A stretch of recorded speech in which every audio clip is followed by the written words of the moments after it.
Greetings, fellow space travelers, time travelers, and whoever else is traveling this way yonder. I am in the process of setting up my stream. And I'm going to give you all some FaceTime in a minute here. Just going to move a bunch of crap here. Let's see. Some stuff.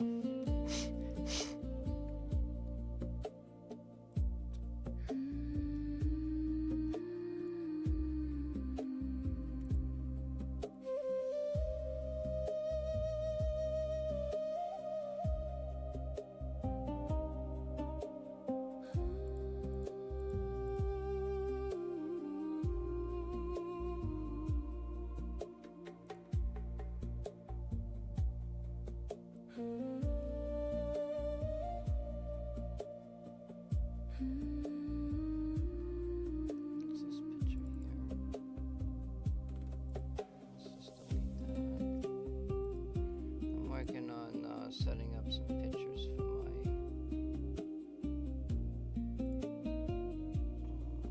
stuff, and I just don't want anything to get mixed up here.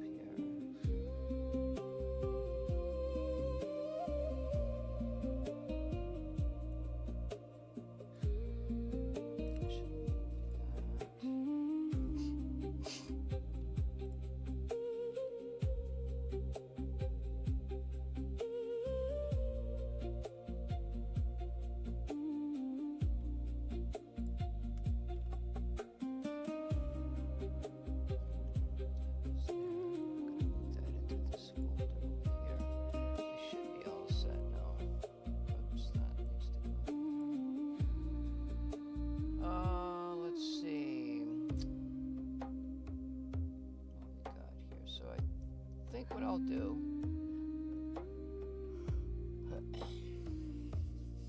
yeah, let's do that. So I'm going to do like a basic overview of my project, because this is going to be a rather lengthy stream today.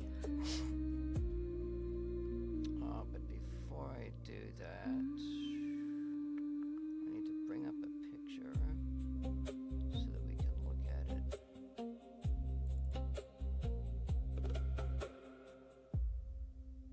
Okay, that particular picture there, I don't know what that is. That's not...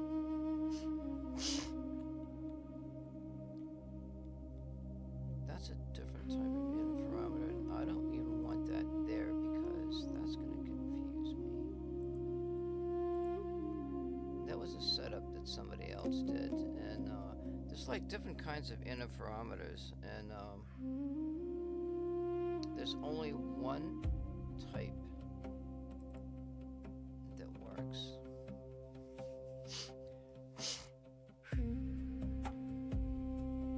Let me go ahead and find my picture viewer here.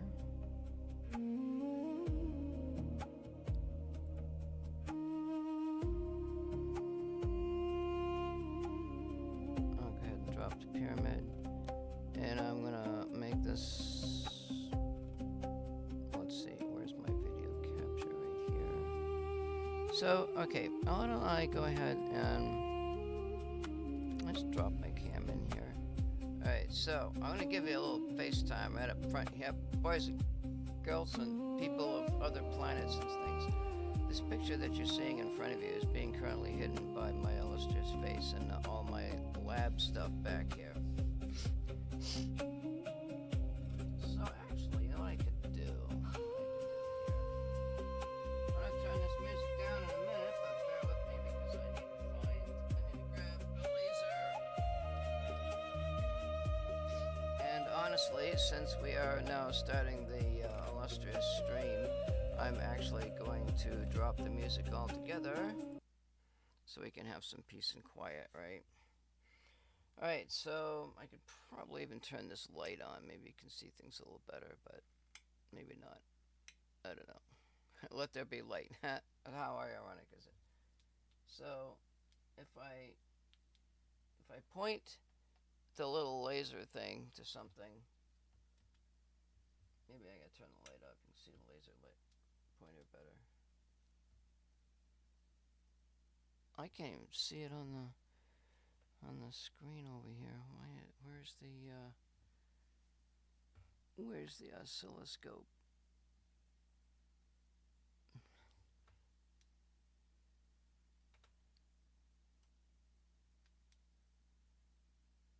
Well, laser doesn't.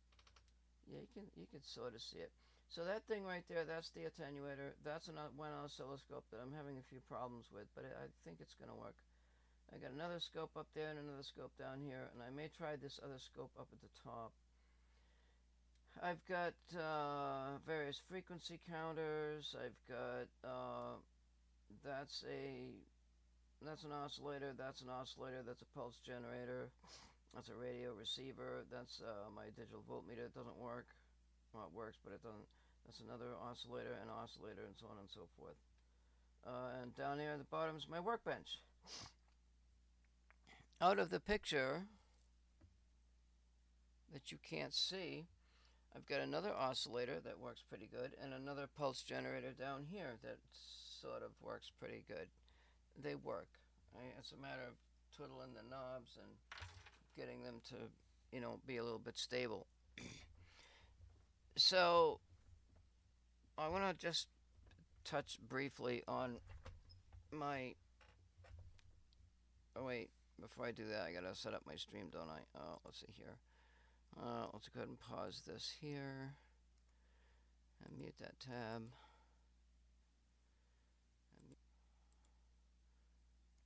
Pause this, because I don't know if half of this crap is echoing back. I've had problems with echo in my streams, but well, that's if I use another streaming computer. Here, and we'll mute this tab, and that should be okay. I can delete that. Now I'm going to go over here and work on this side. So basically what I'm building is what's called a test setup to look at very low light sensitivities and or low light level signals. Now you could just use a photodiode or whatever, and you can look at a signal bouncing off of something, and you've got a signal plus you've got noise. So that's all well and good, but there's a problem with that situation. Is that if you want to listen to just the noise, you've got the signal sitting on top of it, and 9 times out of the 10, the signal carrier is going to drown out the very noise that you're trying to listen to. So you have to eliminate the signal noise so that you can just listen to the noise. Now, you can't filter it out, because if you filter it out, then you're going to lose all the noise. So how do you eliminate what's called the carrier wave and leave the noise? And that's part of the modulation demodulation scheme. And so I thought, okay, yeah, I'll just build some kind of filters and, just eliminate the carrier.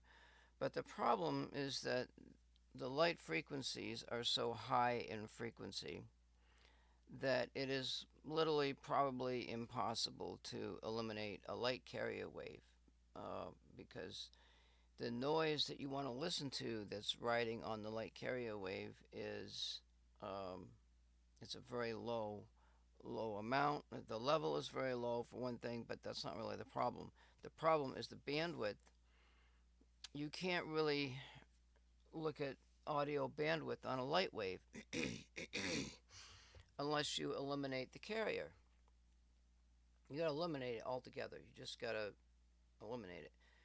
So how do you do that? So for some reason, don't ask me how or why. Like I've been doing electronics and I even got an electronics lab in my living room, and I'm like, um, this is kind of a destiny type of a thing because it seems like I've been born to just build this project, and I've the last couple of weeks I've been designing the cases and playing with the mirrors and the light setup and learning about what's called interferometry.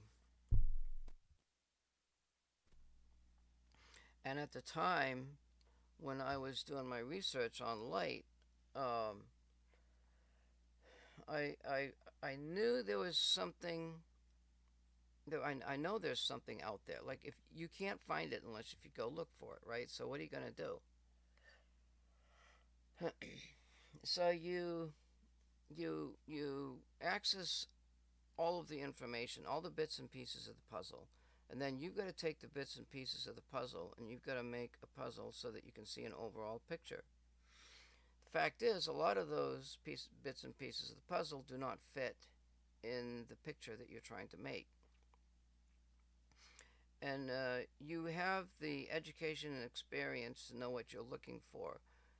For example, in a low frequency setting, which would be radio waves, which is my forte. I've been an amateur licensed radio operator for 50 years. But I've only worked frequencies up to about 30 megahertz. Well, you can go to the other frequencies. You can go clearing up to like 1 gigahertz. You can go to 24 gigahertz. Those are much higher frequencies. And then you get up into what's called the microwaves. And then eventually, going from the microwaves, you get into your light waves. Well, you can take a basic light beam, a laser beam, or an LED, a bunch of LEDs, and you can modulate them. It's rather simple. And there's two ways to do it. There's amplitude modulation, which you can like block the light beam, or you can. I've seen some videos where they have a laser, and the laser goes into a solar panel. Okay, and then the solar panel converts the light to electricity and so on and so forth. And there's this one guy, I don't know, he's on there making some videos, and he's saying, okay, well, you're not really listening to the light, you're listening to the electrons changing in the solar panel. Well, when this is in this case, the solar panel is called a transducer because it's converting one form of energy to another form of energy. If you don't have light striking on the panel, you're not listening to light. But if light strikes the panel, you're listening to light. So this guy is like, there's people out there talking about stuff that it's contrary to the known, the more well-known physics and science and everything else, and whether they're just trying to make a name for themselves, I have no idea. I really don't care. This is what I ran into, what I would consider not necessarily misinformation, but it's information that's not directly related to my project. But in this process of looking for these bits and pieces of the puzzle, I ran into this thing called an interferometer. Okay, so I'll just study it, I'll learn it, and so on and so forth. There's problems with using mirrors that are not first surface mirrors. And if you do that, you get multiple reflections, and it adds to the noise and adds more signal issues, so on and so forth.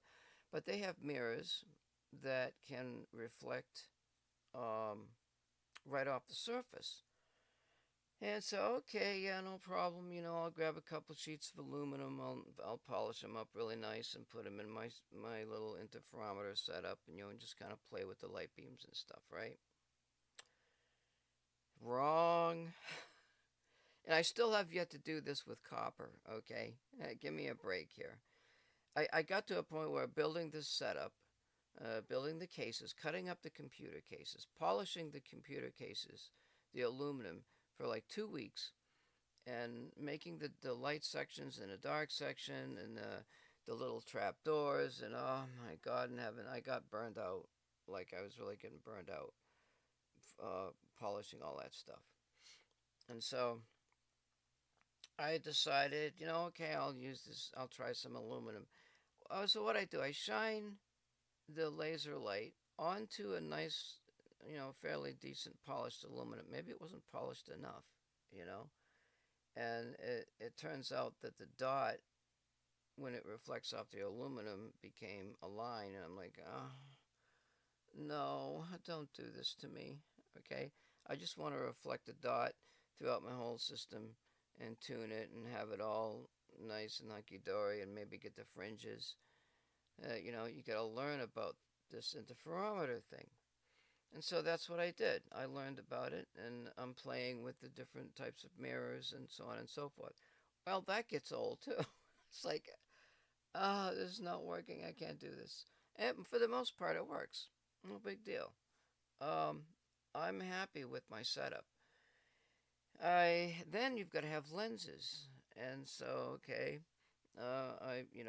you don't really have to have lenses, but you can use just a mirror setup, a basic mirror setup, and then you can have your camera detector. You can remove the camera detector and put your photo detector in. Once the camera position is located, when you send a signal into the interferometer, okay, now you can see the signal. So the signal and the noise or whatever. So what's the big deal with this interferometer? It's it's not that you are sending you're actually sending a test signal. Like, I'll go ahead and bring up my illustrious. That's my FaceTime. Okay, so I'm a real person. All right. Um, I've I'm building a setup, and the goal of this setup is to visualize and listen to an area called chaos. Um, it's not the primary mission. It's more like the secondary mission. This is the secondary mission, is to create an area, and I can use my hands as a visualization, okay? So let's say you have some area, and you're doing something. You're manipulating this environment, right? And so you have one environment here, and you have another environment here, but the environments are identical. And so what you do, there's a space between these two environments. Now, actually, the other environment is actually not identical. Let's say one environment is oil and the other environment is water. Okay, so if we flip this around, you put the oil on the top and the water on the bottom, and so you very gradually add the oil to the top of the water, and it sits there because it's more dense. It's a dense fluid, so it sits there. So now what you have between the oil and the water, you have a boundary. And so, because the materials are so different, that boundary has an area called infinity. In fact, it has many areas of infinity. In fact, even more, it has an infinite number of infinities in a boundary that's only this. I mean, it's even narrower. It's like this round right here in this little round circle.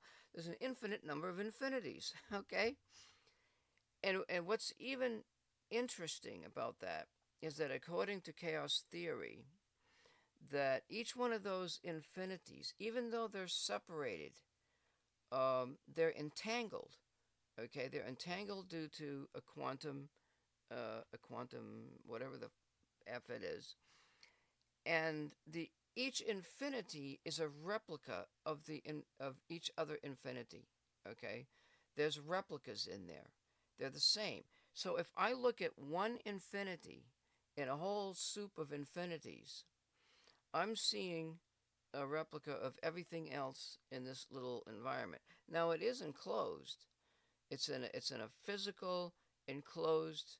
In a sense, the boundary is a universe. Okay, and that universe is but all the infinities, they're connected together, and they're actually physically connected together by these threads. And the threads, this is where it gets even crazier. The threads actually go around the edge of the infinities, and they what they do is they burrow themselves like a spiral into the infinity. Okay, and so you can imagine that the boundary is actually a two-dimensional boundary. But what happens is that because of the type of material, eventually the oil is going to leak down into the water. It's going to find the path of least resistance. Well, guess what? That's what electricity does. It finds the path of least resistance, it goes to ground, yada, yada, yada. So you can also create many forms of infinity and chaos in an electronic circuit. Why bother using light waves?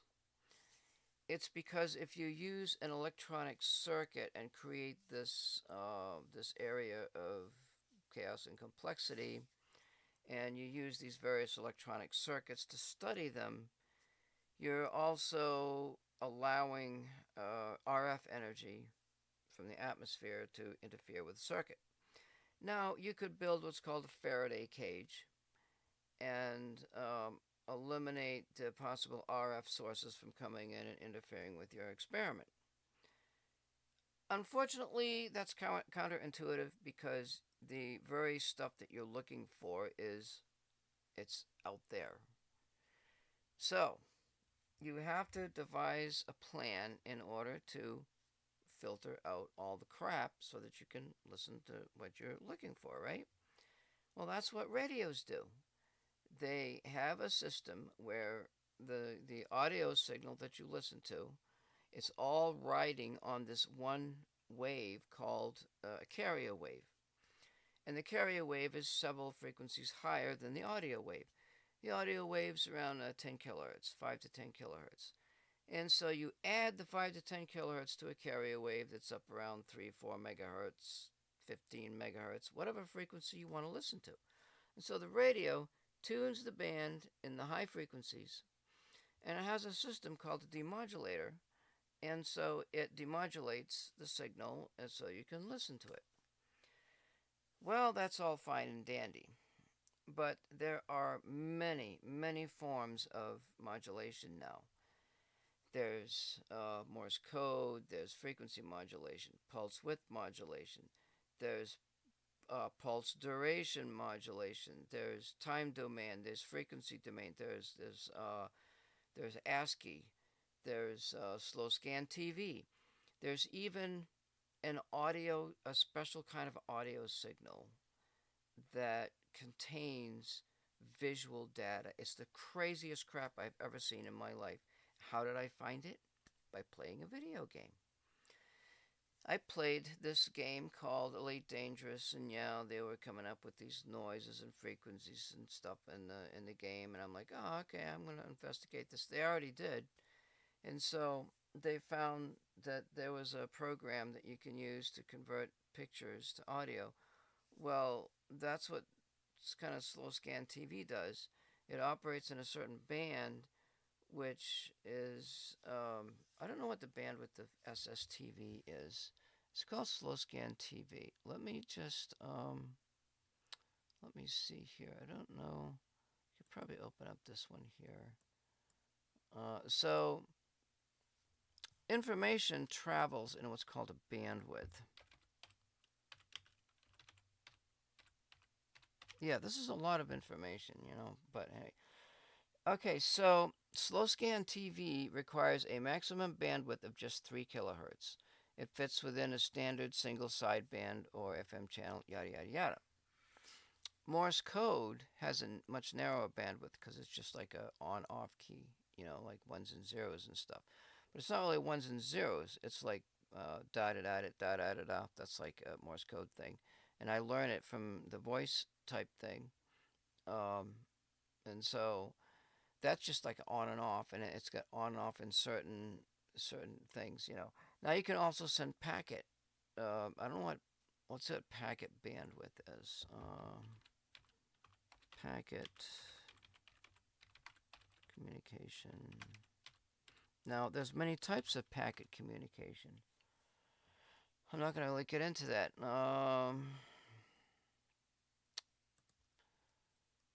It's not really telling me what they're defining packet as. Well, there's communication bandwidth computing.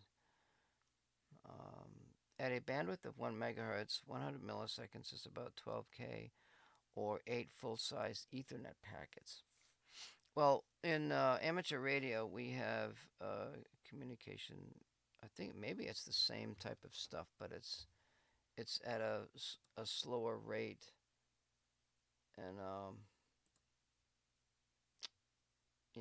just not going to go there. So anyway, we're talking the audio bandwidth, which is like 4 kilohertz type of thing. So the um, information you've got this line which will say is the information, okay, and then you've got the audio, which is like it's like this certain distance away from the carrier wave. And so what the radio does is it eliminates the carrier wave and just leaves the audio.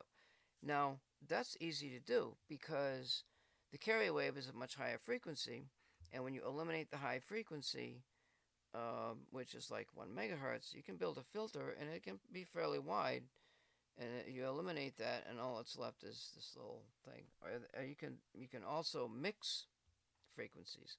You can take that's usually what they do is they heterodyne or mix the incoming frequency with the same frequency like this, and it gets closer and closer. What you have is what's called sum and difference frequencies, and so there's a way you can eliminate. I can't even explain it really that much, but that's the premise of what we have to do. So, but in the sense of just basic technology, what they do is they take the carrier wave, which in this case is the light wave, and they move the light wave like this. The whole shebang light wave is vibrating like this, and so that's what happens. So like when the guy put the tuning fork in front of the light wave, the mechanical thing of the tuning fork is vibrating like this, and it's interfering with the light wave, causing it to show up on the speaker, which the sound was a little bit low. It was just pulsating. It was all it was doing was pulsating at the rate of the tuning fork. And then you can take a comb and you can run the comb down through it, and that breaks the light wave. The light wave is turning on and off like this at certain rates. That's the entire light wave.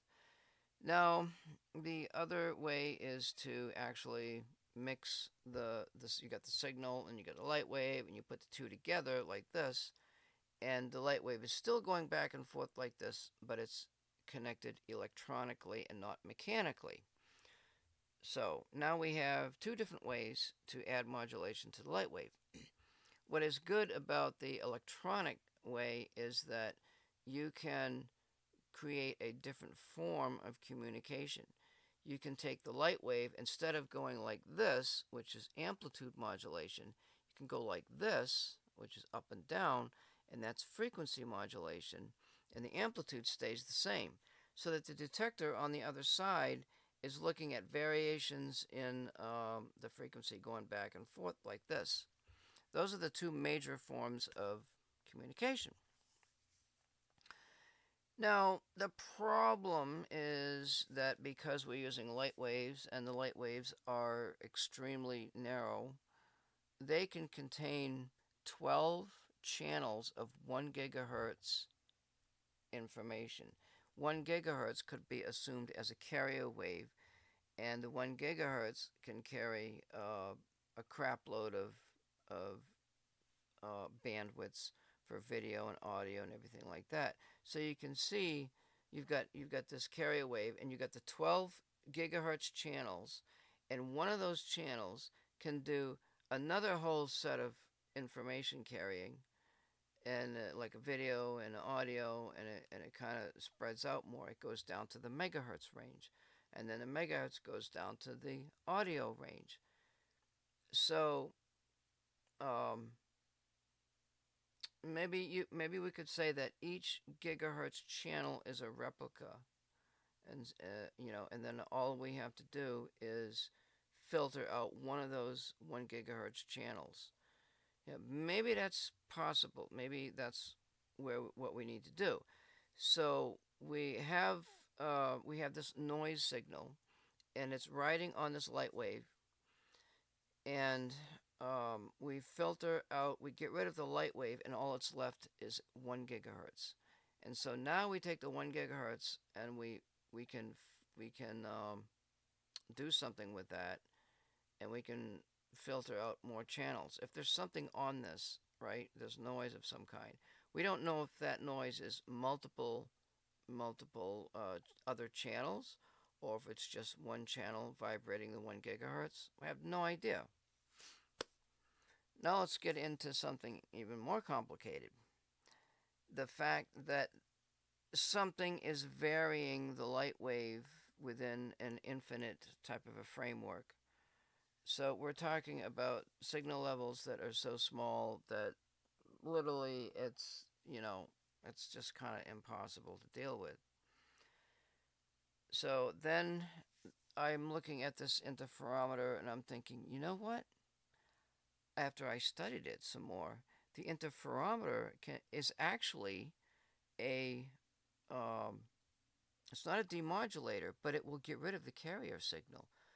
And I'm thinking, now wait a minute, is this possible? So what I'm going to do, that's basically kind of the premise of the secondary mission, is to see how I can modulate a signal in a light wave and detect that signal. Like, all I've got is certain frequencies. I can go up to 1 megahertz. I do have. There may be other ways to create a 1 gigahertz signal that would be rather low. Um, there's. I do have some generators down below that may or may not generate 1 gigahertz. I have I've got some other generators that I think I may do something with. They operate, I think, up into that range. I got spectrum analyzers that don't work, and maybe I can pull something out of that. I don't know. Who knows? But the levels of these 1 gigahertz channels coming off a light wave, you don't really know what you're looking for or how to detect it. You're just looking for something that's this really small signal, and it's not gonna vibrate. I swear to God, I'm having a fucking deja vu. Uh, it's not vibrating like this. If you've got something that's vibrating like this and you send it through a detector, you can see that vibration, right? But what we are going to be seeing is what's called noise. So, what needs to be done is a study of the different kinds of noise. That's number one. Then you've got to take the different kinds of noise, and you've got to add them to the different frequency of the different colors of the wavelength, so that you can determine the noise of the color, what the noise sounds like, and you got to be able to differentiate between the different colors. And the reason for the different colors is because if you just take a white noise source, it's going to have more noise. And what you want to do is you want to actually filter noise. You want to make the noise more specific. So when you send, let's say, a certain color through the interferometer, what you've done is you're creating a mechanical filter. And so you absolutely 100% you need to have this mechanical filter. Otherwise, there's no way a person like myself could detect such weak signals in from what I'm looking for, which you really don't have any clue what I'm doing yet, but so on and so forth. So we've got a color that's going through, and we're looking for the different noises. We test the different colors. You can see there's a lot of work here. And so I'm thinking this interferometer, so the light comes through, and then what I'm going to do is, what I'll go ahead and do is I'm going to go onto my stream here, and I'm going to take my illustrious picture, and we're going to make it really small like that, and just kind of just set it over the top of my tent here. And then we're going to look at this little lovely little picture. But before we do that, we're going to look at some other crap. So let's go back. Let's go back in time and see if let's see. Oh, that's okay. Okay, there's my pyramid. Is that where I start? I don't know. We start with a blank screen. So this is where it all started, right here. It started with me sitting in front of a pyramid. I want to go see the pyramids. What do? I join the military. I end up in Egypt. I go visit the pyramid of Giza. I go up inside. I do the Om thing, and nothing happens. All I did was get damp, right? So on and so forth. But that Great Pyramid it's an inspiration, right? It's got a lot of interesting crap in it. I'm telling you, it's just an amazing piece of whatever it is. So why do we use light waves? We use light waves because of the lack of RF interference. If any interference comes across the circuit, it's not due to anything that's coming across the light wave, unless, of course, there's real information on a light wave out there somewhere that's just beaming its way into my house, which is pretty much impossible because but light can bounce off of windows. Well, it just so happens that my windows have curtains on them, so, you know, hopefully that's not going to be a problem. And so from right to left, which is really against this is opposite thinking, is you got infrared, you got yellow, green, and you get your ultraviolet, okay? And so that's the visible light spectrum. And what we do is we test each color.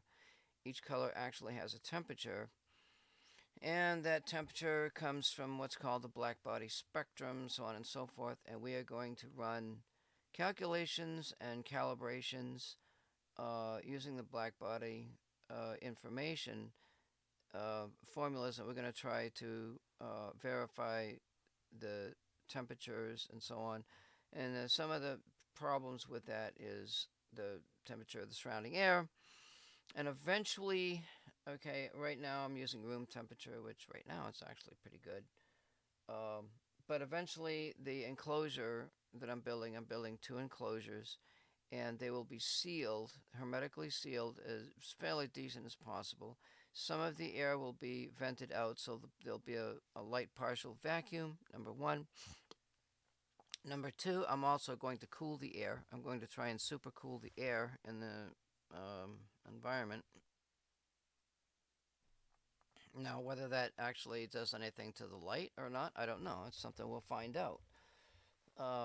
It changes the temperature of the mirrors, and there's mechanical changes that happen to the mirror per degrees centigrade and whatever, and so you've got to compensate for that, and so you have to have a system such that all of your mirrors and beam splitters are set in a position where they can freely expand and contract and so on and so forth with the surrounding temperature.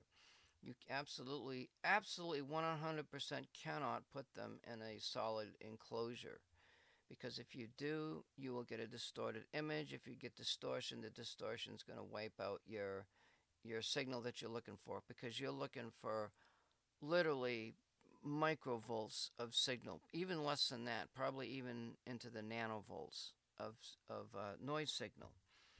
So, and why you want a cool atmosphere for the light area, I have no idea.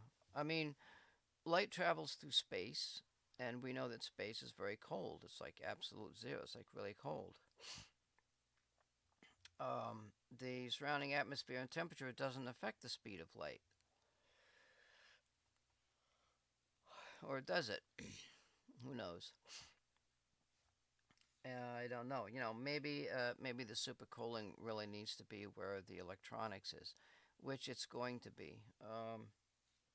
You know, I thought about supercooling the dark area, but I don't know yet. I mean, it just seems like that's what I need to do. I have no idea. I know that the electronics, it would be nice to supercool them. Get them cold. They don't have to be like minus 40, um, but they should be cold. Even though the electronics goes down to microvolts of sensitivity, um, I want I want to expand on that sensitivity. There's a lot of tests to do with it. It'll be interesting. Why did I talk about that? I have no idea. So I got that idea, and then so on and so forth. And so we got to test all these different colors, right? So getting on with the program here. We go out to camp, we meditate, and we have ideas. Believe it or not, when you don't think of things, I gotta tell you a little bit something more about me. Okay, so ever since I was young and got into the religious movement and sort of thing, I learned about life, love, and the pursuit of happiness, so on and so forth. And so I've had experiences in my life that I cannot explain. Interesting dreams. Those dreams became lucid. The lucid dreams became astral travel. And lo and behold, after about 20 or 30 some odd years, I developed the ability to travel in the so called astral planes. You like to say, oh, whoop de doo. You can go into another dimension. We knew we're dealing with somebody crazy, right? Well, I know this is my destiny because I know for a fact that I've been contacted by alien intelligences, things that I can't explain. I've had astral travels that some of them are a little bit crazy. Um, I haven't really gone into that realm for a number of years because of responsibilities and work and everything else. So when you divide your time into one thing, you really can't do another when you're doing one thing type of thing. So I have this feeling that something exists, and I want to try to bridge this gap between our world and the ether world, right? If it's out there, something must be out there because I felt like when I came back from these astral travels that I had been somewhere. Now that's a crazy ass feeling. I mean, it's just really crazy. You can't explain it. You got to experience it. And I don't condone, nor do I use any kind of drugs. I don't use biofeedback. I've never used this. There's this thing where um, they take these frequencies and you put the frequencies in your ear and you separate you change one of the frequencies just a little bit so that what you're creating is you're creating the sum and difference frequencies, like I was talking about earlier. Well, one of those sum and difference frequencies is the audio. You take a high frequency tone, and when you change the high frequency, when you take one of the carriers and you move the carrier off axis, is what they say. Yes, watched the movie Contact several times. Good movie. So you move it off you move it off center, and now what you're creating, these two frequencies that's coming into your brain, you're creating the difference frequency between the two high frequencies. Well, when you do it just a little bit, that two difference frequencies starts to vibrate within your alpha waves, which is only like 4 or 5 hertz or something, right? And so that 4 or 5 hertz vibrates between the right and left brain. And the right and left brain have there's two different things happening there. And maybe you can control the phase. God knows what you can do. But what can happen is you can develop seizures over the long run because it's messing with your brain. All right? You don't want to do any of that shit. You just don't want to do it. You don't want to mess up your brain. You only got one. Well, actually, you got two halves of a full brain, right? Yeah, so on and so forth. So that's that aspect, and I'm trying to. And then you have in the world, you have people called mediums, and they make claims, so on and so forth. They have. I started with what's called clairvoyance, and what you do is you just eliminate everything out of your mind, and you just sit there and concentrate. Maybe you can listen to music, or imagine you're looking at a rose, and then you go into a state of quietness, okay? And then you concentrate on the rose, and then you go into a state of emptiness, and you go back and forth like this, and then you're calming your body, and then you're creating a certain wavelength in your brain that's a lot slower. Your metabolism is slow. All of this, you got to have good nutrition. You got to be rested. You can't have stress in your life. A lot of this type of stuff. This all counts. And what happens is that you'll start to pick up messages. You'll start to see pictures. And that's how I came about some years ago with the idea of looking at the two polarizations of a candle flame. And I learned some things. Certain things happened, which I couldn't explain, and so on and so forth. Just go beyond that. Um, but the sensitivity of the sensors going back and forth, looking at the candle flame, was way too sensitive. You got to have like this little screw to turn it, and every time when you move it back and forth, you can hear something. But when it stops, you don't hear something. What's going on there?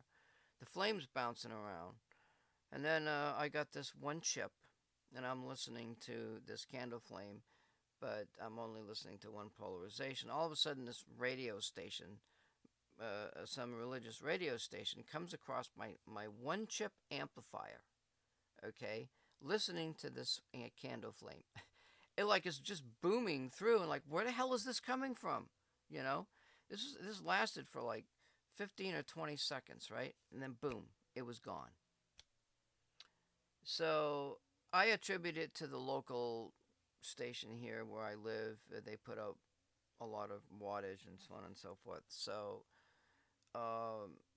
my experiment stopped. That was like 15, 20 years ago. It was a long time ago. And I couldn't explain it. I didn't want to deal with it. It was just too sensitive, so on and so forth. And that was my first experience with light and electronics and so on and so forth. So that gave me the idea, and I kept the idea, and I said to myself, this is where you've got to build this experiment because it's closer to the realm of infinity, or it's closer to the realm of these other astral planes. Supposedly they're light beings, and they have this vibration like this, and everything exists with a vibration. We all vibrate, the stones vibrate, so on and so forth. You can take two lenses, put them next to each other, and bounce a light back and forth. It creates a vibration, and so on and so forth. So to continue, um, you've got diodes that can pick off, diodes that can emit light, and you got diodes that receive light. We've been through kind of all that stuff. You've got waveguides. You've got different kinds of modes within the waveguide. You've got fiber optics that can control the light. You've got glass that can control the light. There's interesting things. So my idea was, okay, maybe I can put crystals and I can bounce the light into the crystal and see if there's noise in there. See if maybe the crystal might actually act as a receiver of some kind. Now, there's what's called crystal radios. If you move this little wire across the galenium and you got this coil and a capacitor, which acts as a resonant circuit, and you can tune the little coil with the little thing, and it acts like the gallium, whatever the heck it is, acts like a little crystal, and that crystal vibrates, and you can pick off radio signals. It's a crystal radio. That's pretty cool, right? But it has there's a resonant frequency that picks it off. Resonance. So keep that in mind. Resonance is like a thing that's like it creates a standing wave, and you move the things back and forth, and all of a sudden the amplitude goes up at a certain wavelength, and then when you go closer, it goes down. You move it closer again, it goes up. Those are harmonics of. They're either harmonics or um, they're multiples of the fundamental, which is, maybe they are harmonics, and each time, if they were like really close, the harmonic would go way up, and you get a nice strong signal, that kind of a thing. Maybe that's how this I got this tuning cavity idea, well, which I get into later. But anyway, that's what's going to create the chaos area. So, basic light stuff. We talked about the slits. Everybody talks about the slit experiment, and talks about particles and waves, and everybody just knows what they're talking about when it comes to particles and waves. And I met somebody at work, and I says, "Oh, you got to treat it like a wave. Particles don't have energy. They don't have mass. They don't have nothing. They don't exist. There's just this wave thing, this wave front." Okay. So you get this wire. The wave fronts come in and hit the wire antenna, and so on and so forth. And um, how is it that particles can just go fly through space at the speed of light and vibrate? You get all these particles mixing with each other. And we have a radio. It tunes out all the wrong particles and gives us a radio station. So my aspect, my thinking is to treat light as a particle. If you go higher into the realm of X-rays and cosmic rays, the current physics states that the higher in frequency you go, the less the particle wave nature acts like a wave and more like a particle. So when you go into X-rays and cosmic rays, they act more like particles and less like waves. When you go down towards the radio waves and the audio waves, they act more like waves and less like particles.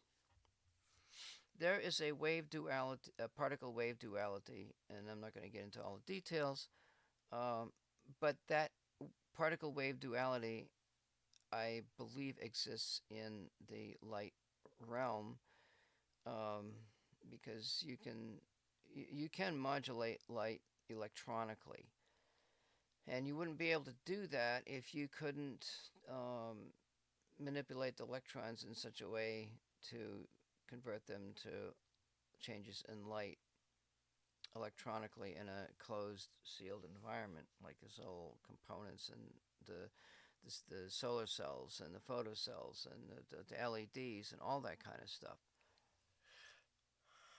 So, yeah, we create LEDs. How's a light created from an LED? It goes from electronic source to LED. Yada yada. And so the slits create what's called a pattern, and the pattern is this accumulation of particles, and the particles accumulate in a pattern, and as the particles travel through time, they create these wave fronts. Okay, and the slits will help you to visualize the wave fronts, and they help create the wave fronts, patterns of interference and destruction, and so on and so forth. Yada yada yada. The real question is, how does one particle know what the future particle did? Because they spread out in a certain function, which is a mathematical function. And depending on how where light comes from, they come in different frequencies of light. Maybe the pattern is the same for each frequency. It's still a Fourier transform type pattern where you've got a signal in the middle. Bear with me here for a moment. My water with me. I'll hydrate in a minute. So you've got a center frequency, which is a little bit higher, as you can see on the picture here. and you've got the side lobes, which are identical on either side. Um, so using these slits, the single and a double slit and so on and so forth, they create this little wavefront thing over a period of time. Now,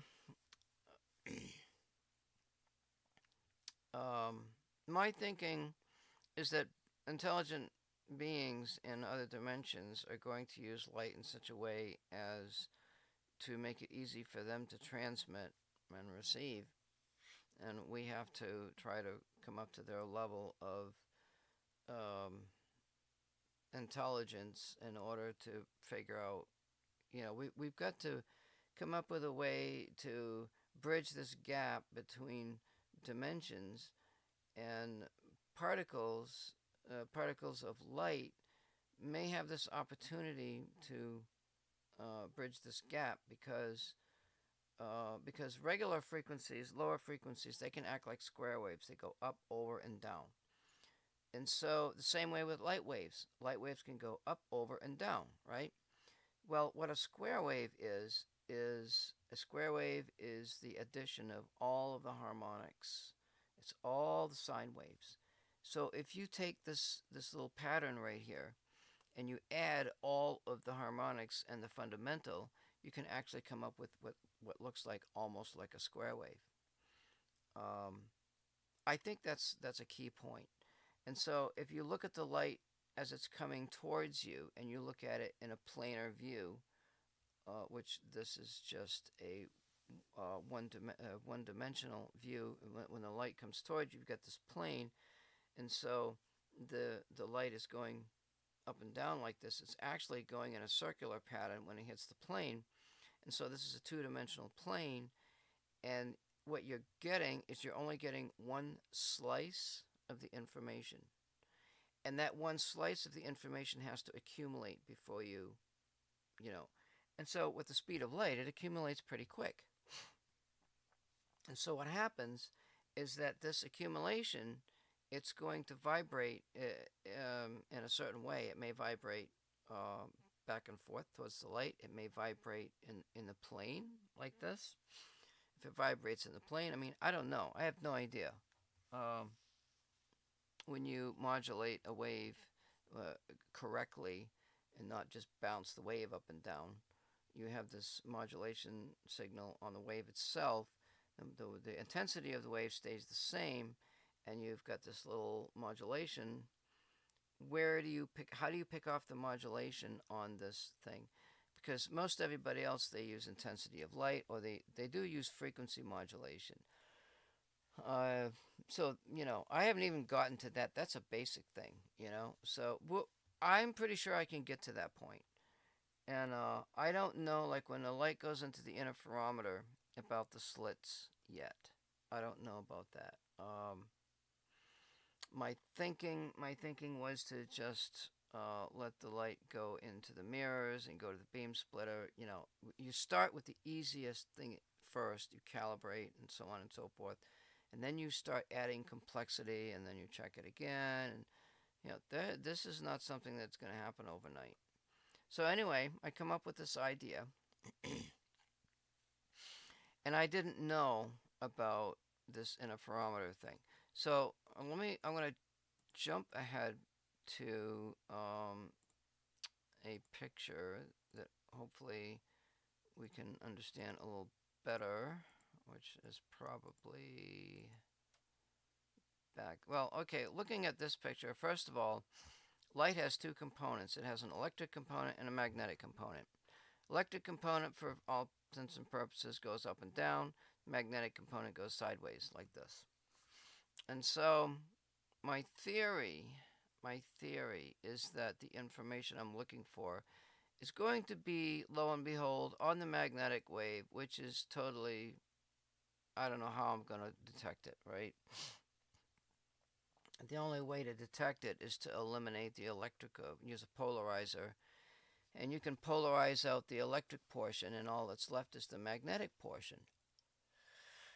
Theoretically, right? Like, oh my god, I don't know, What if the information is only on the magnetic portion of the light wave? And so maybe you can use a coil. You can use a coil in different ways to accelerate or change the path of the light beam. You can change the medium that the light beam is traveling in. My thinking was to use this tuning cavity filled with oil, and it will slow the light down considerably, where maybe I have a better chance of filtering out this magnetic wave. And then use this Faraday type effect around the... Yeah, it's just crazy. You know, it would be nice if the signal I'm looking for is coming across one of the two waves and I can pick it off and I can see something, I can hear something. Okay, that's not supposed to be there. And then use the polarizer and see if something happens, you know. That's kind of a thing. So that's sort of that. So, but trying to get back to my original discussion about how I even got to the interferometer to begin with. So it just kind of hit me. It hit me like a sledgehammer. Like, I can use an interferometer to get rid of the carrier wave. Like, is that possible? So what happens is you have a light beam coming in, and you don't know if the light beam already has information that you're looking for or not. So maybe we put a test object, which is over here on the left. Yeah, I'm yawning at my own discussion. And so let me just verify. Okay, so the light beam, we're looking at the circuit at the top where the yellow rectangle is. Imagine that yellow rectangle is not there right now. And so the light beam comes in, it hits the beam splitter, it goes one beam splitter, okay, it hits the beam splitter, it goes down, and then back up to the beam splitter and to the right where this yellow circle is. Well, as it happens, that particular beam is called the control beam. Then the light reflects off the beam splitter and it goes through the test object off another mirror, and that signal bounces off of that mirror through the test object and goes back to the detector. Now you have a carrier wave plus the information coming off the test object going into the detector. So I guess essentially you've got two carrier wave signals. One is a reflected carrier wave from the test object, and the other is the control wave. Ah, yeah. I just defeated my own purpose, didn't I? No. So, yeah, what the hell was I even thinking? Oh, God, I don't even know. I thought... I don't know if you... So you've got a control wave, and you have the exact same wave is going through the test object, okay? So what you do is you've got two signals. You don't have one signal here. You've got two signals. You got one clean signal and one dirty signal. And so somehow what you do is you change the phase of the two signals. Now you can do this by you could move one of the mirrors. You could move the test object mirror, say. Just move it ever so slightly. And that will change the phase. You won't see the fringes. If you see fringes, that means the mirrors are lined up and everything's in phase. So then you take the secondary mirror and you move it out of phase, say 90 degrees. So now you've got the same carrier wave. It's out of phase with the control carrier wave. And so what you do is you run the signal plus noise on one side, one input of a comparator circuit, and you run the control wave into the other side of the comparator circuit.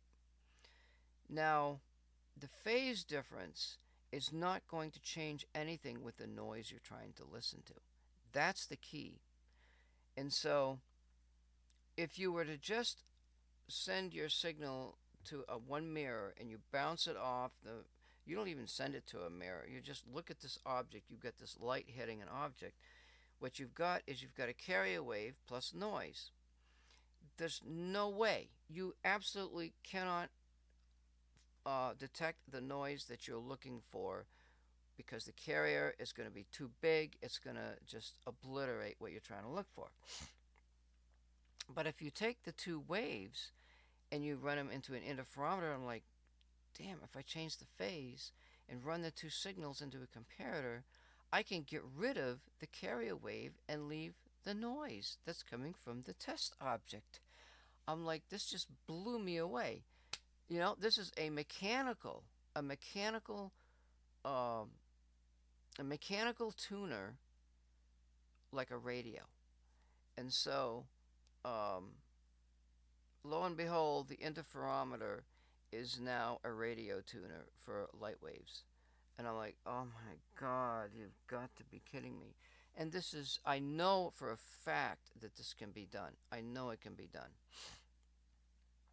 And why this only came to me in like a month ago. This whole idea about this interferometer. I was doing the research with the light and yada yada and everything else, and oh, these people are doing this and they don't have the gloves on and they're just handling things with no gloves and they got no hairnets on and everything else, you know. Okay, fine. I'm in an environment. I got dust, so I just go and clean the dust off, do my experiment, whatever. You know, they're in room temperature. I'm in room temperature. You know, and so I discover things. I learn about the interferometer, and I didn't know at the time. I believe me, this is honest to God's truth. I did not know that I could separate out the carrier light wave with an interferometer.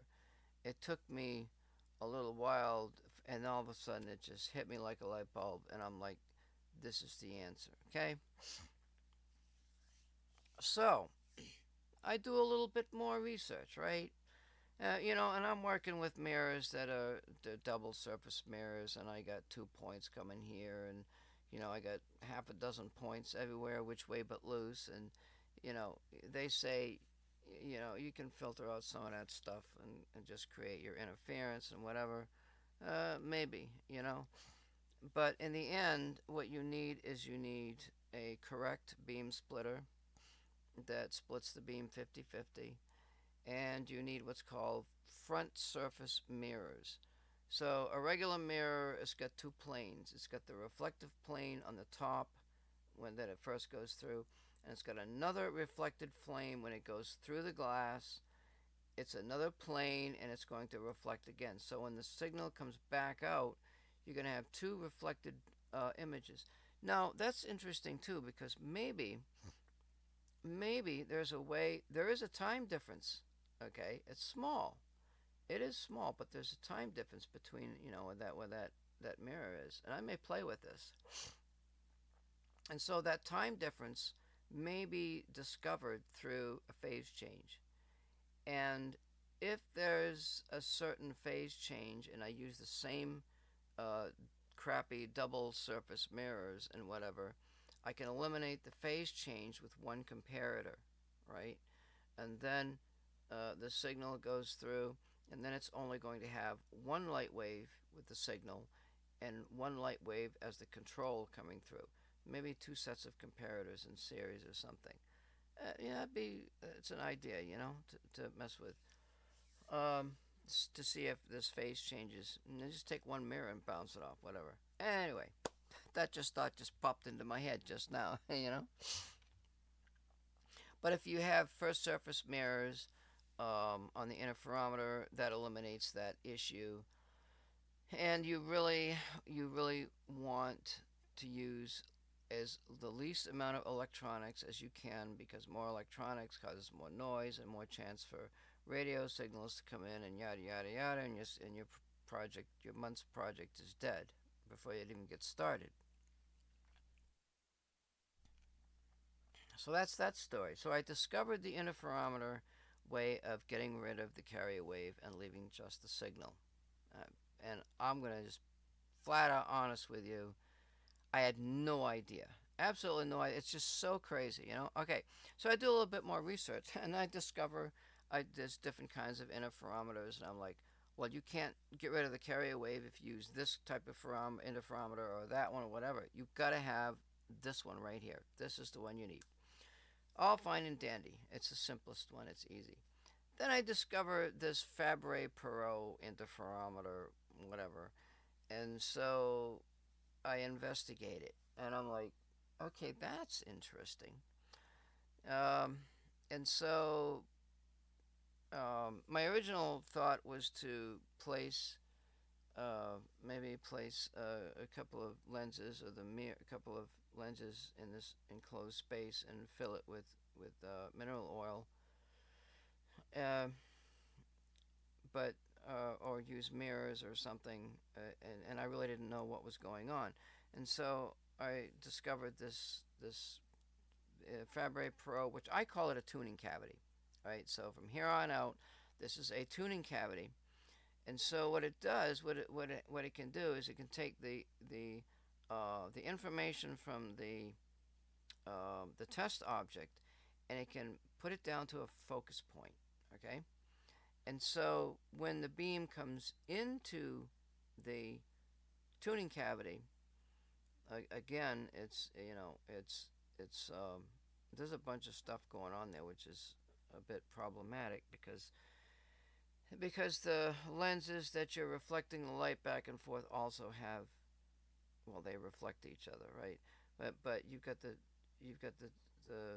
main signal is coming into the tuning cavity, plus you got the signal to noise is coming into the tuning cavity, and then you have all of that information going back through the beam splitter to the detector. So really, even with or without the tuning cavity, you still have the same information, except it's it's focused down to a point. So to me, like when you focus information, when you do that, you're creating more energy. You're creating an amplifier, okay? So that's my thinking, and I can tune the lenses and focus uh, the information from both of the lenses at a certain point in the tuning cavity, which happens to be about 2/3 of the way in. And so maybe it works, maybe it doesn't. And so I'm thinking about this. And I'm thinking, now wait just a minute here. What if it's almost impossible to get this tuning cavity to focus perfectly, right? So what happens is you've got this round signal coming in on one side, and you get this round signal coming in on another side, and as it gets closer and closer, the round signal gets smaller and smaller and smaller. And so this is contradictory to the main purpose of the tuning cavity, which is to bounce the signal back and forth and create a standing wave which amplifies your signal. Okay, maybe not. Who knows, right? Um, but I'm thinking about this. And so what if I take the input signal and the noise signal and I put them together, but but but there's the space. There's always going to be this space, and this is this boundary. And I'm thinking I could create an area of chaos and complexity between two light waves. And if I do this, if I were to do this and move that mirror and put the main light beam out of phase, maybe I can move the camera uh, that same amount so that it doesn't see the combination of the two carrier waves coming together, and it only sees that chaos noise region, right? And I'm like, okay, this is a way to create a chaotic system between two lenses in this cavity, right? And I'm like, ah, do I really need to do this, you know? So my entire setup is going to include this tuning cavity, And I did all of the calculations, and I did the visual observations and the measurements. And as it turns out, the test object is going to end up about 3 inches outside of my enclosure. I'm like, no. So I tried to move things in and, make it like 4 inches here and 1 inch over here and 1 inch over here, and tighten up the focus area, and maybe I can put the test object inside the enclosure. Who knows, right?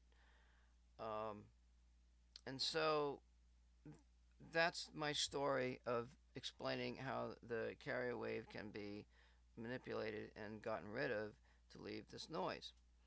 And you absolutely have to do this. If you don't get rid of this carrier wave, it's my feeling that you will not be able to pick off this noise that I'm looking for.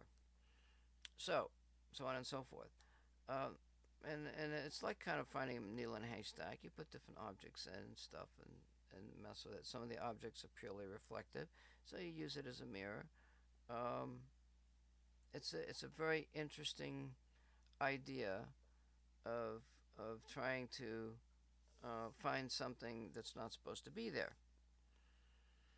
So that's kind of that story. So now to continue to add on to this, you've got the normal interferometer. The beam comes up from up the upper right over here. It goes down through this beam splitter. It's actually a mirror.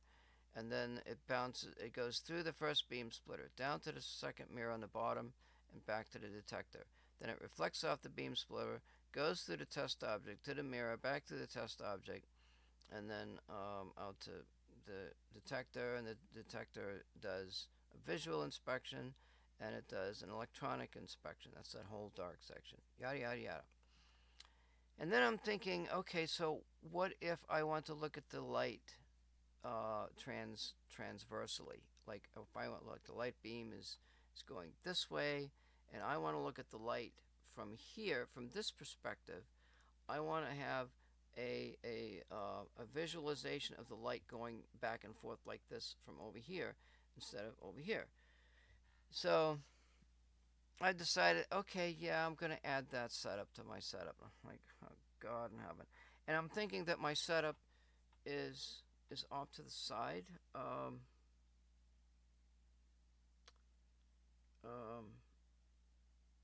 I can't really visualize the whole thing. I was thinking that it was off to the side so that I can add this other setup. It goes through that first beam splitter to a mirror, and then it goes down, and then it hits another mirror. It goes through there, hits another beam splitter. That beam splitter splits to the camera, and then down to the detector, and that can all be tuned. The distance and everything can be tuned. And then I have a way to look at the light, but it has to be. I'm thinking. I was thinking that that light beam, or the light beam was going to be in the middle of the. It's going to run down the center of the enclosure. um, then if I did that, that second mirror on the left, either way, because if the beam splitter is going to run that, it's going to run that signal. It's going to be lined up with this whole setup here. So that second mirror is not going to be lined up to hit that beam splitter. It's going to be off angle. It'll be at an off angle, won't it? So it would be like, how do I visualize this? It would be if the light goes through here, and the secondary mirror is pointed, my guess would be it would have to be. Let me think about this here. So the first beam splitter splits the beam down this way. It sends the light like this to the second beam splitter. So the second beam splitter is going to have to be It needs to be like this, and it needs to be 40. It needs to be like this at 45 degrees, and it needs to be shifted over like this 45 degrees. Okay, so if I move this down, let's say if I move it down the line, and then this light beam is at 45 degrees down here, and then the second mirror to go transversely across the tuning cavity needs to be like this to that mirror. So it's going to be like this, and then uh, that reflectance is going to be, how the hell is that? 45 degrees of that is going to reflect. If this is 90 degrees, right? 45 degrees of that is going to come off of here, and it's going to go through that. Something I didn't think about. That's if I want to look at the light transversely. Okay, maybe at the beginning we're not going to do that, but that is something I want to add to the system. Good Lord Almighty. Yeah, so that's that aspect of it. So yeah, okay, so just forget about all that crap, and then just realize that we've got this way to get rid of the light beam. Okay, so on and so forth, and you've got noise formulas. Here's the tuning cavity. There's some information there. This little circle in the middle represents the location of the two beams coming in and meeting each other, so on and so forth, and a beam splitter and all this other crap. Then there was another idea of sending the original source light down to the test object away from this. Yeah, there's some stuff going on, so I don't want to get into that. So basic chaos theory, you have this formula, Z equals Z squared plus C, and you have this confined area. This confined area represents, well, there's this thing where you can have these metal plates, and you can put sand on it, and you can vibrate the plate, and you can see patterns, okay? And so the patterns are resulting from reflections off the edge of the plate. If the plate was just infinitely big, you would see nothing. You wouldn't have the interference. So the interference patterns are created by the way the object, the plane is set in order to do the it's called chimatic or something. I forget what the heck it's called. The waves bounce back and forth. They create a pattern. Okay, so that pattern is an example of chaos theory, but it's a pattern. And so once you go off of that, what do you call it? The standing wave portion of that, and you change it to a different harmonic. Going to the second harmonic is that infinite. That's that area of infinity before it gets to the next level. And so there's many places in there, many forms of infinity. So my situation is that I have a circle, and I have two light beams coming in, and they're at a certain distance from each other, but they are crossing that boundary.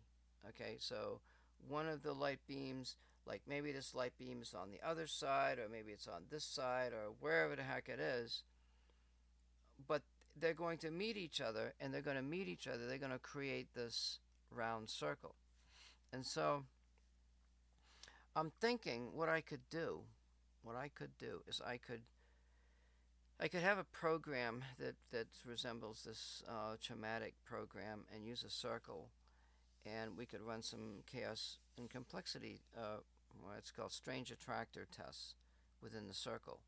The circle, it's like what do I call it? It's like a projection, and so maybe it's a projection, If we run a computer software program and do the Mandelbrot set, it's got to be vibrating off of something. I mean, at the beginning of the thing, it just starts out as a line, and it bifurcates, it splits, and it bifurcates many, many times. It goes on and so forth. And that one-dimensional line which is now 2 dimensions, kind of it moves over and it turns into 3 dimensions. So you've got a single object that is coming from an initial starting point. It runs through what's called 1,000 iterations, and after that 1,000 iterations, if it doesn't blow up into infinity, it creates a pattern. And so some of those patterns are called strange attractors. And so, but the strange attractors are limited. I think you can limit them. You can project them onto surfaces like a sphere. Maybe this is a sphere. I have no idea. I think it's a planar circle, because you got focus points, and those focus points are two circular planes, and they're going to meet each other, and they're going to create a boundary. And so, ideally, you want them to be lined up together like this, the two focus points. And I think there's a way to make the focus points larger like this, make them two circles, and then bring the circles together. That would involve maybe moving one of the mirrors, and maybe that's what has to be done anyway. And so when you move the mirror, you're going to have that one circle in the that you can move into that other focus point. I think that's what could happen. That's I don't even know why I threw that in there, but I did. So yeah, this is kind of an example of what I was just talking about. And so there's the 1,000 iterations and the bifurcations on the bottom, and you're looking at it on the right hand side. The detector is looking down the line as the light is coming toward you, and so you're looking at the Mandelbrot set as it's coming towards you like this. This is an example. So here's the Mandelbrot set, and it's, as you can see, there's different planes of this thing. There's the time plane, which is coming towards you, and all you're seeing is the pictures that's going out and stuff. So, but this is 3 dimension, right? And so you would have to, maybe we could do something. If there's a way to say take a picture, and we take that picture and we add slices of the picture as it goes along. We'd have to manipulate all those pictures, and then we could come up with a noise image that's 3 dimensional. Hey, these advanced beings. Oh, we think. I'm sorry, guys, but we think in 3 dimensions down there. So you need to get your act together and figure that shit out. you know. If I looked at it transversely, maybe I only see one picture of the puzzle. I only see that one plane. It's going up and down. Um, who knows, right? If I add pictures, if I take slices and I make pictures, pictures, and pictures, and then I add the pictures in such a way that I'm looking down the plane, maybe that's what I got to do. Who knows, right? There's different kinds of ways to detect this information, not just sitting there listening to it as it's coming in. This is not kids play. Over here, I was talking about infinity going out to the circle. I'll touch on this for a moment. Yeah, we're going to get into components soon enough. I need to. So it talks about the line never really reaches the circle, so on and so forth. And it talks about the tangent curve, which never reaches the +1 and -1. And how can a curve even be a curve? Pi is involved in there. Pi is a number that goes out into infinity. The story just goes on and on and on. If, maybe if the engineers on the other dimension are smart enough and they send a test signal instead of the information itself, and then we can send them back the test signal that they're sending, then we've got this feedback loop and we can communicate with each other, right? How to send the information back is the same way you send it forward, right? You put the stuff on the carrier wave, you send it to the test object, and away you go. Yeah, right. There's that kind of information again. There's the transversal setup that I had. Notice I got the beam splitter on top of this other beam splitter, or mirror. and actually it's off to the side because the beam splitter might actually be on top of the test cavity. Either way, it's on top of the test cavity, you know, because I have to use the original beam. I can't use another light source because then it would be out of phase. It wouldn't, it just wouldn't be meaningful. So I don't know about that situation yet, but that's there. Now we get into the circuits. So the circuits that I'm going to talk about today are just um, their amplifier circuits. So we need to have amplifier circuits. What I'm going to do, what I'm going to do is I'm going to bring up a picture. Let's see here, paint. I'm going to bring up paint. And before I get into this, I want to take a little break because I think I've been sitting here for a couple hours, jibber jabbering. I'm supposed to be looking for photodiode components. And let's see, we'll call this a new, and paint this black, and then let's see, I gotta go to my setup over here, and my video capture is kind of like over here in the corner. Where's I don't need pick view. I think we're done with pick view. I go here, and this is a little bit off here. And so,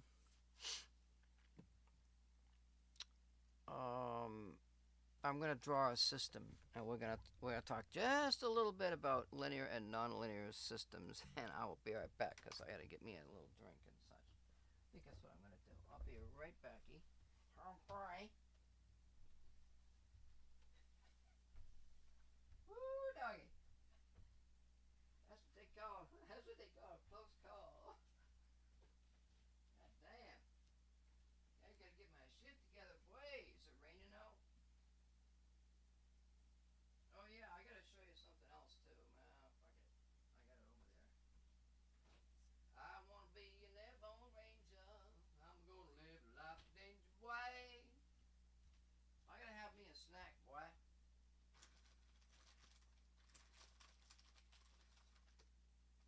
I'm gonna just touch briefly on what's called linear and nonlinear systems, okay? And we're talking system level, and then we're going to go from system level to component level, because that's what we do. In order to do it, I need some more energy to talk about this crap.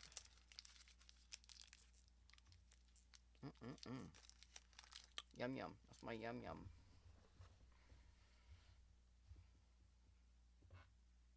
I'll show you.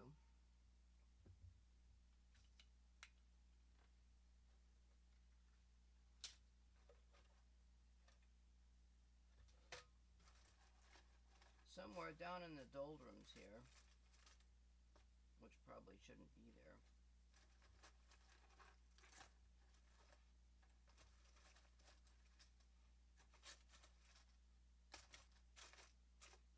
Yeah, I don't know if there's one in there or not. I don't think there is, actually. I'm working with such small stuff, I need magnifying glasses to see anything.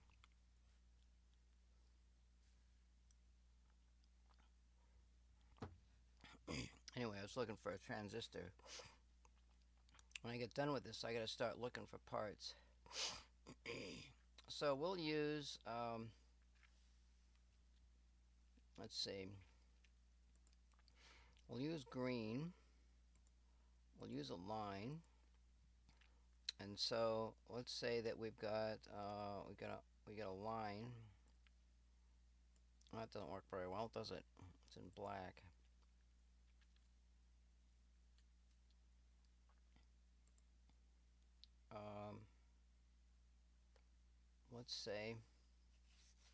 Let's say green.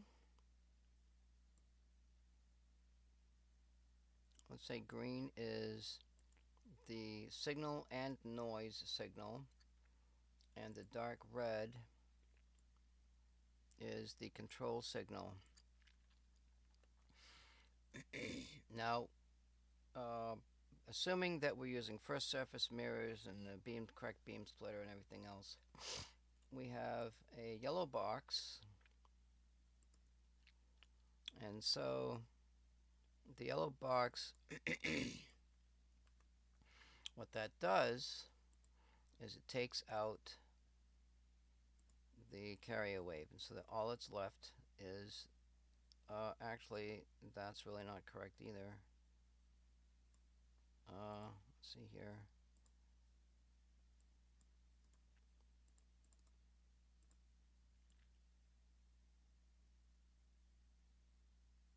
Get rid of that little yellow dot, green dot.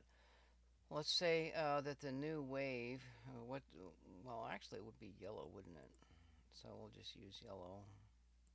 So now the new wave coming out is a yellow beam. The yellow beam is just noise, and then I can kind of represent that.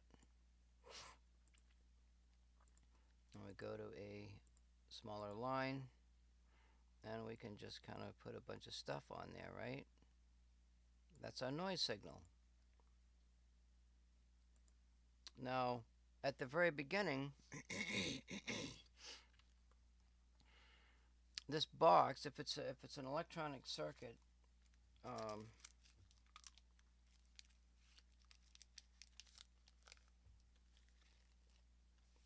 me think about this for a minute. You got, something else happening here.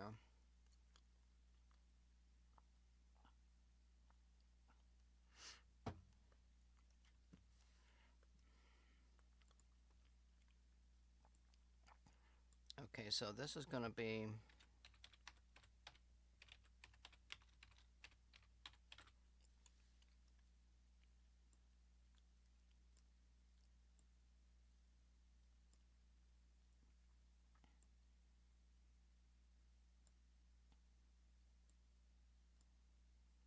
it's going to be the Whetstone Bridge.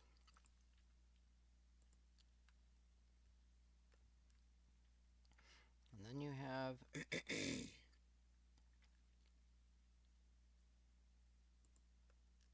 another box.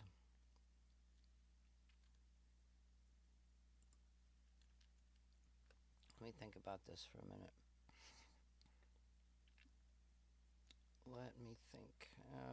Okay, so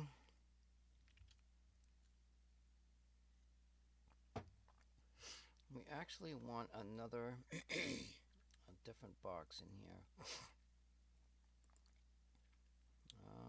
Let's use this color here, and we'll use this shape, like so.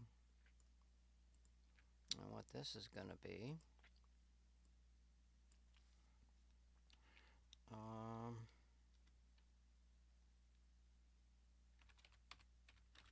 this is going to be a filter.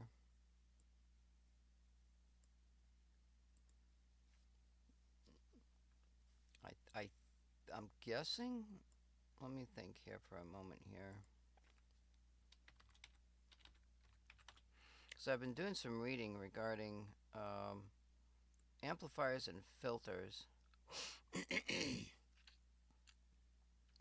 And they're saying what you want to do is you want to put a filter in first, because if you put an amplifier in first, what's going to happen is you're going to amplify noise. And if you use a filter first, maybe you can drop some of the noise that you don't want. You're not going to amplify crap that you don't want, you know. These babies are good.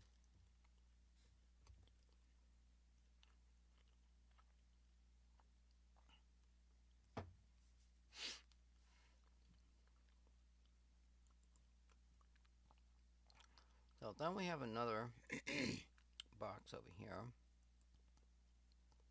Nice little bright little orange box. On this one, we call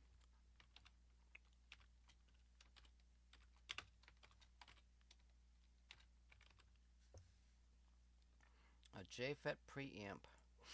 I think I might move that a little.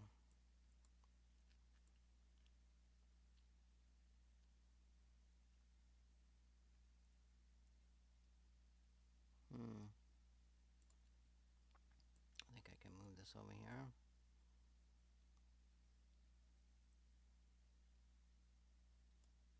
I'm gonna move some stuff around here a little.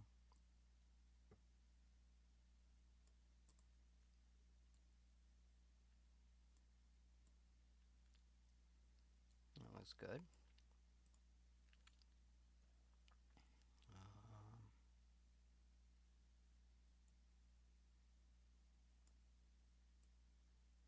Kind of get things a little tidy here.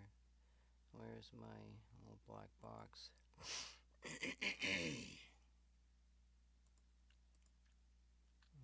Okay. That looks good. Then we're gonna have another box.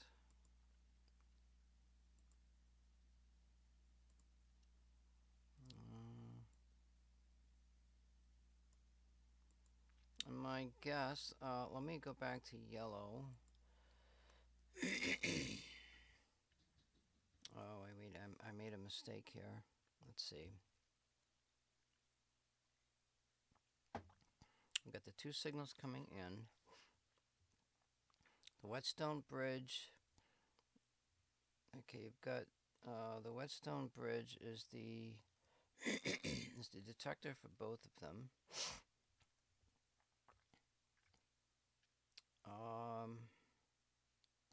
Because the carrier wave is the largest carrier wave, the largest signal in the group, I'm a little bit guessing on all of this.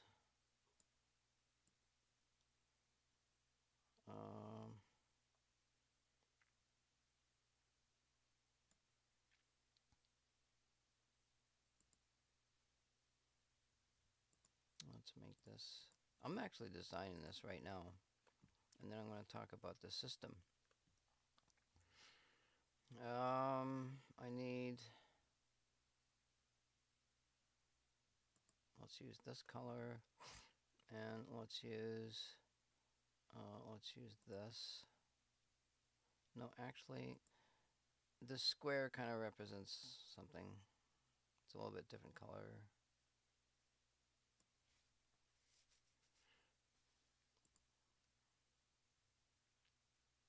Now there's a couple of ways. Let me do a line with this color. I'm going to put an X in here.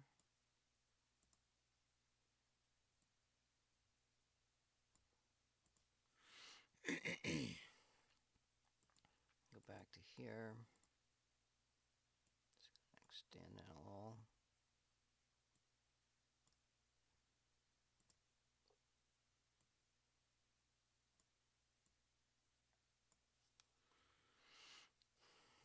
Go back to this color.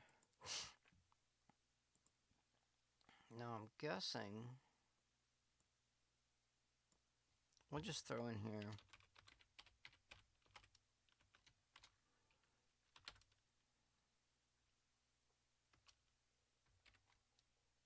to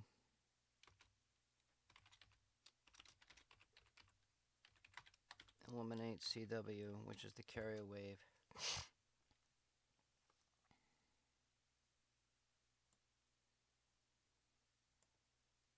Well, actually, let's put this down here. We're going to save this file. This would be called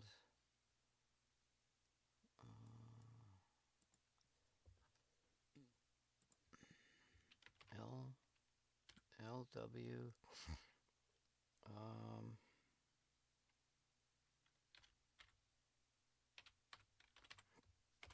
LW System 1.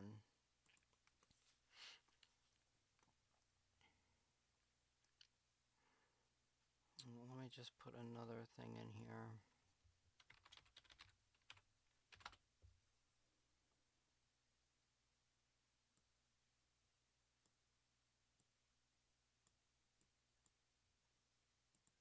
So I say possible comparator circuit because there may be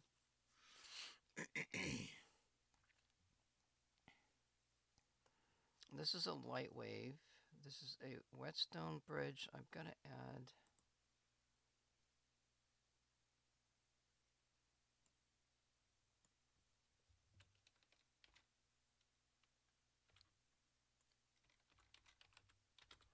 photodiode.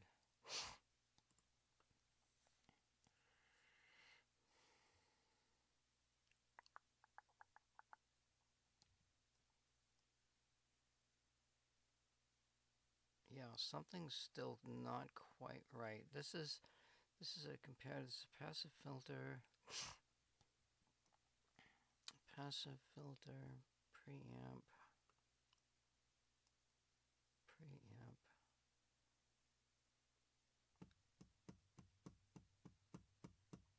You know what I think? I think the comparator circuit, is gonna probably would work better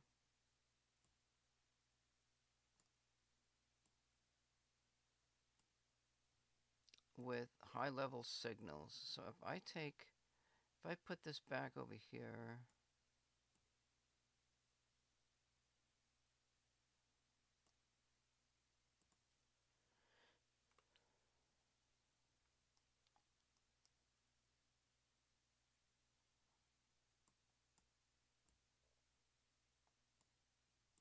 and then if I draw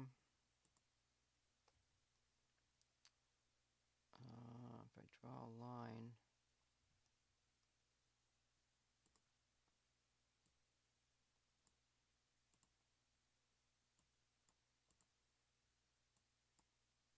like I don't know where exactly this is gonna go.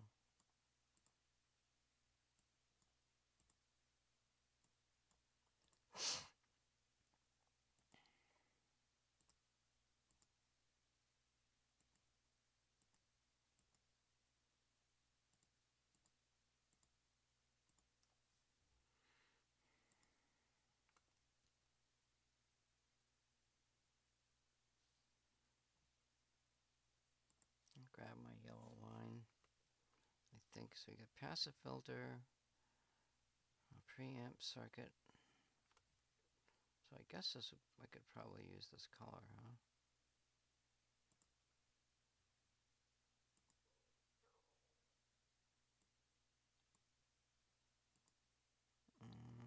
Here, and this is, oh crap.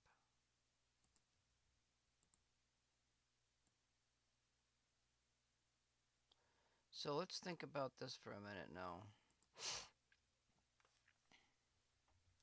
Passive filter.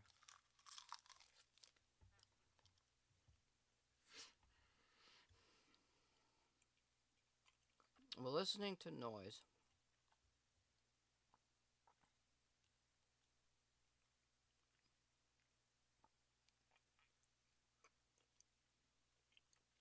And we don't know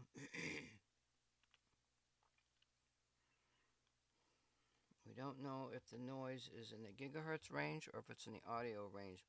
First I was thinking, okay, it's just going to be audio, right?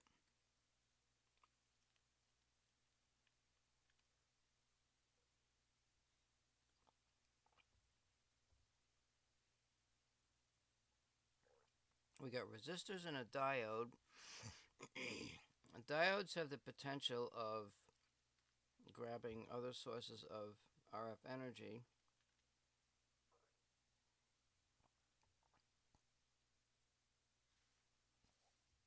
I could make an assumption and say that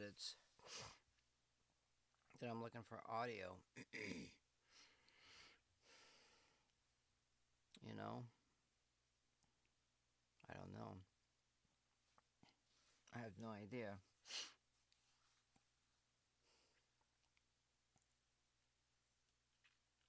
That's actually a really good question because I was thinking in terms of maybe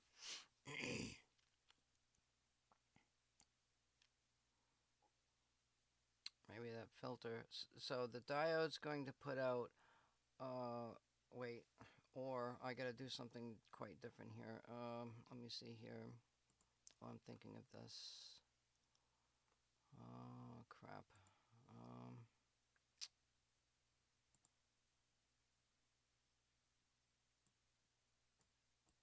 Get rid of this.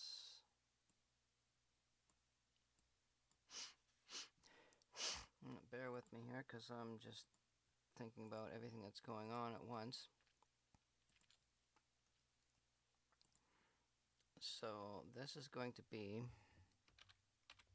JFET or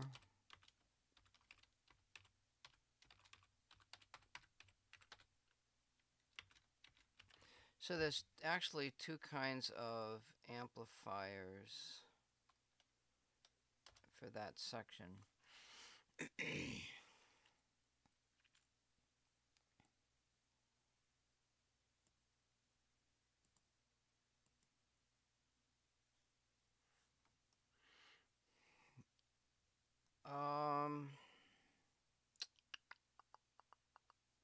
Let me go to here. Let's see. Let's make a note.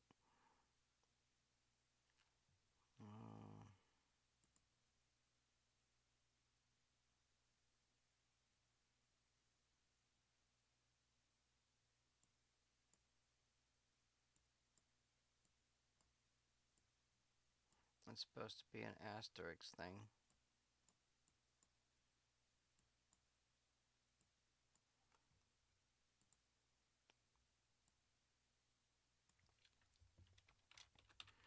Could be audio or 1 gigahertz noise. So need to test.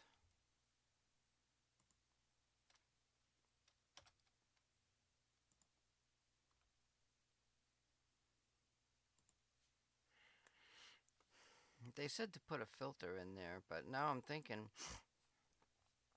what if I'm looking for something in there? What if it's, I mean, these amplifiers that I'm using, I don't think they go up to 1 gigahertz. Let's save this. All right, and let's go to, well, anyway, you know what? Let's just leave that. Let's make an assumption that there's noise coming in, whether or not there's a filter there or not, yada, yada, yada. And then go on and continue with what we're doing. And we've got a signal here. This is going to be, let's see, red here. And then this one.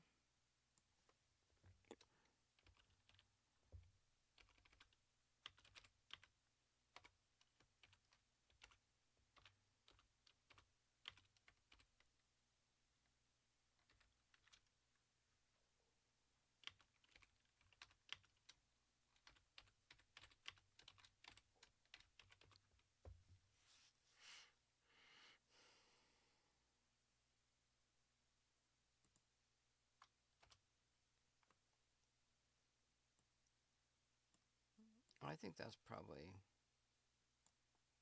pretty good.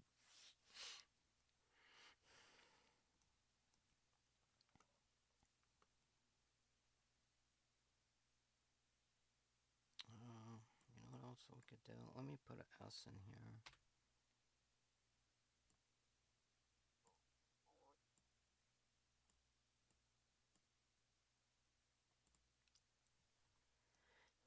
And then let's use, we'll use a line. I'm guessing there's only going to be 2 preamps, you know, I just, like at max, I think I would want to have 2 preamps in here. And then out here, it seems to me,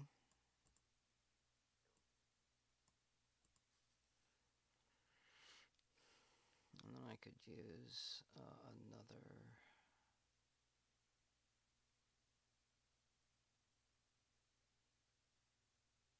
Actually, let's use this color here. And we'll use this box here. And then I'll just put this here like so. And then we'll grab a line.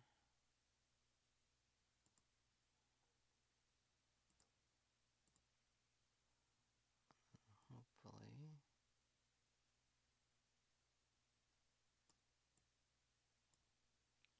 They probably could use a filter in there. another filter, and then this goes to the stereo, whatever, to radio.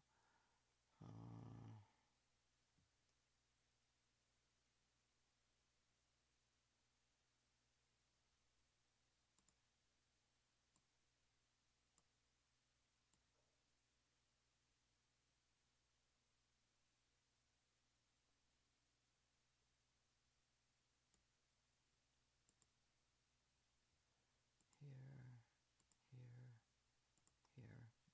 Whoopsie daisy.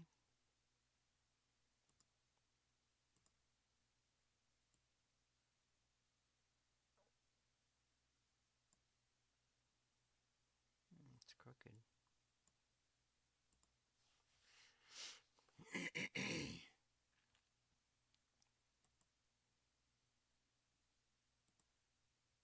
I'll just make a yellow box here. Comparative eliminator circuit. Let's use this one. Well, I don't know where I'm going to put it, you know. I don't think I put it after that first JFET preamp.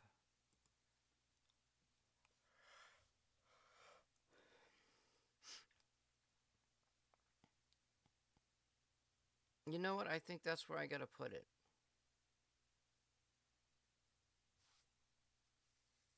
I don't know. I think it has to go over here. I'm going to put a box here, let's see, right here. Let's put a box here.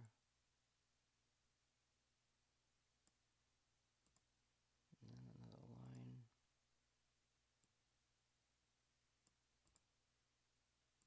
I think it's got to go here. So there's two ways to do this. If you if you take the carrier wave and mix it with the carrier wave that's already there,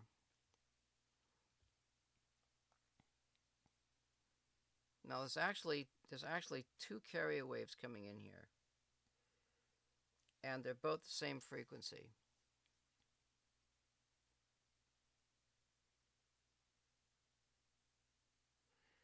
You can use this heterodyne mixing or whatever it is, I think, somehow, and you instead of using a comparator circuit, you send the oscillator signal in.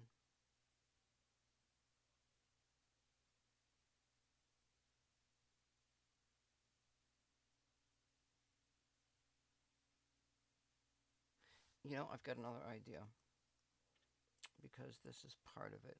Let's see. Let's make this. I'll put another X in here.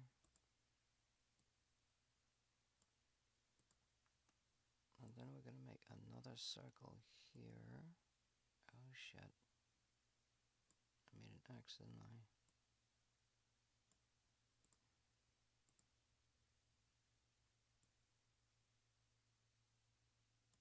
That looks pretty good. Alright, and we go over here.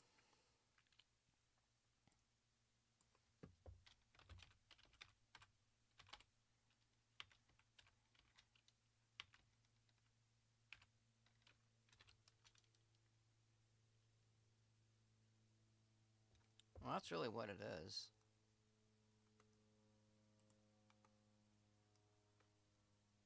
It goes a plane.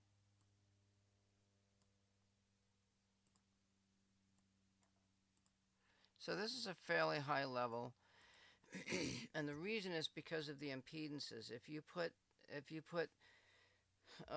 put something on the end of the first preamp stage, you may load that preamp stage down, creating noise, and you might lose your signal. But if you go after the second preamp stage, or even in between, right? So yeah, that might work. So what happens is you've got this, let's say you've got this yellow line, all right, and then you've got the red and green lines. The red and green lines, well, they're going to be out of phase. They could be out of phase, let's say.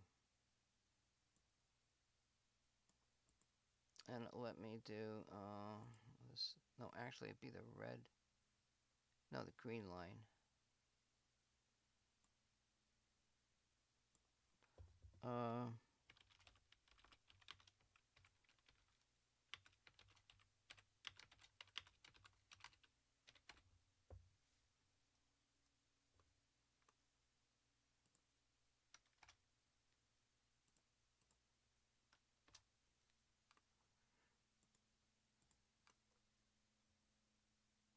And then we put another line here.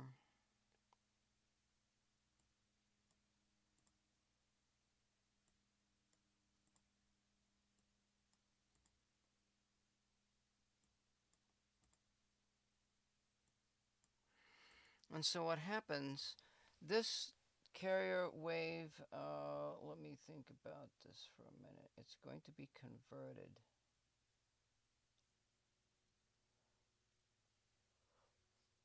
I don't know how that's going to get converted. Like, what kind of a signal is that? If you get a light beam, it goes to the photodiode. But it's just a static light beam. It doesn't move.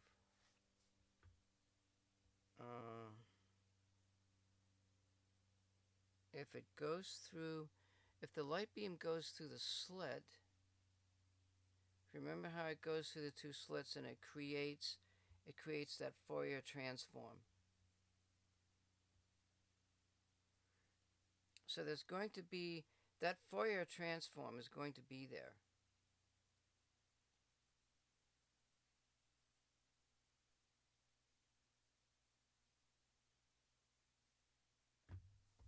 So if I draw a Fourier transform here, I wonder if I can do this.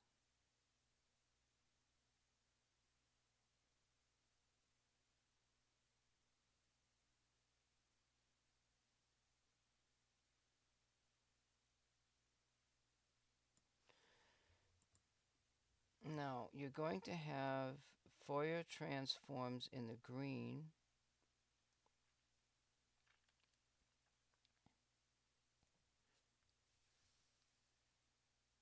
The Fourier transform in the red.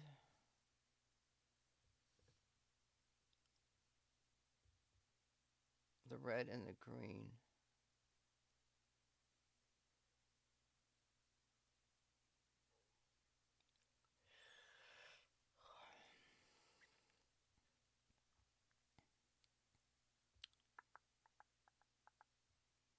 So if I mix, oh, this is, oh wait, what did I do here? I did this wrong. I did this wrong.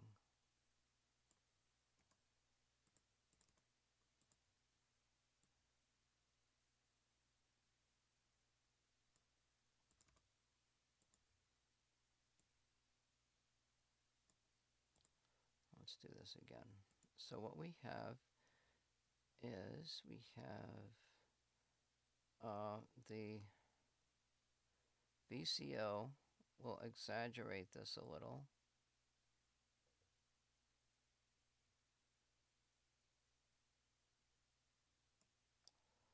And then we have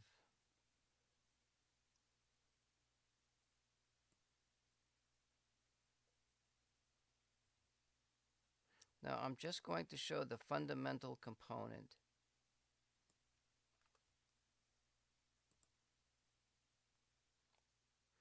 I'm trying to visualize what I need to do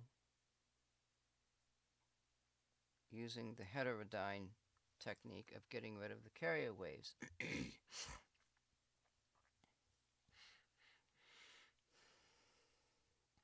So it looks to me like I've got to do it twice. I've got to get rid of the control, but if I get rid of the control,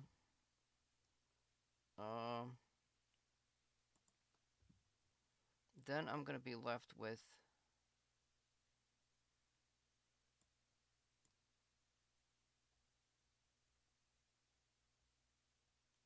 it goes through that slit, and the control frequency is going to have the same thing, isn't it?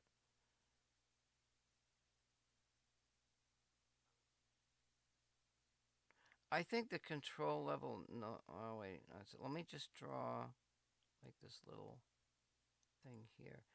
That represents the noise between the control and that section and that variable carrier oscillator, okay? So we make an assumption that that's gone. The yellow and the red lines are gone, and now I've got this red noise component. Then I have to do it again.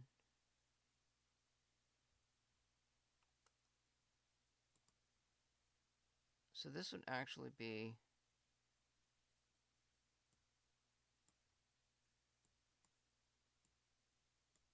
my happy one. Let me just see if I can do this here.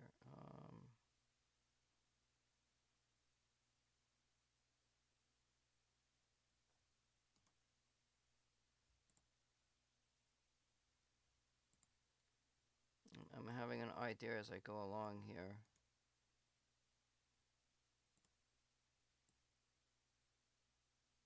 So this actually comes over here. Let's see here, black, here, and then here again.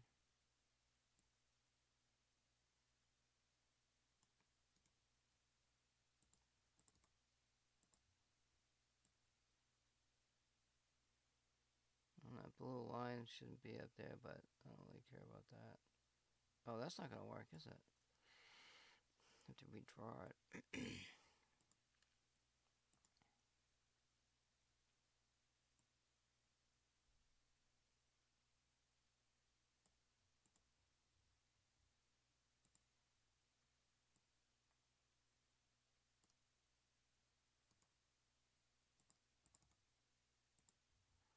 Bear with me. I'm working with my lovely artistic nature side, my right brain, or whatever brain side it is.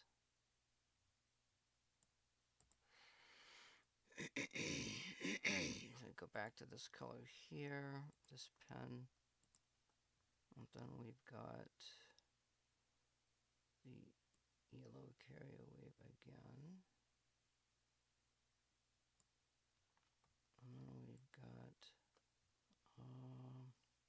yeah, I don't need that, do I?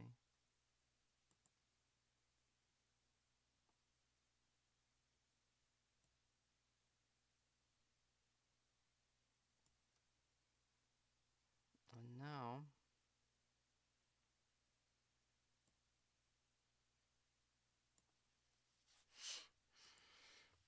now my guess, let me write another 2 here. Let's see, this would be a 2.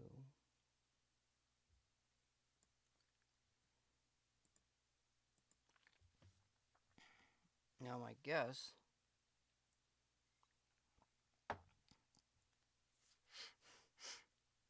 what is this blue one? This could be audio, could be audio 1 gigahertz noise, so I need to test.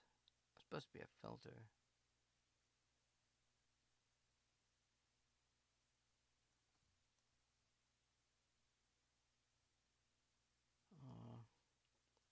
Crap.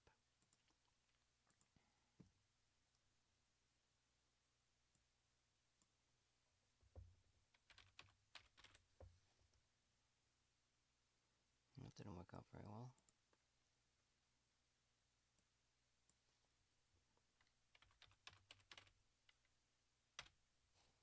That's not the right color, but what the hell.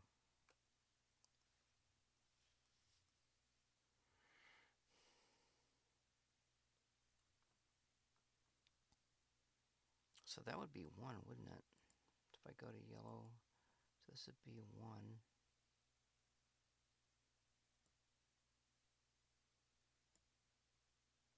And then back to here, grab this here.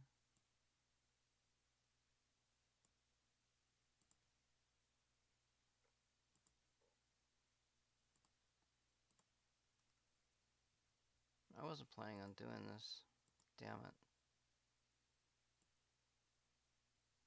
Wait just a minute here. So, alright, so we're gonna get this color here. We get the circle, and then we put this in again, and then put the line. So why there's an X in there is because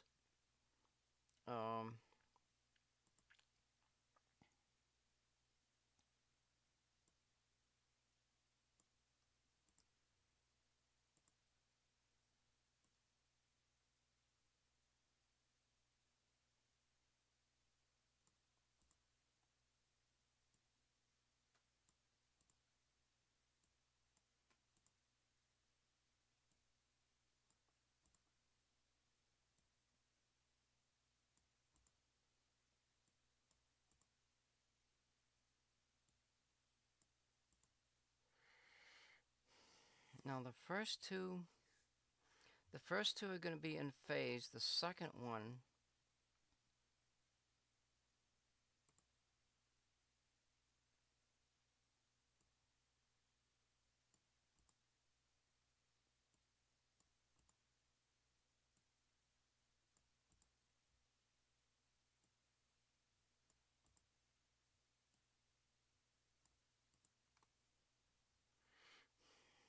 one's going to be out of phase. So what I'm going to have to do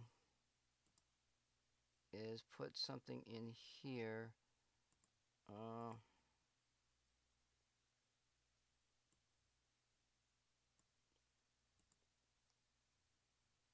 Go over here.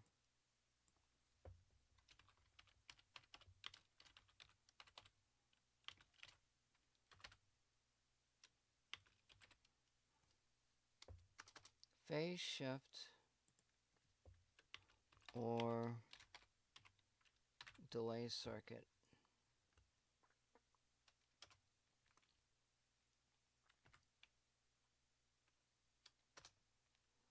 I'll just move this box here maybe. And then we draw a line.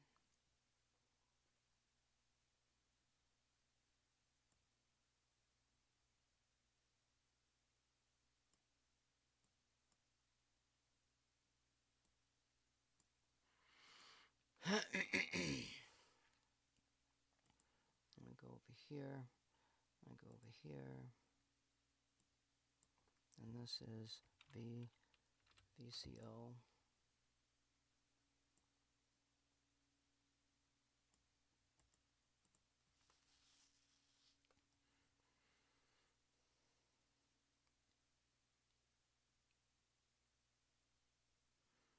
And then you go back over here.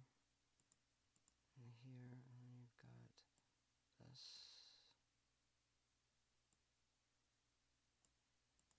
And then what you have, so what you'll end up having is you'll have this.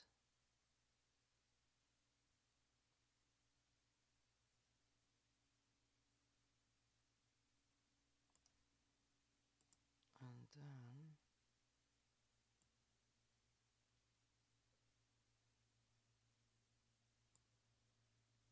this is my hope.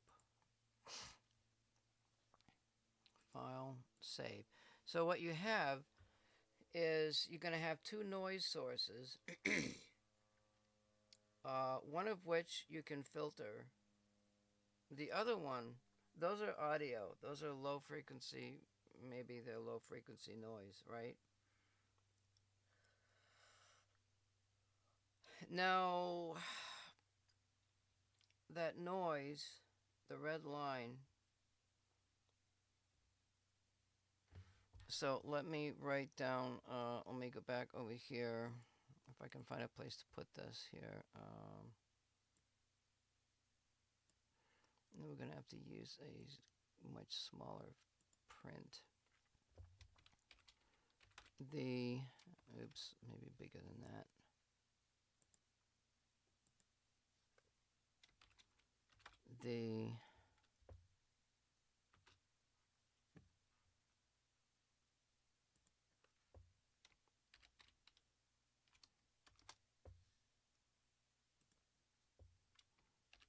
The red noise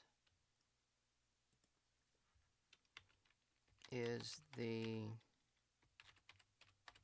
control noise, which is actually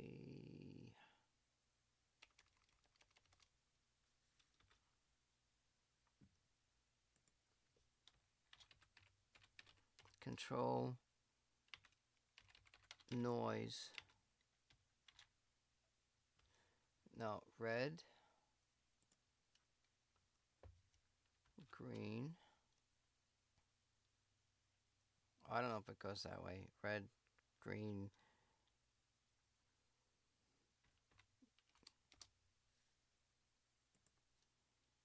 yellow, then we got blue, red, green, blue, and then ultraviolet color. So why I put that in there, you can't even barely see it. That noise is a color noise, okay? And so then what I could do is I can add another. Let's try this here. I'm designing this as I go.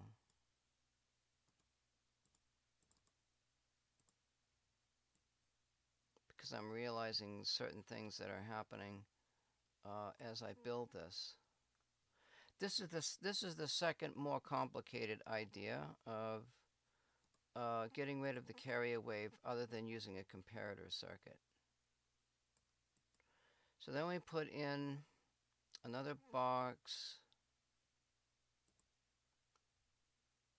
and that's going to be, I'll make it this weird color here.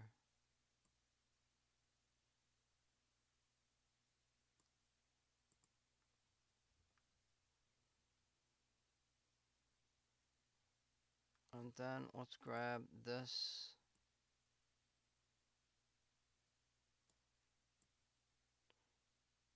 I'll put this over here.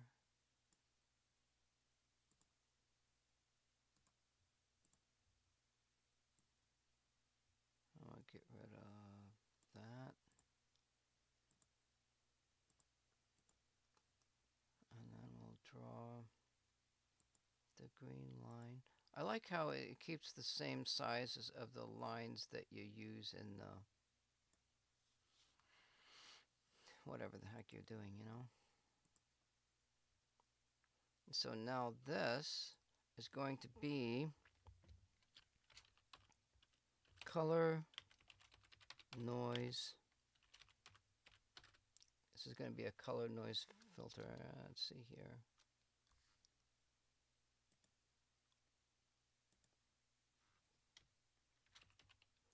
Color noise. That's not going to work out very well, is it?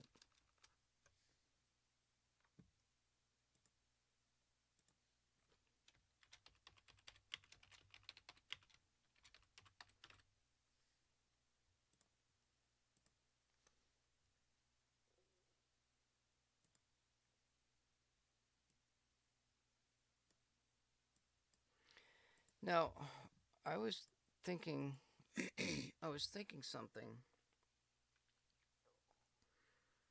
something along the lines of this color noise filter. I was thinking about this a long time ago, but I don't really know. Like, you've got what's called A-weighted filters and B-weighted and whatever, you know. Maybe.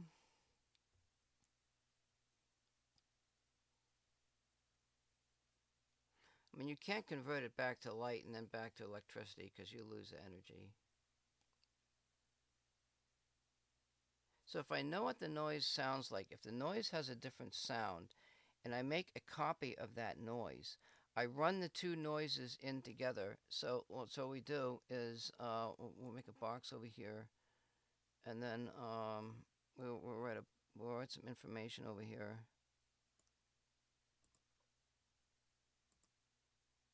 So I think this is what I could do here. Color noise comparator filter, and then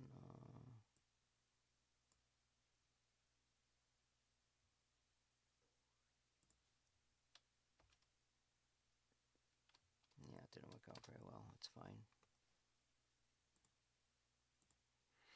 So we can use a comparator circuit just like we do with the idea of the carrier wave coming in.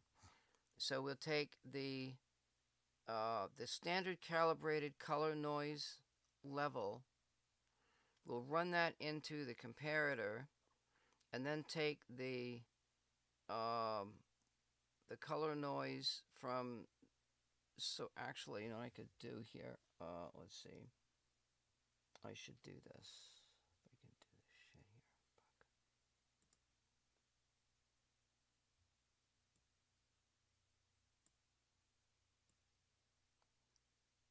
Fuck. Let's do that.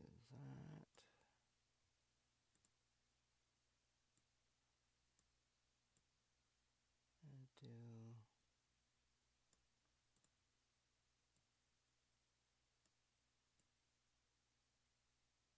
like that. And then go back to here and black and fill this crap in here. And then, so what we do is you take our red, the red noise that we know is our, this is an example, right? So this would be red.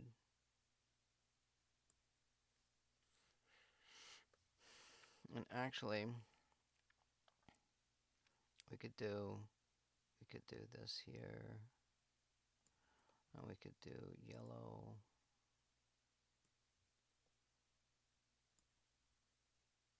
Green.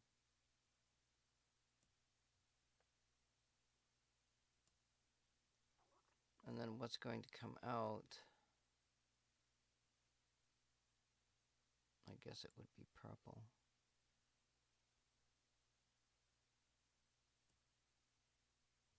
Oops, that's not purple. What the fuck?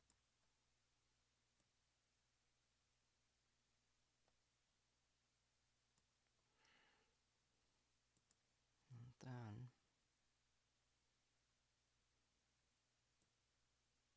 we have test noise.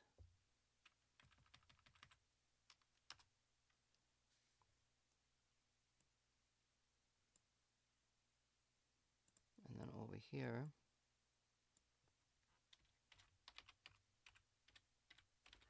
calibrated. Oops. God in heaven. How about I do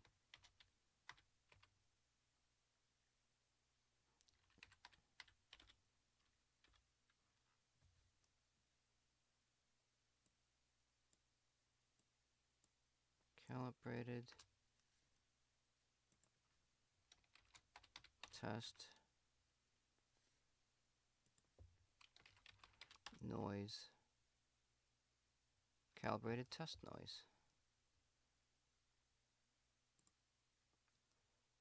Let's just use this red one, I guess. I'll use yellow.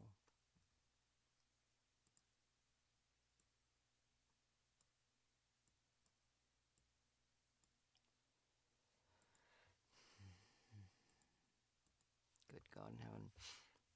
So, the calibrated test noise goes in with the with that first carrier, depending on the color of the carrier. The carrier wave is going to be a certain color. It may not be red. It's just going to be a certain color. That red color up there is going to be the difference. So what I could do is I could do a line, and I could do, let's see, let's do this here. We do this here. We're going to add this.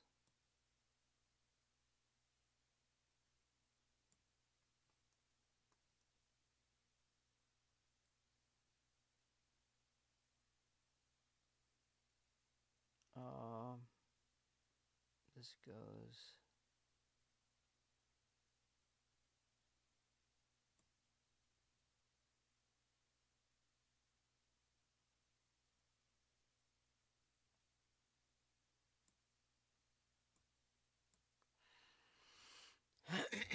that's the noise source coming in. Yeah, that's the noise source coming in. Okay, so file, save. So you've got the noise source coming in. It's a certain color. It could be whatever color it's going to be. Okay, and then you take the color that and it might not be. What if we find something that it's a certain color, a certain wavelength? Then we can go in and we can recreate that color. We can create a calibrated test color noise source and run them both into the comparator. Now you've got two different noise sources going into the comparator, and the output alone is going to be the test noise because they'll be 180 degrees out of phase. Maybe, it's just a slightly complicated idea. Now, if none of that works, we can start with the comparator circuit to eliminate the carrier wave at the beginning, and then run it from there. And then we'll go over here and we'll do another line, and so that we could say from here, and we can also say from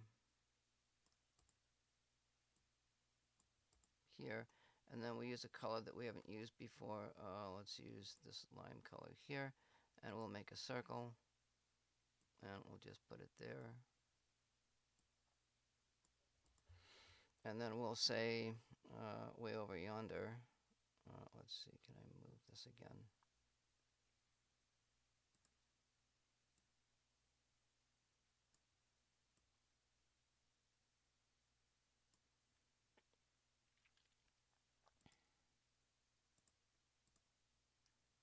And then we put this and the lime color.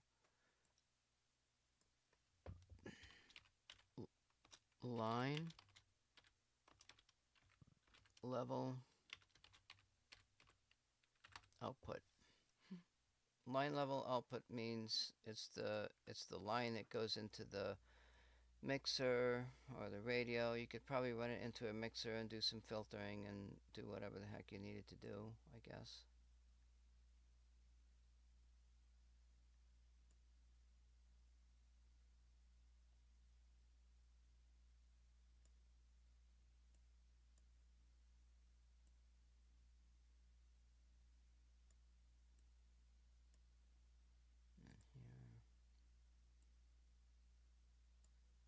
And there it is.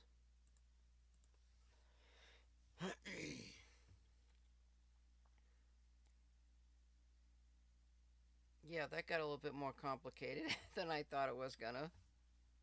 So basically, you got a whetstone bridge. It converts the current from the photodiode to voltage between the two terminals. You take the voltage, you possibly run it through a filter, maybe not, who knows. There is sort of a filter going into the JFET or preamp.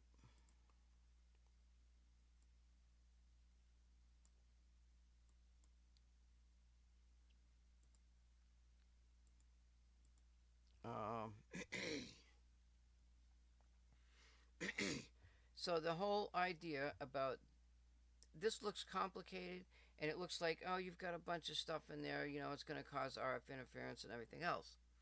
So we build a circuit, we ground everything, we ground the inputs, or we do something with the inputs in such a way as we isolate the circuits to determine what the signal to noise going into in the bandwidth and all that kind of stuff,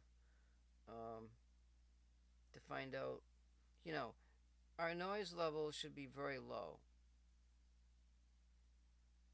And I meant to put down LT28 in there. I don't know where that's coming in.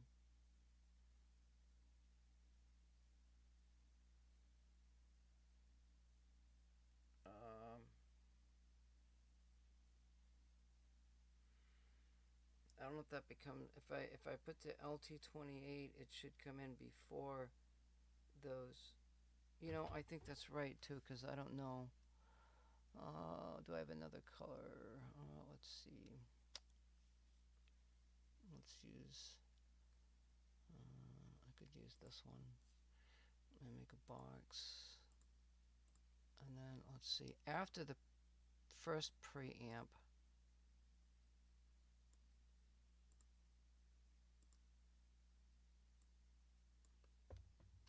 LT10, LT1028.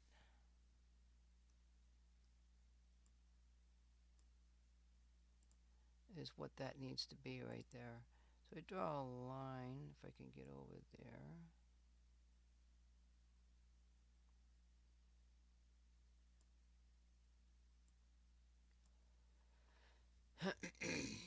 No, I could put a question mark. I really wanted to use the LT28, but it's an op amp, you know.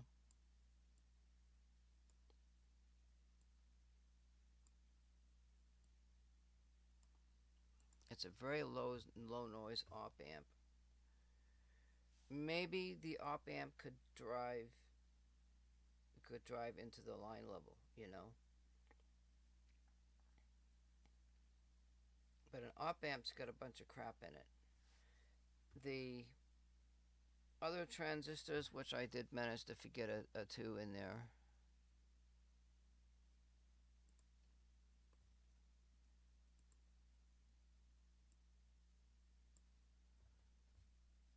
What size is that? 2?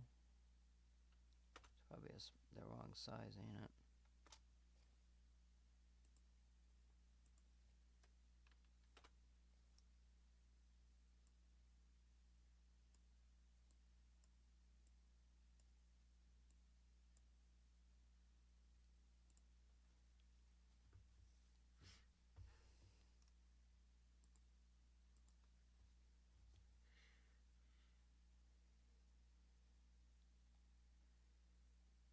I forget what the hell I was saying. So you've got one diode, you've got one JFET or transimpedance amplifier. That transimpedance amplifier is crap. I don't like it because I think that uses an op amp. I don't know. I think it uses one. Let's say hypothetically that we're just using a JFET preamp and then we're using one output transistor to amplify that signal. That's only 2 transistors. It's the JFET preamp, the regular amplifier, and that should get you to line level. Then you can put some filters in there. The filters are all passive filters. There's no op amp. Maybe you could put a filter in the preamp stage somewhere before, maybe, who knows. It's a matter of playing with the idea. Then the problem is dealing with the stupid AC line level crap that's floating around in the house.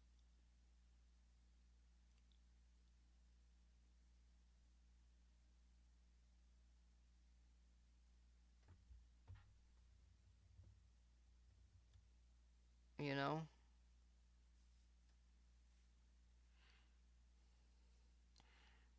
The heterodyne idea is complicated. And if I look up, let's see here.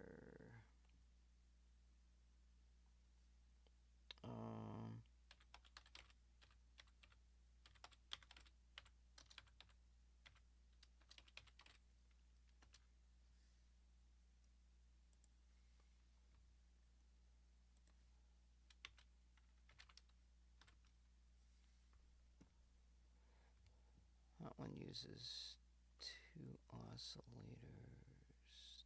That one uses a coil. There's an audio coil. No. That one uses a tube. This one's kind of interesting. It's got the 2 coils from the antenna signal, and then it has a coil that goes into a detector. Heterodyne radio receiver circuit. A variable oscillator. That's the oscillator, yeah?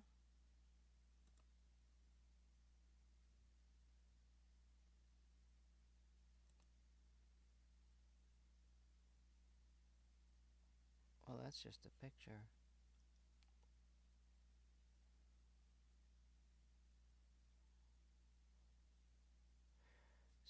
So the input signal is coupled with the transformer, but you don't need the transformer.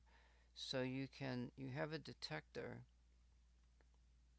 and the oscillator goes in with a variable capacitor, and the oscillator tunes with the capacitor in order to, whereabouts is the signal? Oh, the signal's coming in from L2. I should take this picture. This is a very simple circuit. Save image as, we'll just type it as VCO. And we'll put it in pictures. Actually, LWVCO, save. So it's basically, you got the signal coming in, the signal goes into a detector, which is like a diode, and then you've got an inductively coupled oscillator to the circuit, which is free floating, or however it connects, and then you've got a capacitor and a detector at the output. I don't really know about that yet. Who knows? I just don't know. System. So this is an open loop system, I guess you would say. It has one input. It's noise. We're actually amplifying noise. So we got to build the circuits and determine the noise level of the circuits. We might be able to do that with the circuit program. I've got my idea for my circuits, and let me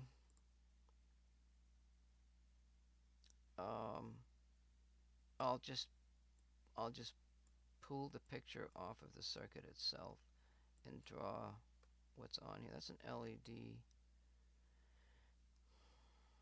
That's an LED thing in it. Hang on, bear with me for a moment here. It's an LED pulsar.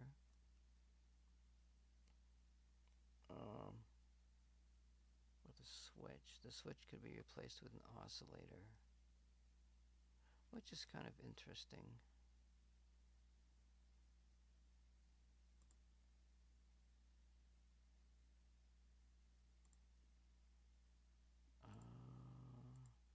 Bear with me, I'm looking through my circuits. Ultra noise, 1 megohm photodiode amplifier. There's a JFET, a photodiode, goes right into the LT28, L1028, which I don't want to do. JFET input stage feeding a bipolar op amp. No. 741, no. LED modulation circuit. Now the modulation circuit maybe I could do. That uses a 741. It's got a unity gain amplifier with a DC signal going into an LED.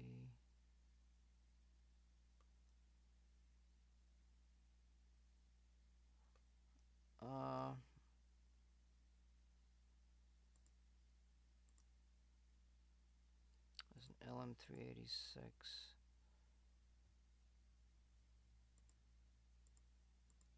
I'm not seeing the FET amplifier.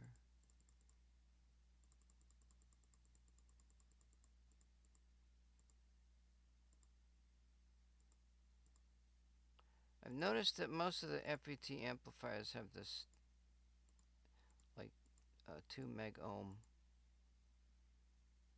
resistor across. The front of it I can't find. My FET amplifiers. What the hell?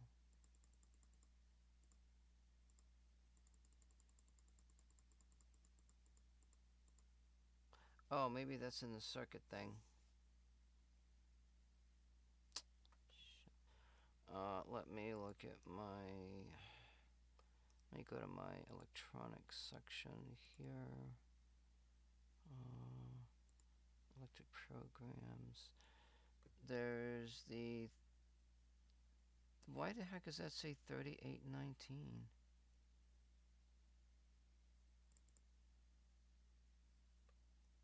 What the hell? Did I actually get the wrong one?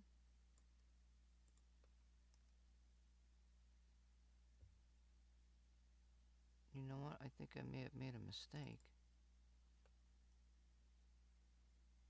Oh my God in heaven.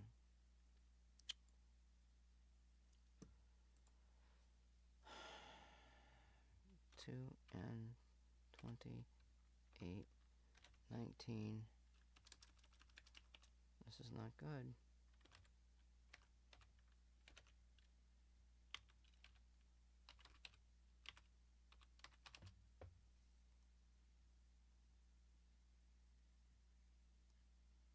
Maybe that's what I was doing wrong.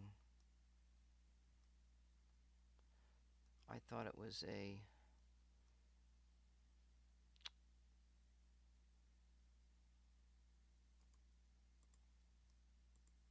3819.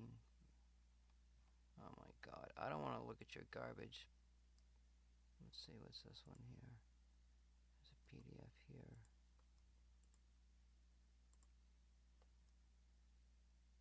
Why the hell did they give me a 3819? I want a 2819. What is wrong with this stupid ass Google? You gotta be careful.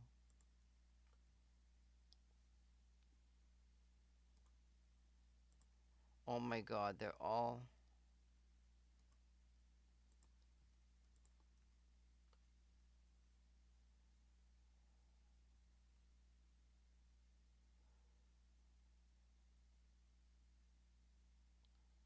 They're calling it a power amplifier. Jesus, what the fuck?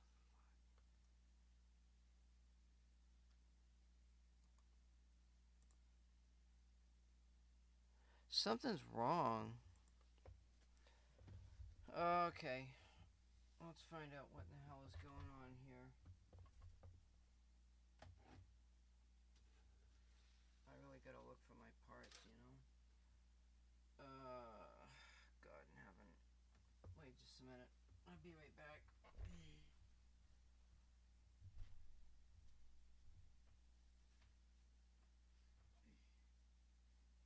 It's one of those days, isn't it?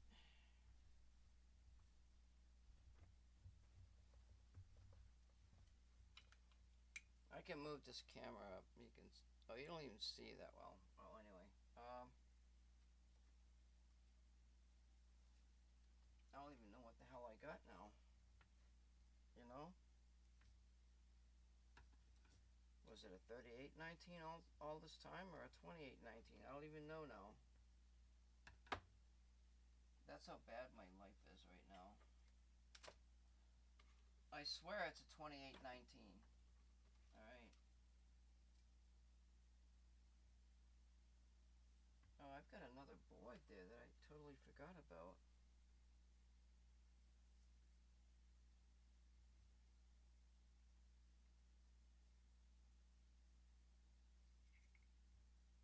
Okay, I don't know what that is. Man, this shit got so much dust. Wow. Because I haven't used this for ages. I forgot about this board set. Holy crap. How the hell did that even get over there? This is the one I want to use.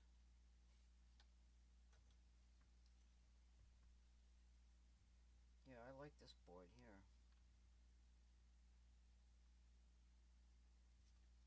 I can't fucking read it now.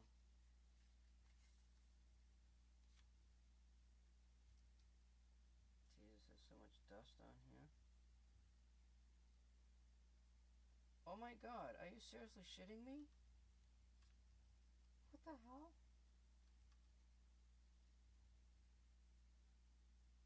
There's a 2N222.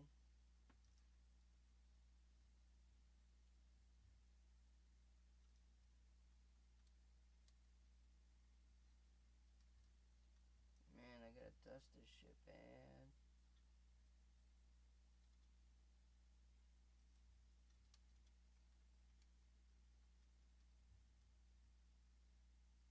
That's that's a 2N22. Why the hell I got two of them in there?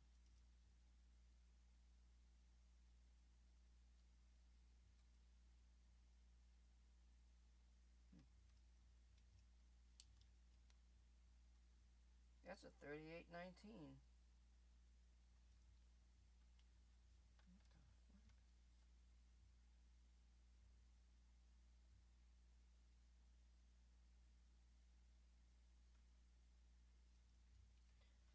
You know, I think it's a 3819. I think I was wrong.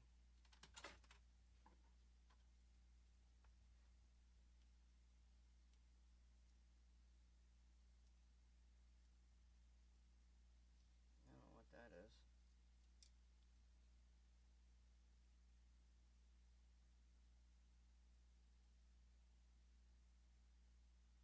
I don't know what that is either. It's dust, man. It's a lot of fucking dust.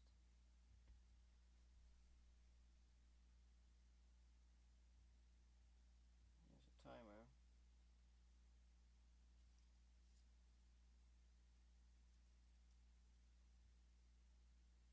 There's a dual timer. Wow, look at the dust on that. Holy shit.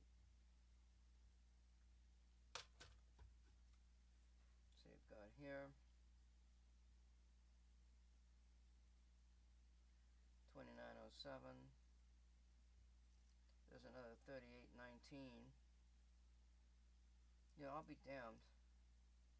All this time I thought there were 2819s. And they're not. They're 3819s. And what the hell do I know? I've got a 10 megahertz crystal oscillator, an LM311. I think that's a 741. I got 3819 on that board. So it's a 3819.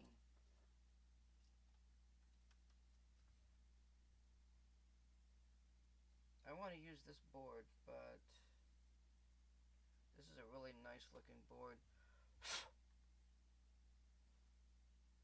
It's got some wires on it, it's got some LEDs floating on it, it's got some variable resistors.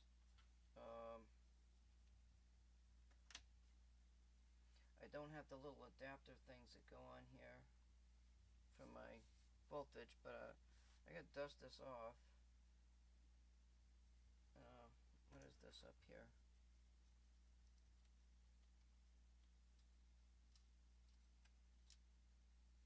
These 3819s, you know, they're probably static sensitive. You gotta be careful and stuff.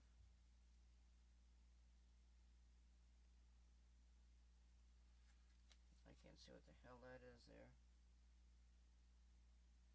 That's a 2N222.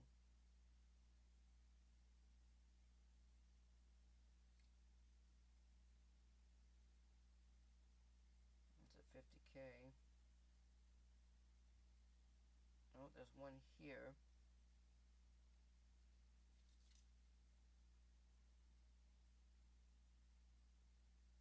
This looks like my circuit that I built. That's a 10K. That's a 1K. There's a 1K there.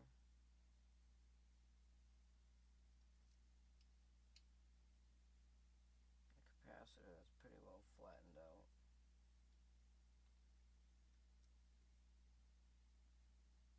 $104K. I don't know if that's. I gotta read those numbers. I gotta learn them numbers again.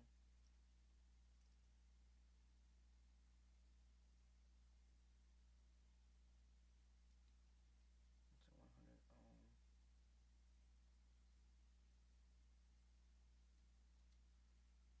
Okay, so those must be. I'm just wondering what this other one is here.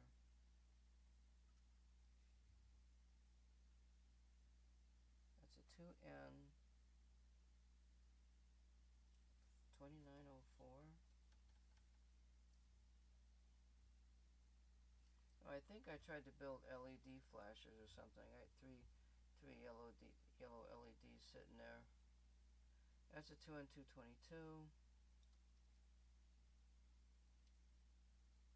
Some shit under here. Oh, I made a coil. That's what I did with this wire. You know what? I'll bet you any money that that dude under there... Well, I can't see it. There's a dude under here.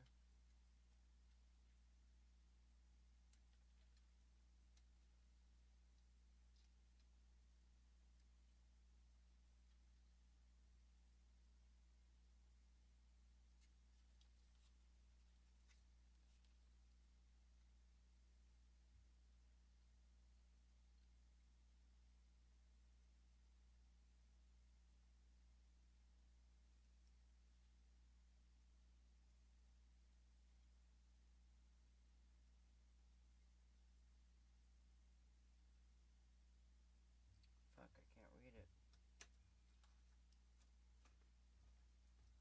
Time to get the big guns out here.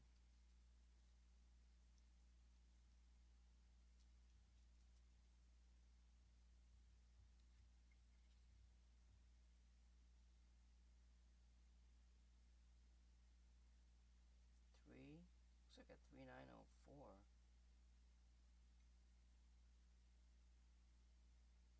On a 3819. So those ones I don't have to worry about static electricity is why I'm looking.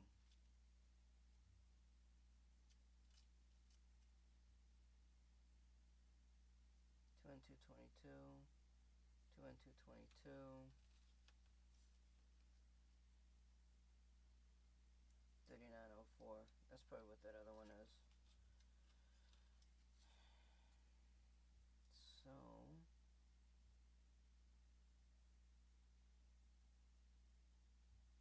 the 3819's down here at the bottom.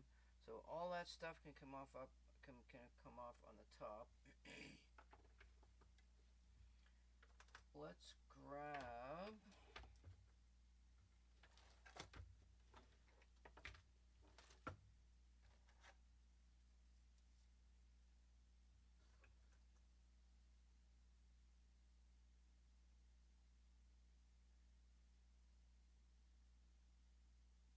Alright, so I want to grab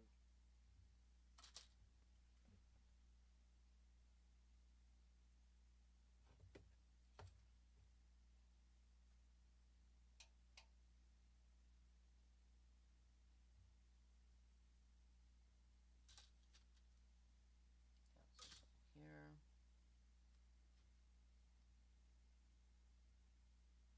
That goes there. We got a 10 megahertz oscillator kicking back here. I got a bunch of oscillators. I should just put that shit together. I don't know what that is. Some resistors here. Let's just throw all this crap off. That over there. Wires. Capacitor. The transistors I don't really know what to do with yet. This looks like a pretty decent board.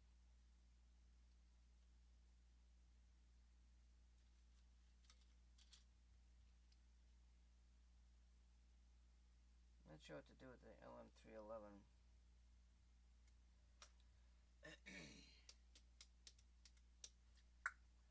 Yeah. I'm not going to use this big monstrosity of a board. I just can't use it, you know. It's got stuff on there that I can use, but that's not going to happen. There's a photo cell on there I don't care about.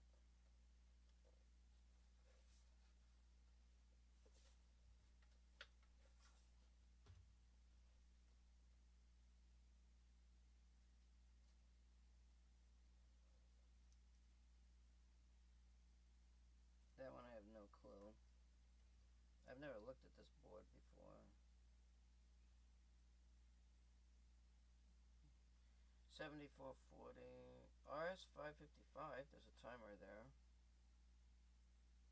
There's actually two timers there. To get a timer circuit, I have no idea what the hell it is. I don't really care. I'm going to pop the timers.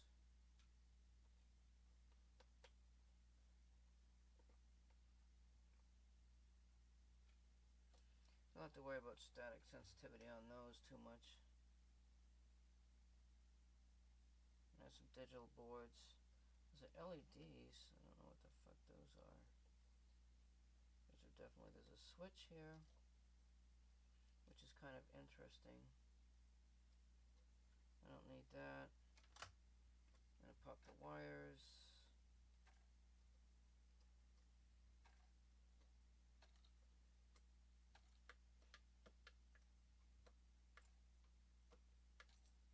It's a nice little setup, you know. Oh, you know what I could do? I could take these terminal things off and put them on the other board. And, oh, you know what I could do? I could go grab me another snack. Damn. What are we looking at here, anyway? Some small picture of me. I'll have to fix that. We're gonna fix that. We're gonna fix it. We're gonna make a big picture of my shit. That's what we're gonna do.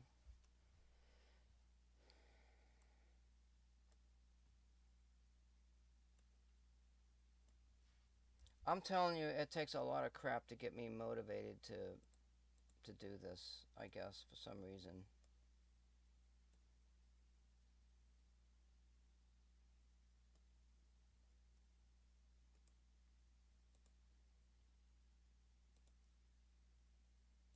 I'm just burnt out, sort of, you know.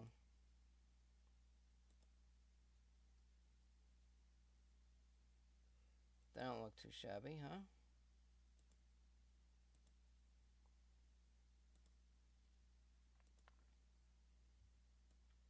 You know, all this stuff can get... Oh, wait, oh, so, you know what? It's a 3819. I'll be a monkey's fart. I'll be a monkey fart. Damn, what the hell?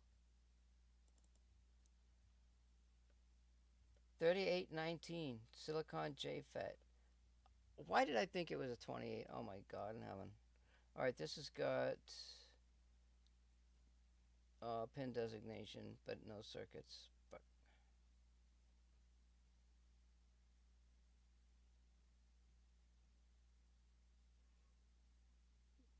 Or does it even have that? It's got 1, 2, 3 on the face side. Drain gate source. Dreno gato sorso. Comendo. No lo comprendo, comendo. Commando. Wait, let me look at my picture. I don't even see my picture here.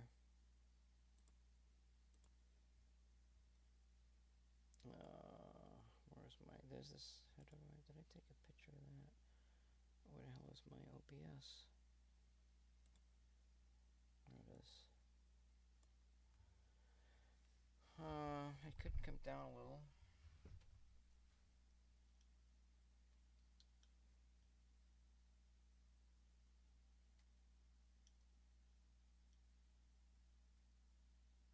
You want to be able to see that scope down at the bottom. What am I doing? Alright, I think what I need to do... God damn it. Hiya, Chihuahua. You know what I'm saying, home? Jeez. Help. We're gonna go into the land of, God knows what now. My poor wife, she's in a different country right now. And she thinks, oh, I'm worried about you. I don't want you to blow yourself up. And you're like, I'm going to blow myself up on 50 microvolts. You know you can die with a current of 50 microamps? Did you know that? Believe it, it's true. I don't need to wear this silly hat no more because y'all can't see me now.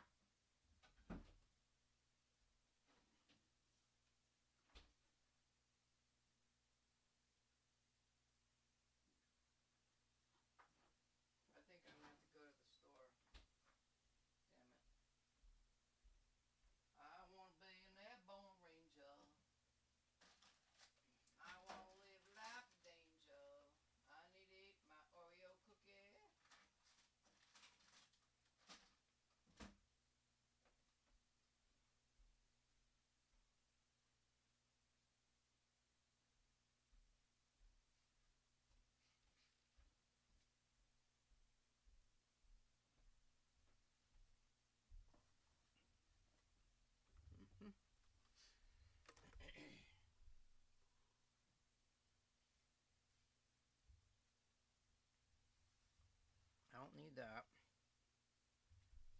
I need. Actually, I can't take them terminals off because they're soldered, ain't they? Fuck.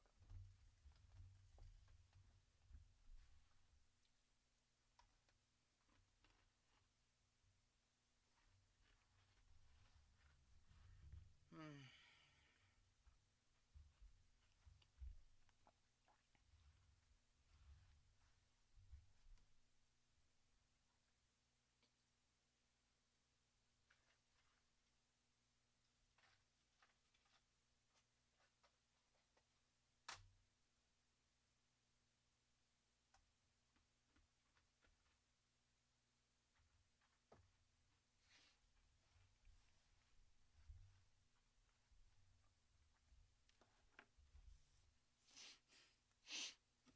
Hmm.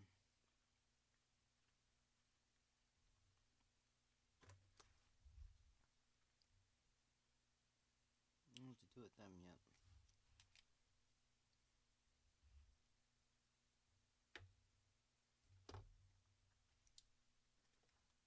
My other poor boards are extremely dust-ridden.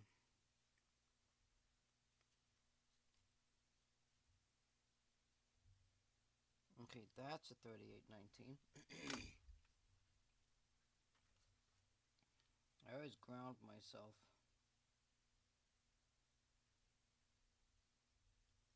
Wow, I've got a circuit here. Wait a minute.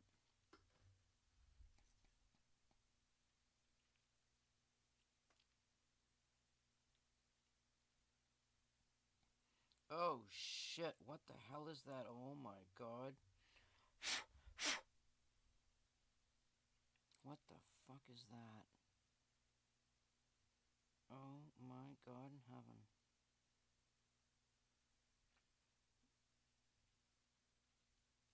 Is that a temperature? I think that's a little thermistor that you gotta see this. I don't even think you can see it.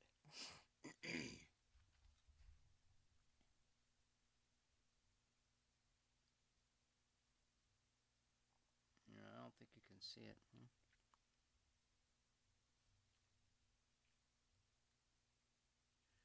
I can't even see it here. It's like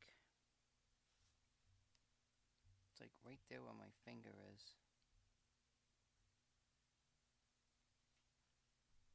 There's a very thin device, which I think may be a thermistor. I think that's what that is. We may have a little circuit right here, but I don't want to use it.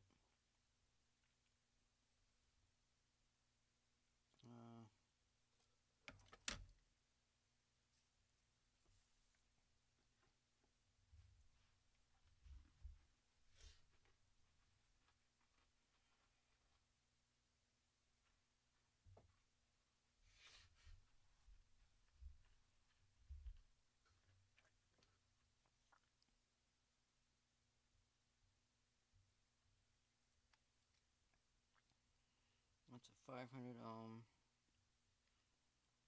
another timer circuit,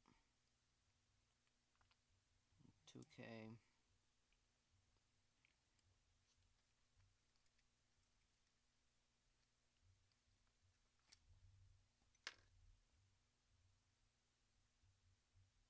That's a 25459. I have no idea what that is.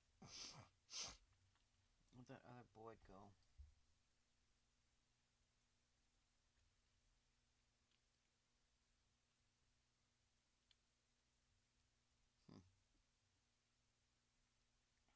Fuck.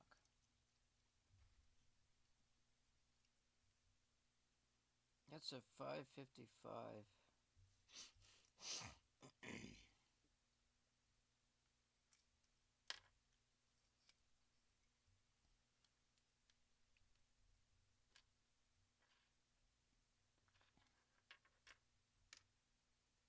I don't know what that is.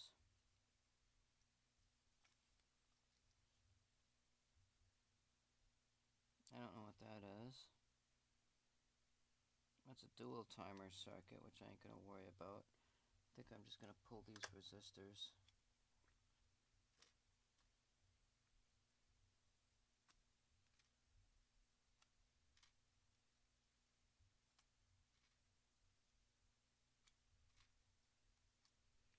Pull some wire.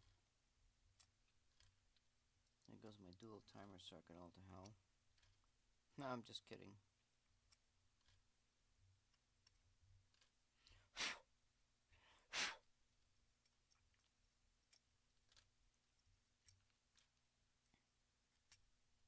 This board's coming right apart, ain't it?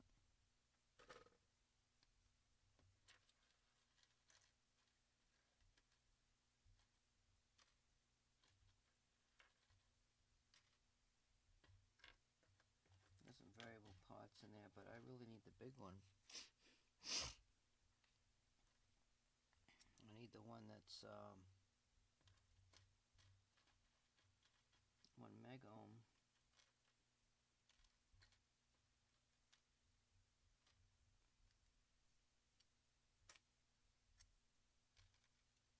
Oh, we got some wires.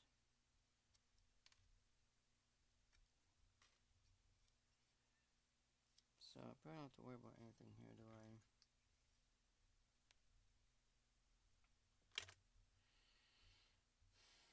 I could use this as a storage board.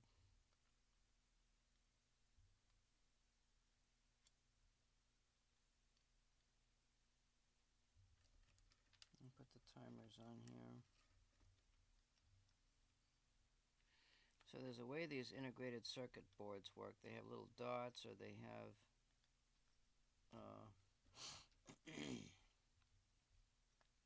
a little notch on them, or the way it's written, or whatever the hell.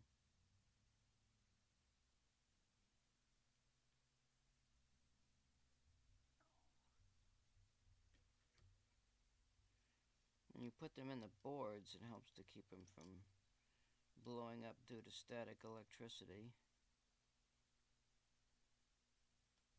which could mess with them. What is this here?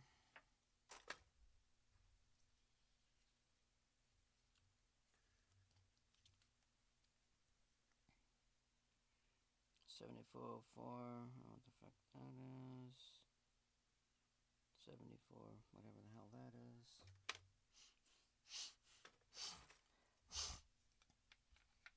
There's a couple of breadboards there. There's this one. Got stuff here.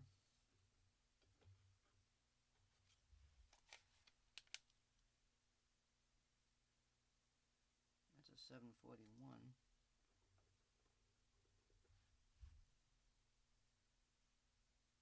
I don't know what that is. I could pull that 741. Nah, do I really need that? I don't need that now. I need to take this contraption and put it back where it was. If that's even possible.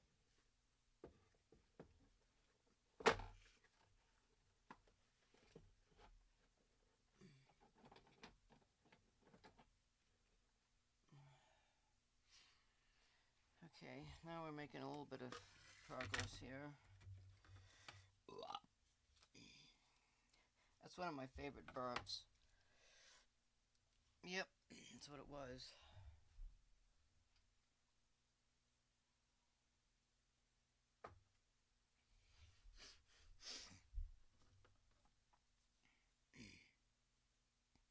Alright, this is my FET circuit, isn't it? It's a 3819 in there. Let's put this up here.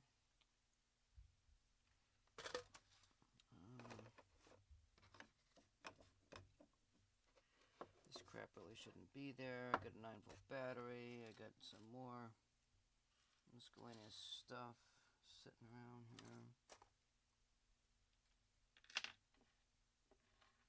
A diode that wasn't tested.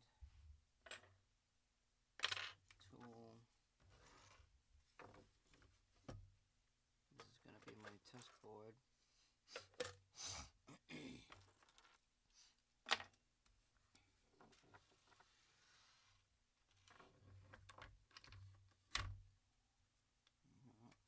this is. Probably a 5K or something.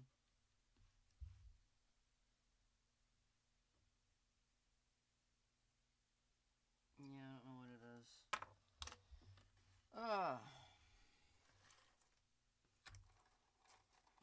So I've got some components in there. I've got some variable resistors, but they're really not what I need. You've got these surface mount resistors.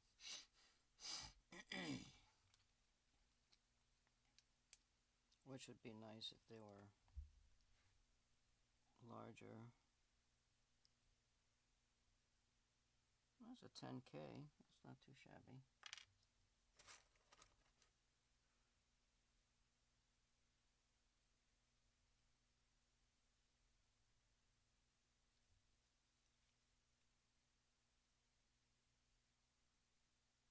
Yeah, I don't know what the fuck it is. There's a bunch of caps in there. There's some connector stuff.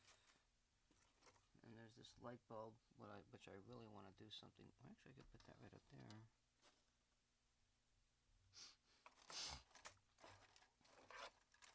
And that's not supposed to be there.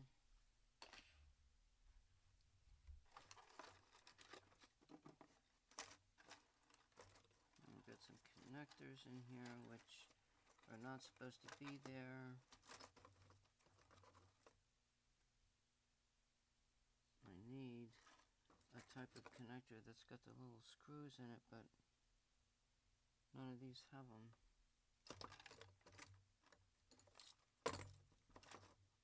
I need a way to go from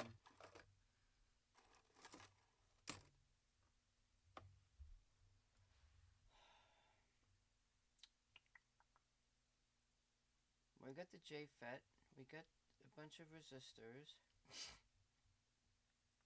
I got my scope probe now, but I need to go from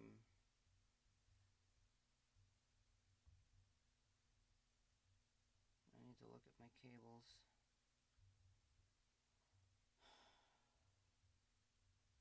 What the hell is down here again?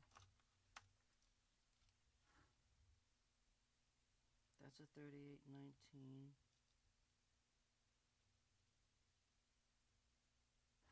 That's a 3819. What is this crap over here?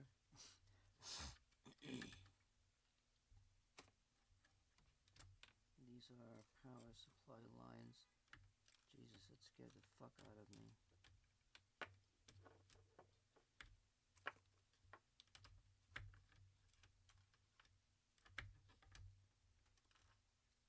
Oh, there's my battery line right there. Nice.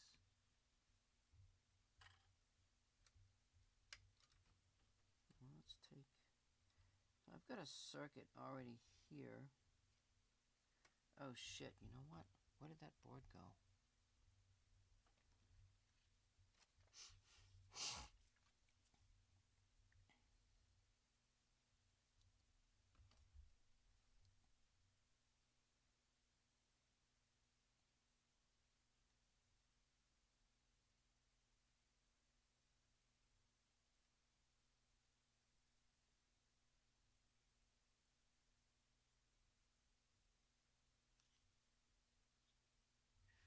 Alright, where I need my picture of my let's see, I don't need that. No. Don't need that.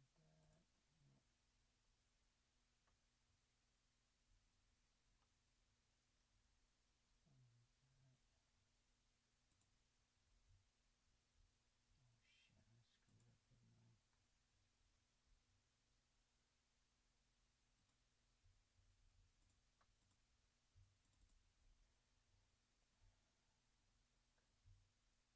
One, two, three.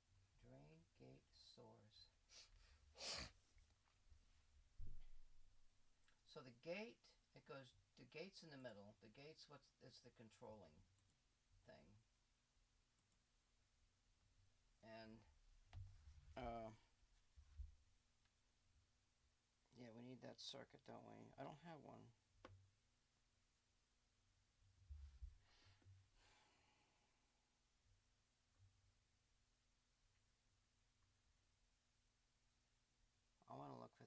photodiodes. That's what I want to do.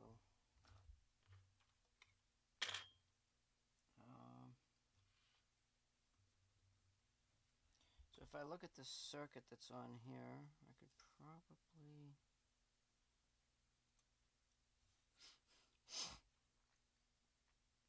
So the drain...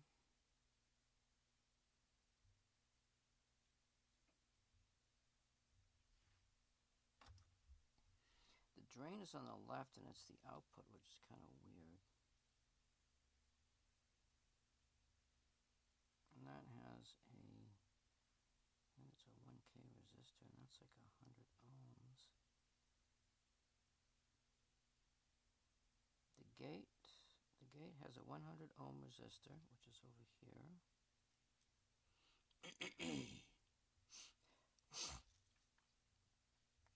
So that would make it look like this then.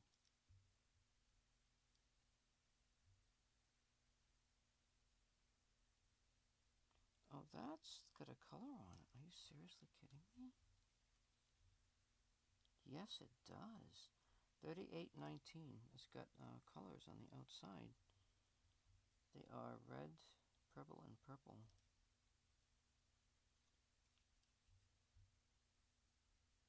So the gate has a 100 ohm. The drain has a 1K, I think. The source has a capacitor, and it has a 10K resistor.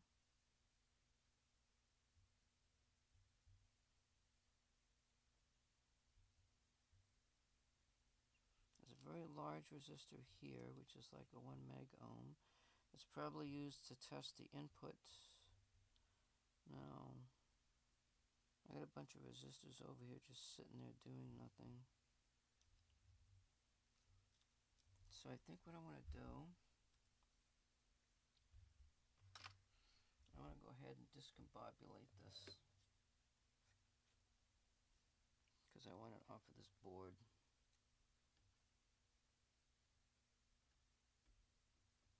Oh yeah, I really like that board. And then we'll just put these, oh fuck, where's my components here? Oh, this is the one that's got the thermistor on it. I'm pretty sure that's what that is.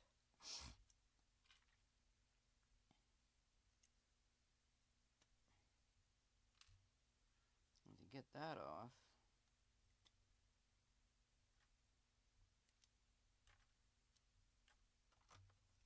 it's going to be interesting.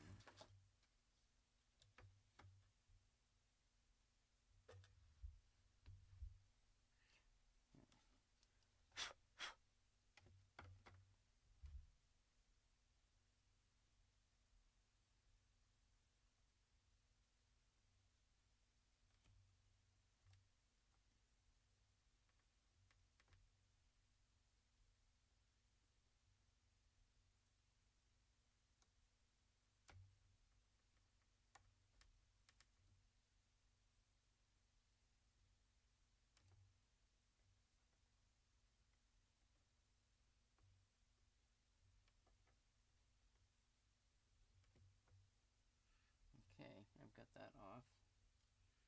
And I'll set that over there. So the thermistor can be used as a temperature control source, to temperature control current source type thing. So whatever, if you have a certain setup and you want it temperature controlled, you can use that. And it's a negative, I think a negative. So when the temperature goes up, the resistance goes down or something like that. I forget. But we can just put our finger on it and do a test and so on and so forth, you know. So that's there. We've got this. I got some junk here that I have no idea what's going on.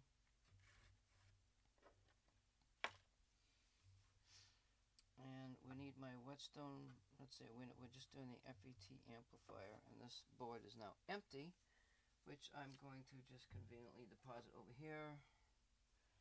Now I've got another really, really nice board. Like all this stuff Needs to have dust blown into it. Actually, what I should do... yeah, I just breathed some of that shit. What the hell's my drinky poo? I gotta go get another snack. Yep, that's what it is. It takes, I don't know, my motivation lately has just been like fucking in the negative numbers.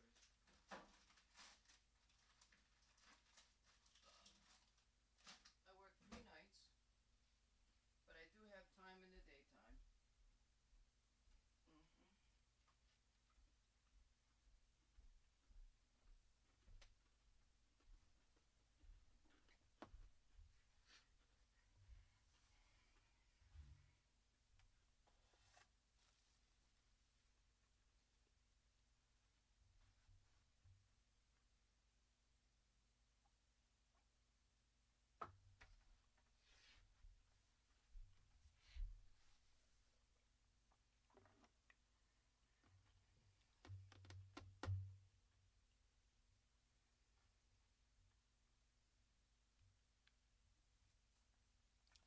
I'll tell you what, let's do.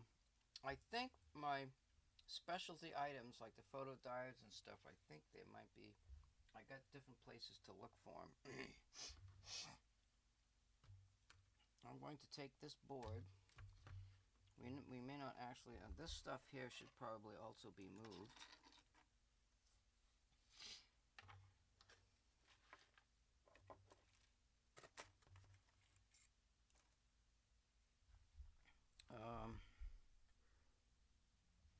Where the fuck am I going to put this shit anyway? I got no room. I wanted to show you something here. Check this out.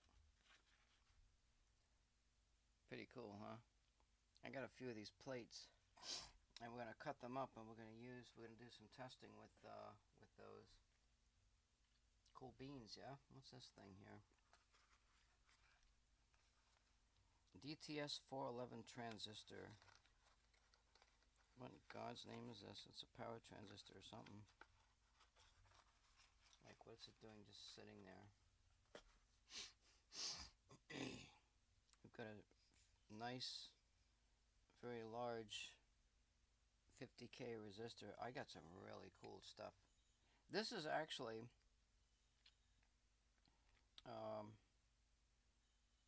this is an inductive resistor is what this is, which is really interesting, and that's why it's sitting there. This is my trusty dusty grading from a CD-ROM.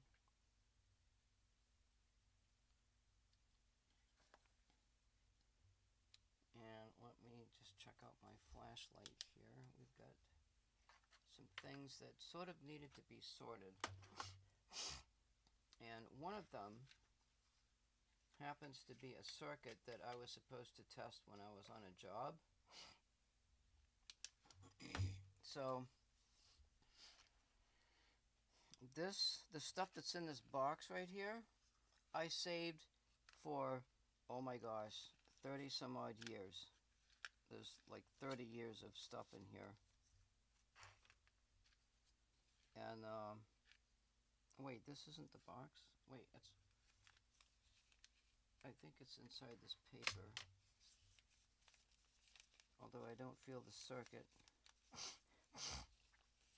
It's probably inside the box.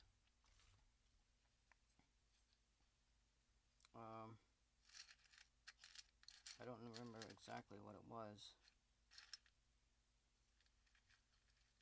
but it had to do with a spike coming up on it, and I don't know, I don't remember exactly what that shit was all about.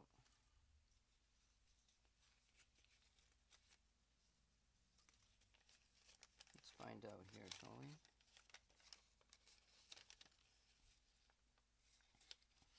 Crystal, fluke center, opto frequency counter, 41 DD Protec, fluke, yada yada yada. Secondary dropout, there's a Whetstone bridge here. deleteothers.com.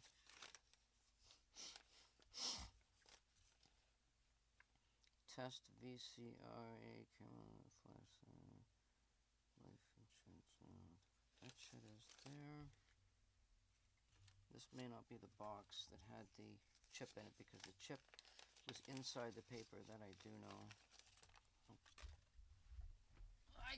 Ay, caramba. Let's see what this says here.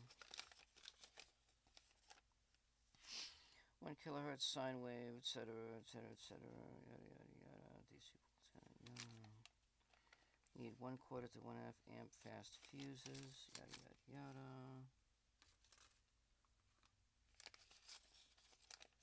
I don't think this is it. ProTech. It's something to do with the meter. There's a software and a meter that used to work together. These might be calibration numbers for that particular meter.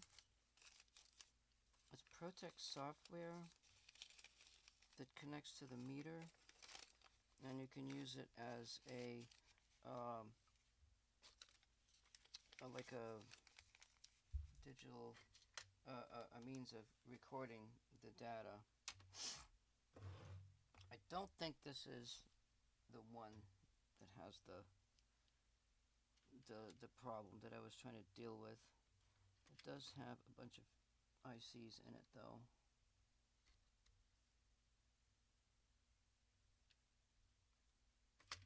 Oh god, I wonder if that's it though. I'm just going to take all the ICs out. I mean, I've handled ICs. I know I touch metal over here and make sure I'm grounded.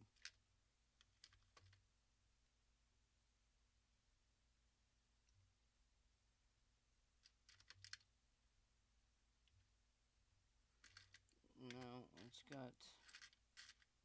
Oh god in heaven, there's a lot of chips in here.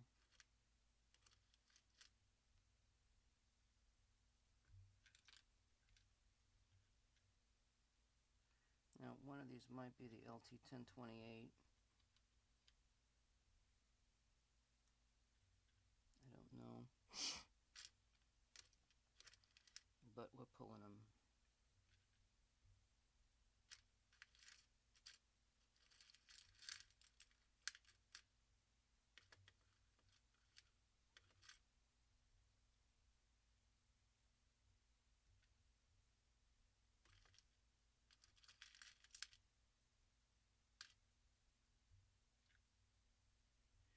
Nine times out of 10.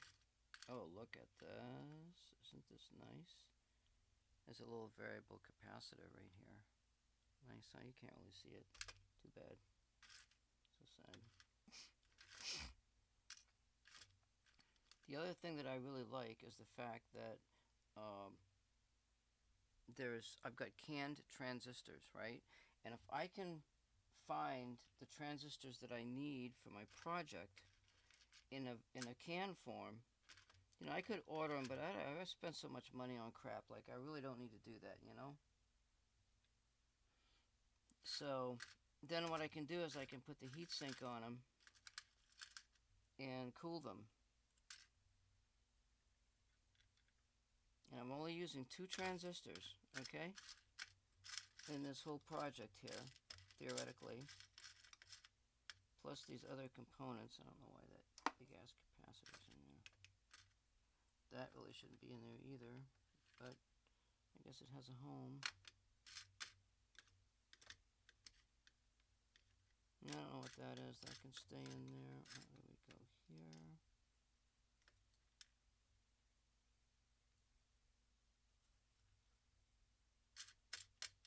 I should pull out that little variable capacitor, because that really looks cute. I want to keep that. There's a diode. It's like a power diode. There's some other stuff in there. That takes care of that box. Let's see if we got in here.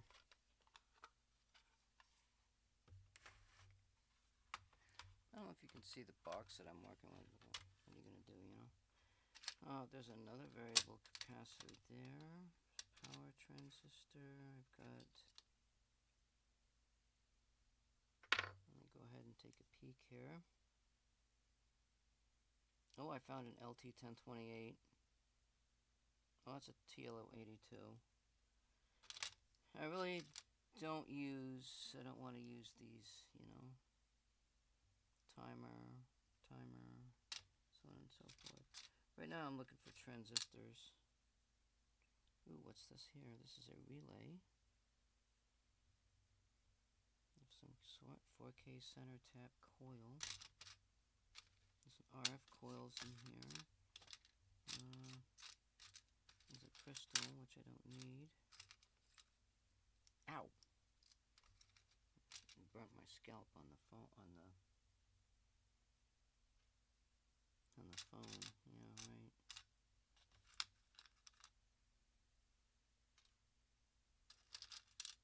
Take some stuff out that's not supposed to be there. There's a nice, beautiful germanium diode. Probably can't even get these things anymore, you know.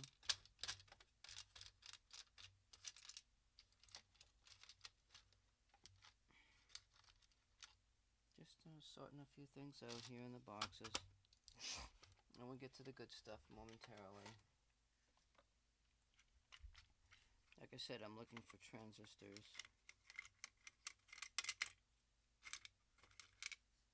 Maybe the LT28. Those fucking quarters really shouldn't be in there either. There's something with some gold leads.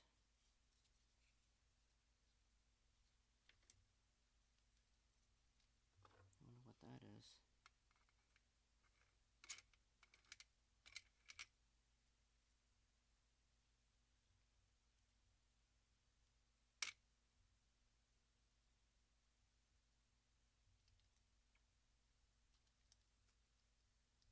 When I do all of this stuff, like my feet are firmly planted. Oh, it's a 741. That's nice.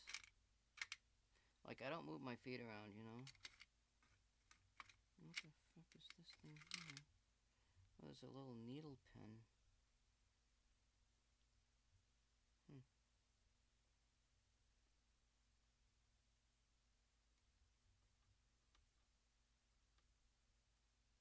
That's cute, huh? Maybe I'll just keep that out here. Alright, so that's pretty much done. That's got stuff in it. Oh, so I did that. This gets battery stuff. I got some boxes up here.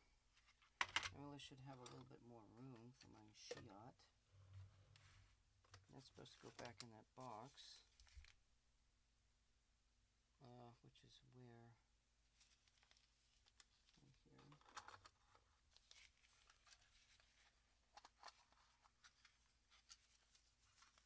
I don't know what all this crap is here. The other one must be somewhere else. It's got these components in there. Maybe I'll leave it in that.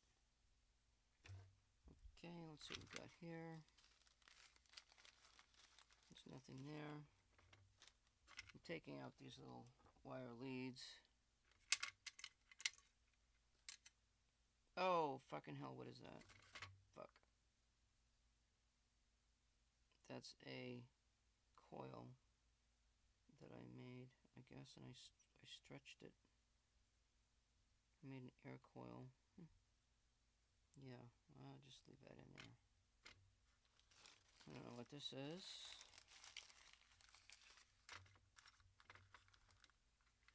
Now I can go up here, yada yada yada. Let's see what's in this box here. I gotta go through my goodies stuff, you know. These are probably digital ICs.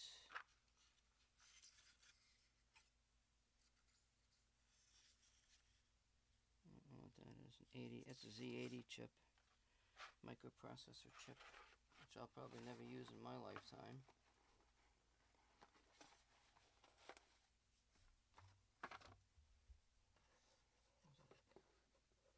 Box back here, which I think these are the boxes with my inductor coils. These are large ones. I got more boxes in the kitchen. but I've got these coil things, these ferrite cores.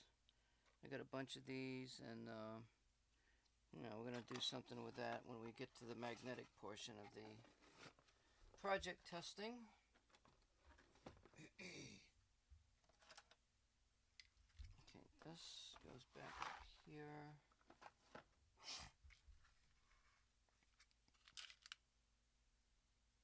That looks like a battery. I don't know what the hell that is. I've got some hardware. There's a power transistor. Nothing serious in there.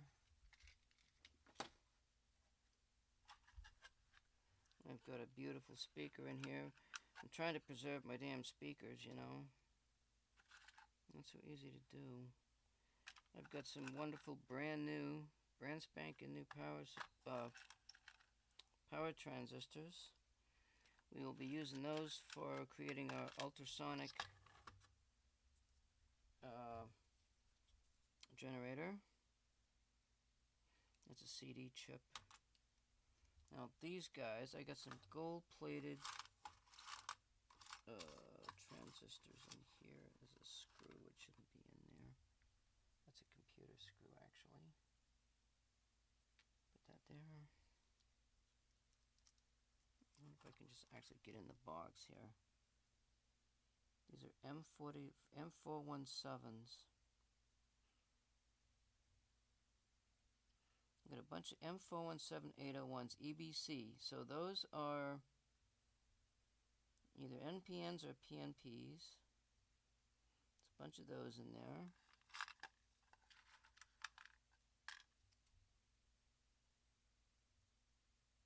We'll need a comparator at some point. LM339, I think it is. No, this is just various crap in here. Oh, there's a nail that shouldn't be in there.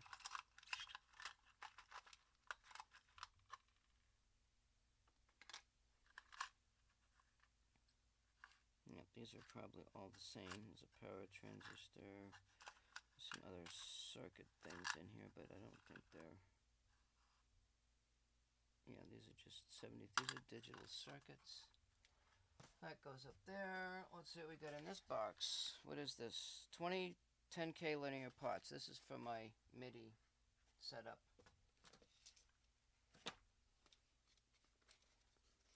This is a plastic container, which I should use to sort out. I got some diodes in there.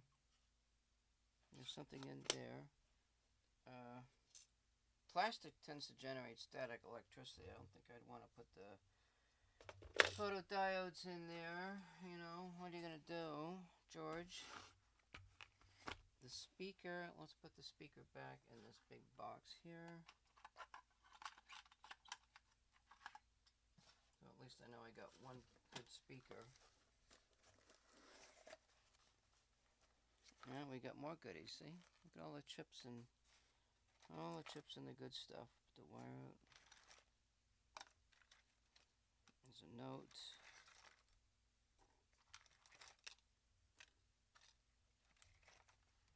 Got some nice connector wires.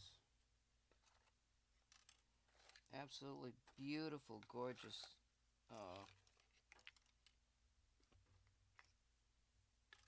I mean, this thing is just beautiful. Look at that crystal oscillator into the square one.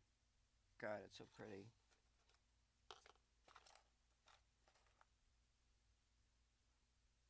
And I've got some goodies in here. And all of the goodies, you got to be really, really, really careful of this stuff, because it flakes right off, and it's the static prevention stuff. There's a nice, big, beautiful photocell resistor type of a thing. That's not what we use for our project. It has very low response, let's put it that way. Now, I've got loose transistors in here. Now this probably is the one that has my 3819s in it. I think it's a 3094.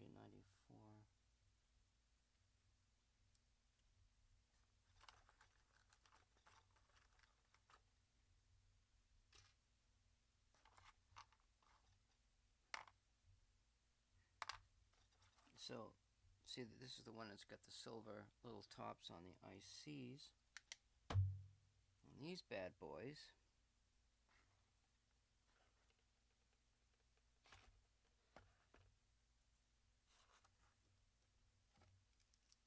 I believe, are my LT1028s. No, that's TLC 548s, 072s, 307. There's an LT1028 there. TLO81s. LT10 TLO82. LM307, LT1028, LM386. We want the 386. That's a new one. That's a newish looking one. I'm just going to leave that there because I don't need that now. LF351, those are another ones. It's a power amplifier thingy.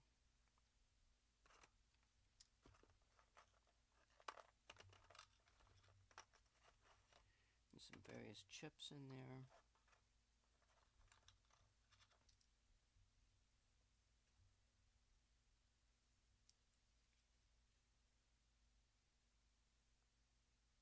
Don't know what that is. Let's fuck this what it is.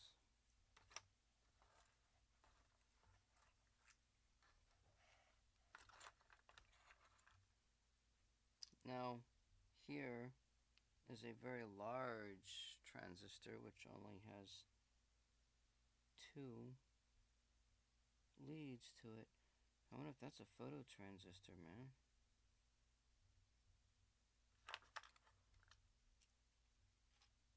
Like, why is there only 2 leads on it, you know? 2N4124. Okay, we'll just plop that over here somewhere. Not.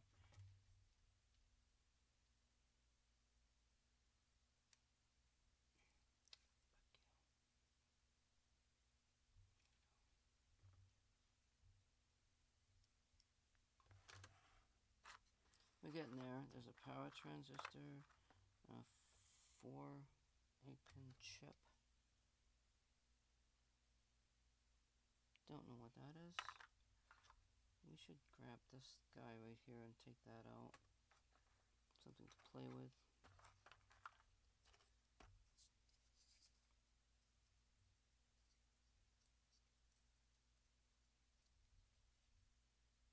This is a 2N3904. This is going to be one of my sources for my transistors.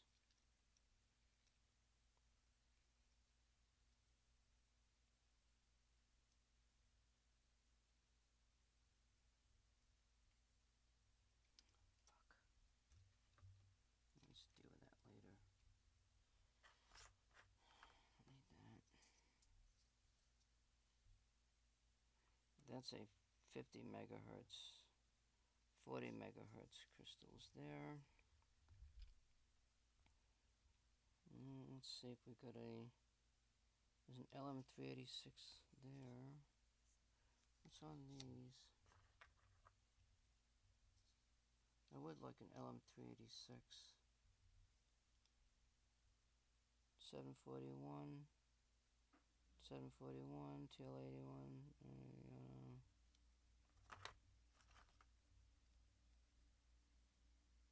An XP2206.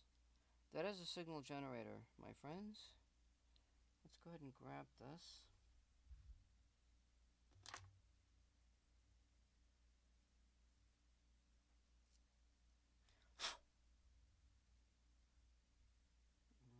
Fuck it, I'm just going to set it in there.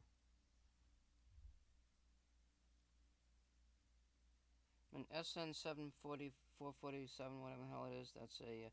Oh, there's an XP2211 in here. Fuck. These are like generator chips or something. I'll put them in a pile.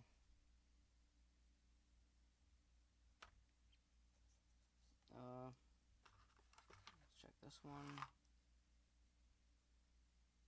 LM311, LT28, 28. I don't want to use any of those.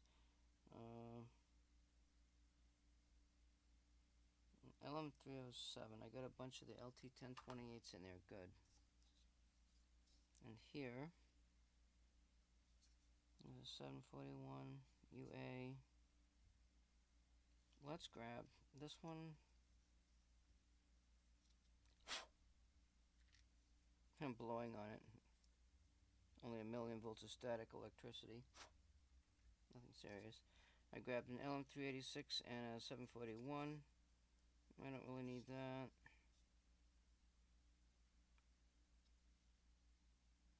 What I really need is an LM339. 7490s.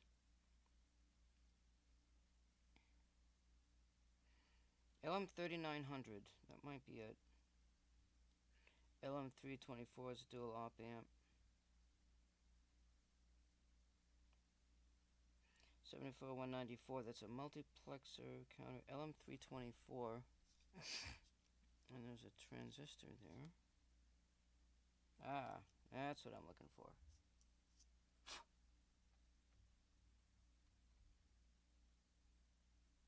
So we got some 38019s, 3819s. Let me look up LM3900 and see if that's a quad comparator.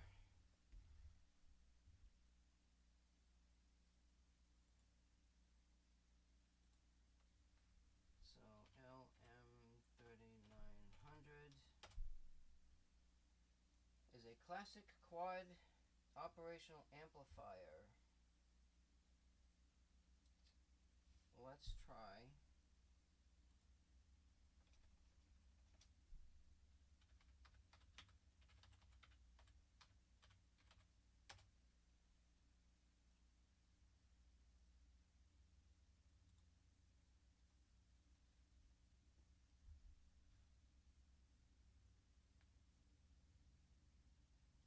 LM339.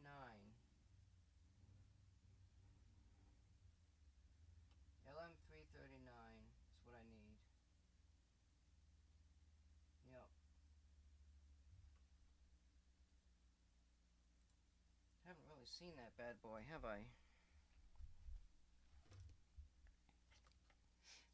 So you go through the design, it takes a long time, and then you get the parts, you know? What the hell? There's an LM741. Let's grab that one too. It's another one of those. So now we're looking for an LM339.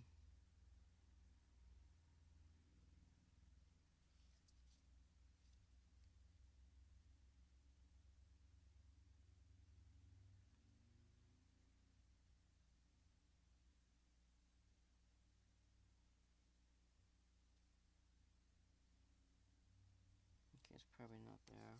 I'm going to have to go through each one of these, I think, until we can find one. 723 is a voltage regulator.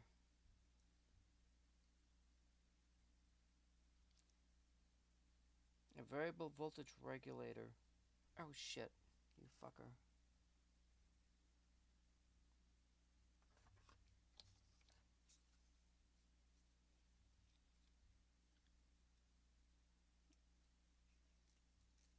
We're gonna need that for a voltage source. You know, that would be, do I really need that? Honestly, I'm not gonna deal with that right now. We need to find the 339 dual timer. 723. What the fuck that is?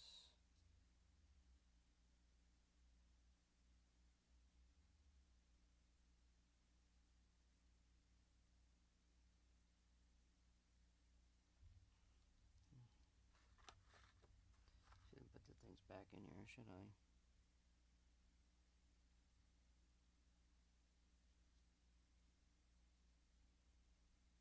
what that LF351 is. I think that's another little power amp.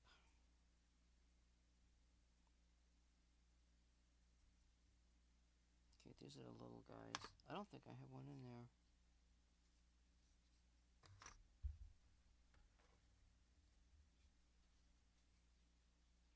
There's some more little guys, yeah. Those are like newer items that I have not used at TLO82, LM386. You know, I got some backups in there. Okay, well that's really nice, huh?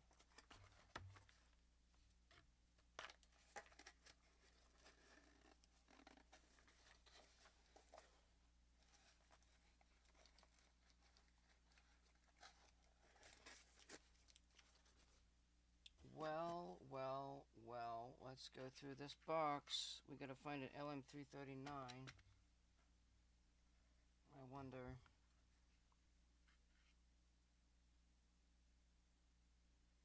I don't think this is digital stuff.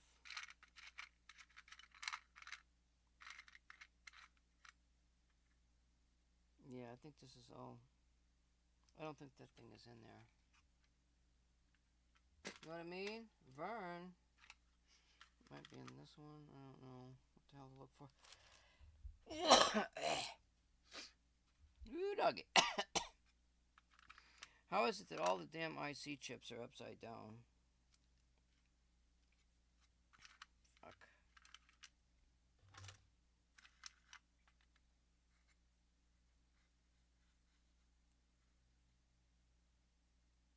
Yeah, I think this shit's digital.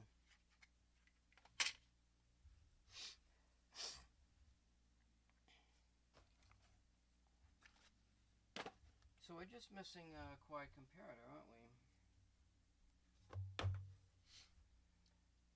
Let's go over here. This is my specialty pile, which I'm going to have to move that shit here.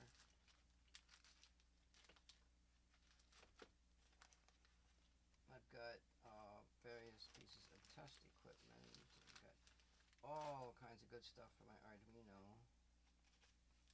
And these are things that I think I just recently acquired.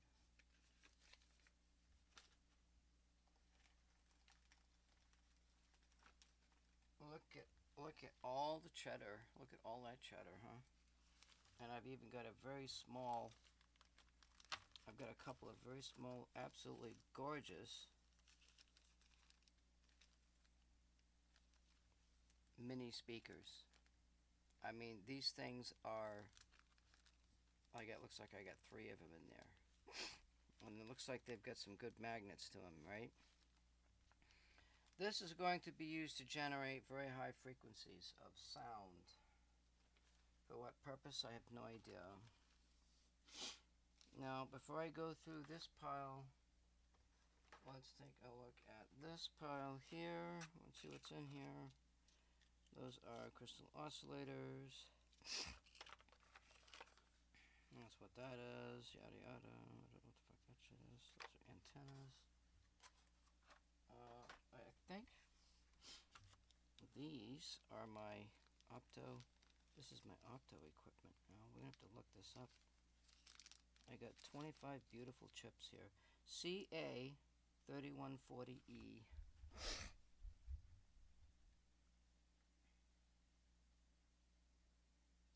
Let's go to let's see here. So I type CA3140E.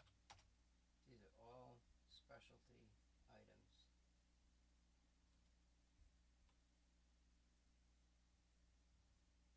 This is a 4.1 megahertz BIMOS operational amplifier with MOSFET input bipolar output. Very high input impedance, 1.5 tera ohms. This is comparable to the LT1028. Directly replaces industry type 741 in most applications. Very low input current, 10 picoamps at plus and minus 15 volts. Is that just effing crazy?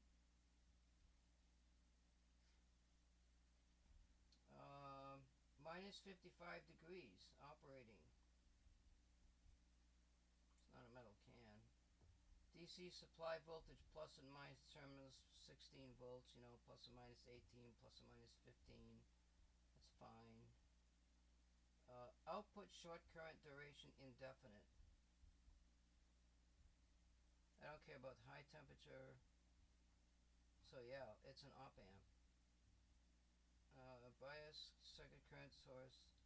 Well, whatever the crap that is. A gain of an A gain. Open loop circuit gain 10,000. Yeah, that's crazy. It's got.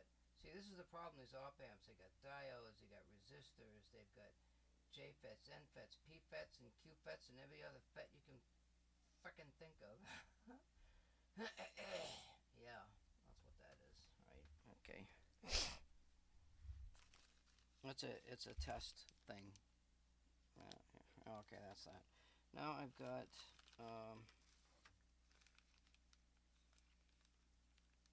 some crystal oscillators in here with a what looks like to me is a photodiode and a bunch of crystal oscillators.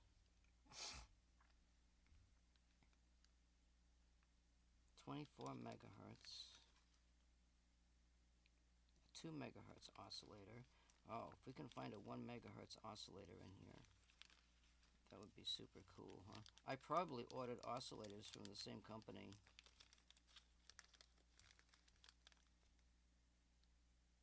There's a 10 megahertz. So it's very oscillator. Up to 202. I've got 4 of them. Let's find out what that is.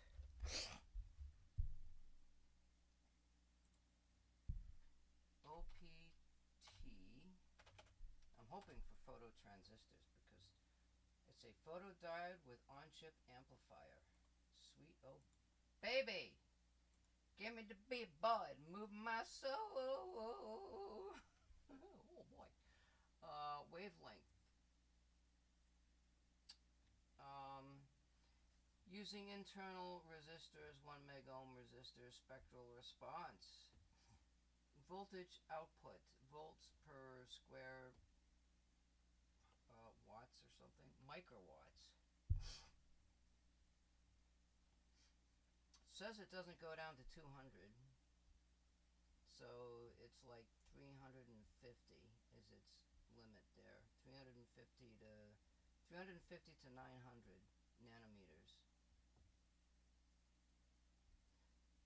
So let me see here.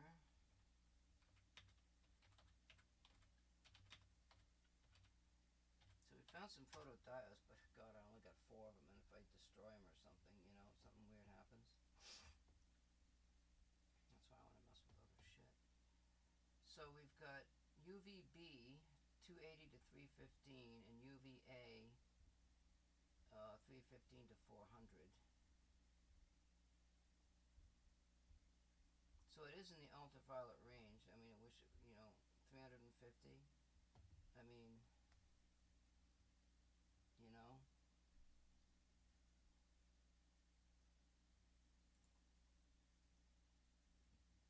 Specifications.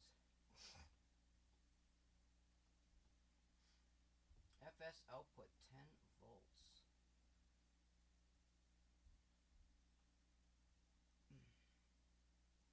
V source 2.2 volts to 18 volts. Measured bandwidth 0.1 hertz to 100 kilohertz of bandwidth.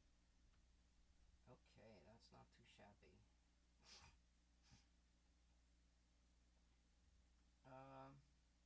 Voltage output versus temperature. 100 parts per million degrees centigrade.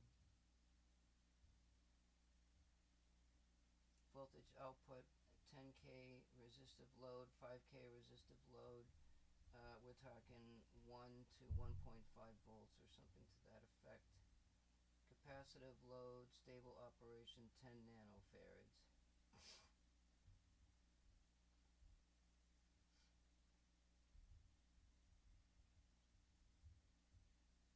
The minimum operating available temperature is minus,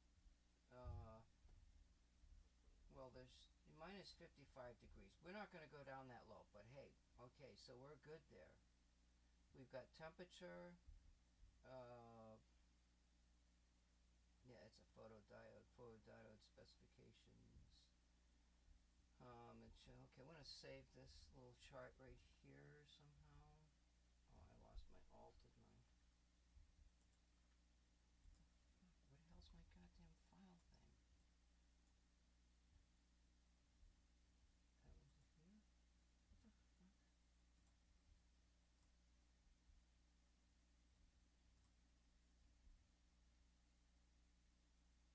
What the fuck? Oh, what the fucking hell is going on? I'll go to my Firefox and save it there. Piece of garbage.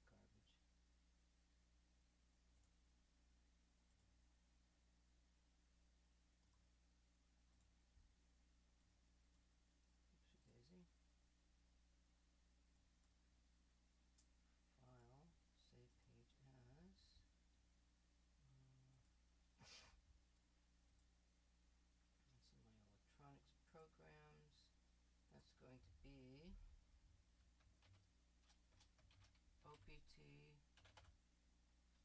202 photodiode.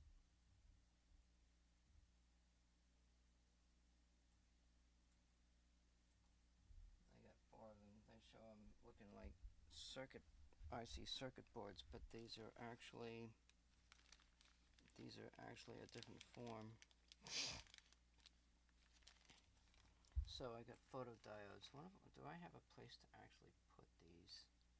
I could probably put in there, I guess. What the hell?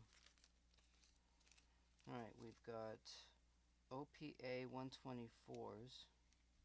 OPA 124P should really not have all that freaking light on there. These are static sensitive bags, by the way.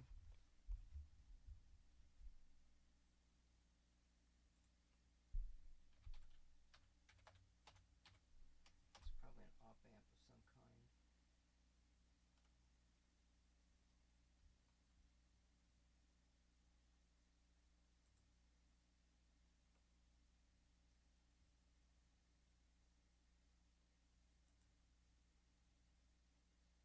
It's a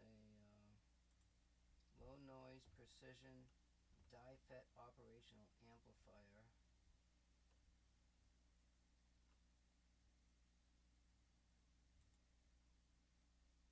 Oh, you piece of fucking garbage. Why don't you give me the goddamn shit like I need it, you know? Alright, it's an op amp. I don't need it. This stuff here is the more sensitive stuff. And so we could replace those. That's probably an op amp. We've got some kind of diodes here. SFN SFH409. SFH409.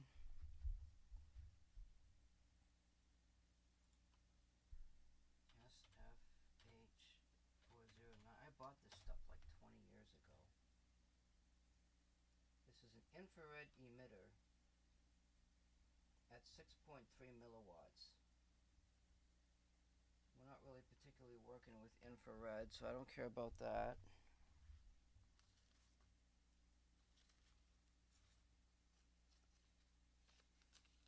Okay, now we've got the chips here. We've got OP 101s. So let me look that up really quick.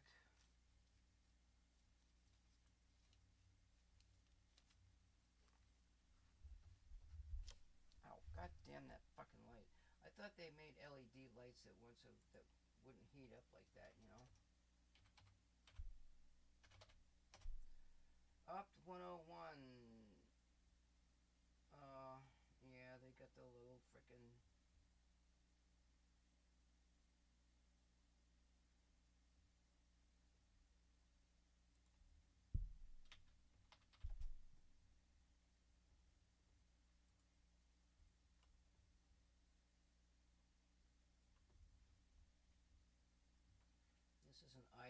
This is an IC chip with a built-in op amp.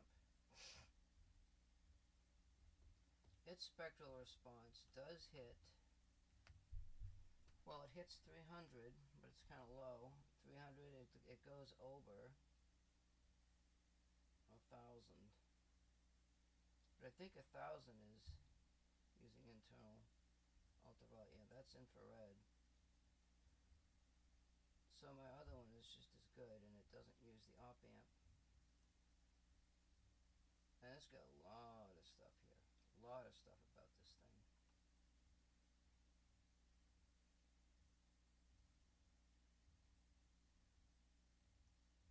Let's see, I'm looking for 36 volts, yada yada. It says, do not connect.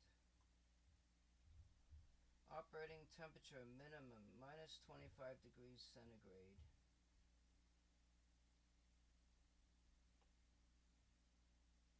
I wonder if the, yeah, the Opt 202,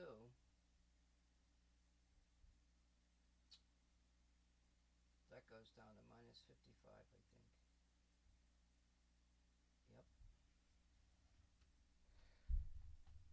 So I'm not going to use these because, well, for whatever reason, I know I got them. So that takes care of that pile of stuff there, doesn't it?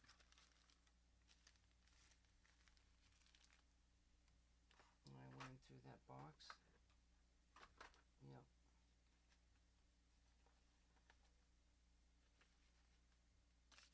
Probably not a good idea to put them speakers in there. Those are test kits. I got one set of photodiodes. No phototransistors. No LM339. Got some stuff here.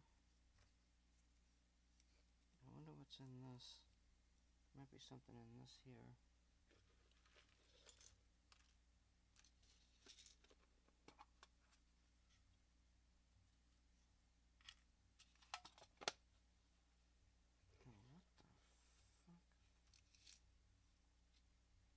Oh, what the fuck? What else am I thinking? What's this here?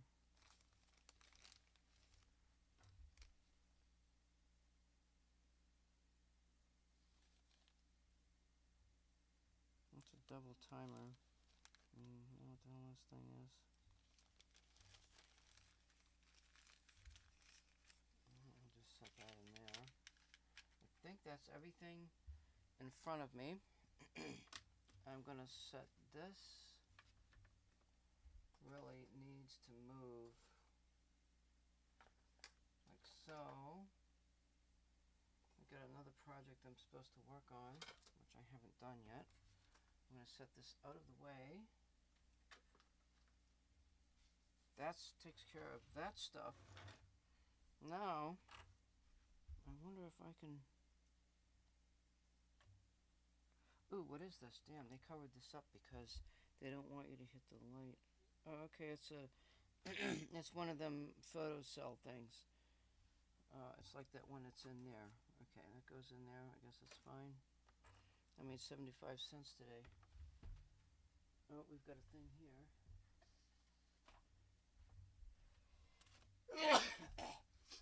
Probably dust, huh?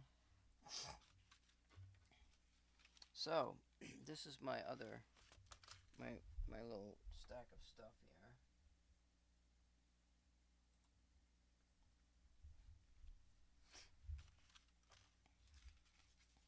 Let's see what we've got here.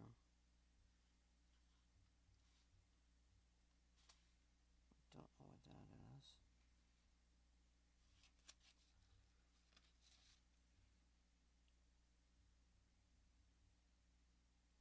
$79M12. That is a 12 volt voltage regulator is what that is.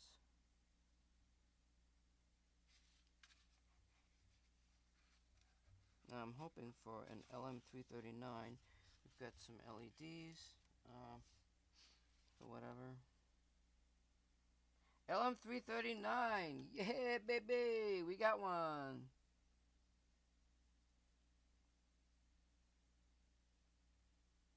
those are just digital chips. I'm going to take these and pop these chips out of here.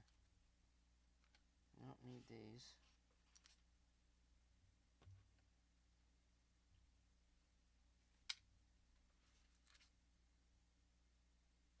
That's a nice looking chip though.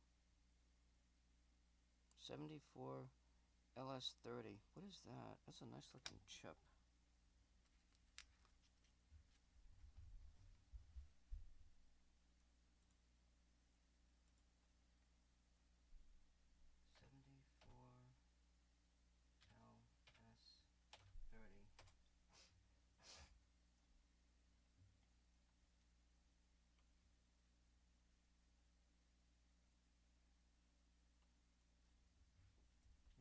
They are just for shits and grins. Doesn't even tell you what it is.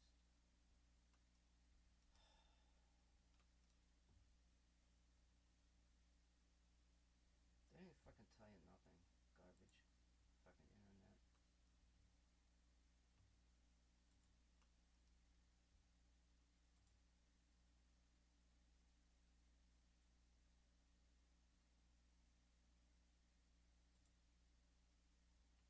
Bipolar NAND gate is all that is.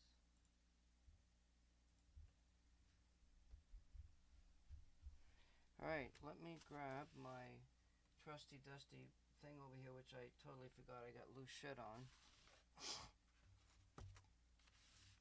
Alright, we're gonna pop this baby in here. That can go fly. Now,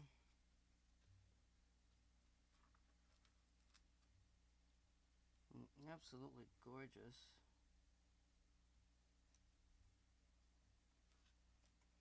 LM339 now has another home. It's a little bit crooked, but it's in there. Now let's check out these transistors. There's some stuff there. What the fuck that is? Okay, we've got 417s. We've got that. We've got what the fuck that is.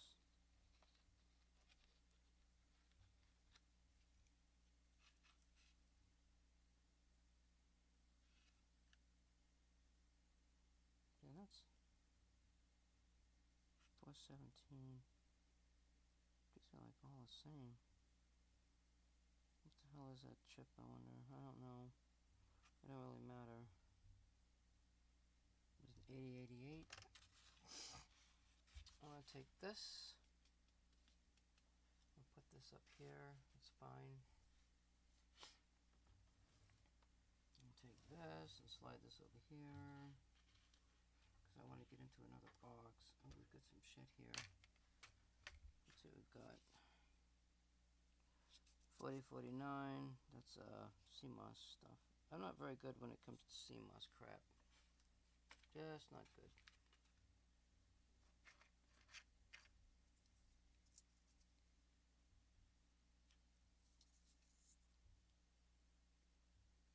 CMOS.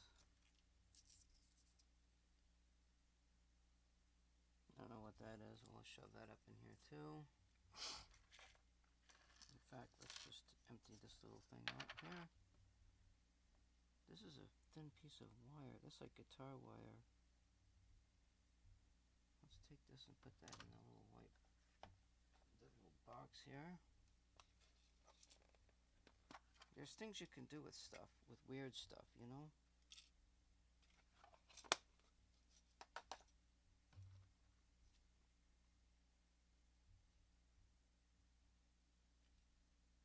That's a 7447.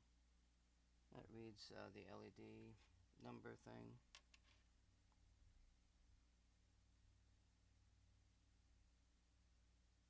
What the fuck that is? 4020? It's a CMOS thing too, ain't it?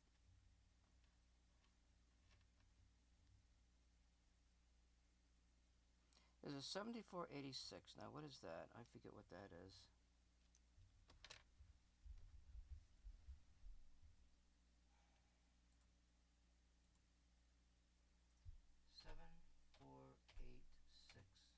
Bingo.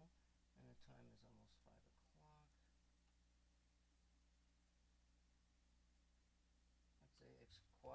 explosive OR gate. Like I need that like a hole in the ground.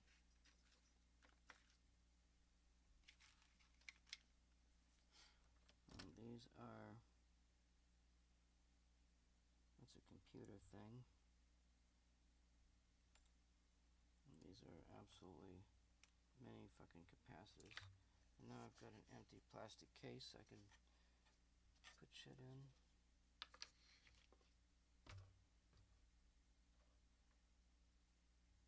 What the fuck is this? Oh, what the fuck is this here? I think these are photodiodes. And they're metal. Metal encapsulated photodiode of some kind. I think they came out of a laser thing. Hard drive or a CD-ROM or whatever the heck it was. So we can run tests on these, find out what their response is, and all kinds of cool shit, yeah? And so, you know, like we can do the amplifier, and then it does. I could set up a. I mean, I could set up something with the slit to do the colors type of thing. I feel like I'm stuttering, but no, I don't stutter. What the fuck is the matter with you, boy? You know what I need? I need this right here. I totally forgot about.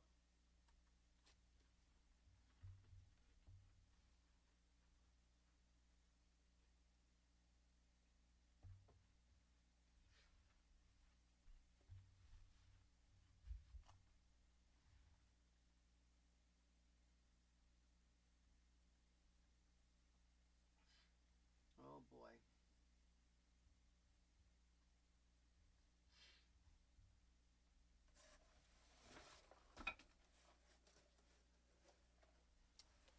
Fucking box, that box don't even fit up in there.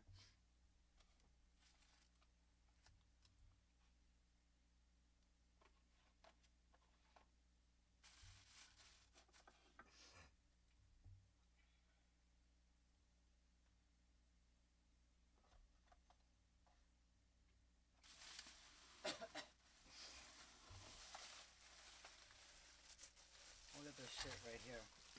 Look at this. This bag has been sitting up there, and this other box has been sitting up there for 15 or 20, well, however freaking long, you know what I'm saying? And inside, I know for a fact that there's photo stuff. What do I do with this? Let's put this.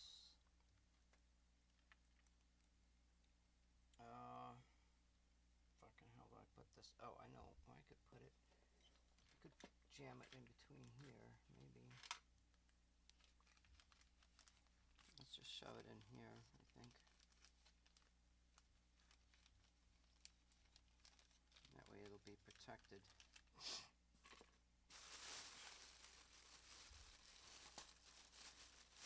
Now, that box really shouldn't be there now because I need to have some space. And I can put this where... Oh, fuck. Right here.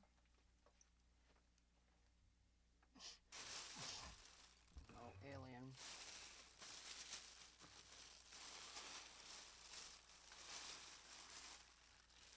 Oh, there's my other meter. I think that's brand new. Look at that. Brand spanking new. I bought it. This information SDR receiver. God only knows what's in this crap here.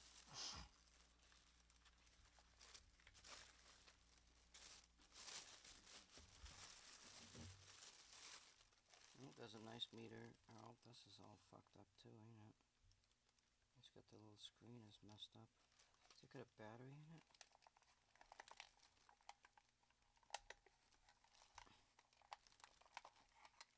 Yep, sure does.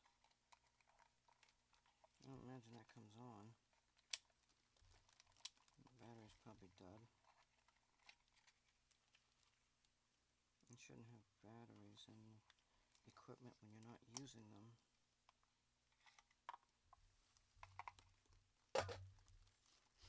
screen is gone on this one.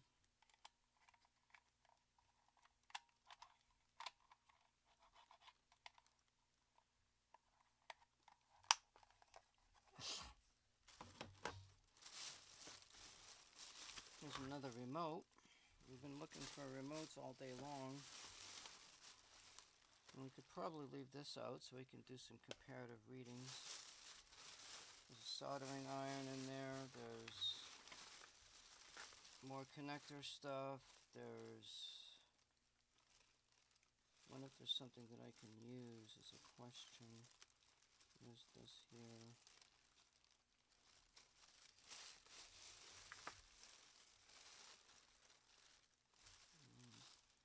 So there's something here.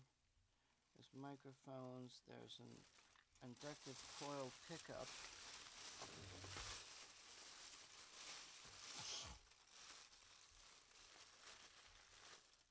There's another gorgeous, beautiful speaker,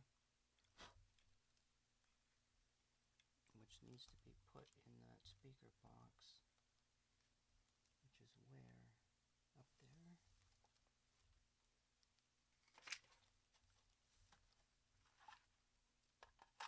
It's got magnets on them. Probably fuck up the circuit. There's another kit of some sort. There's another thing that has to do with picking up electric signals using a coil. They used to use them in the old phones.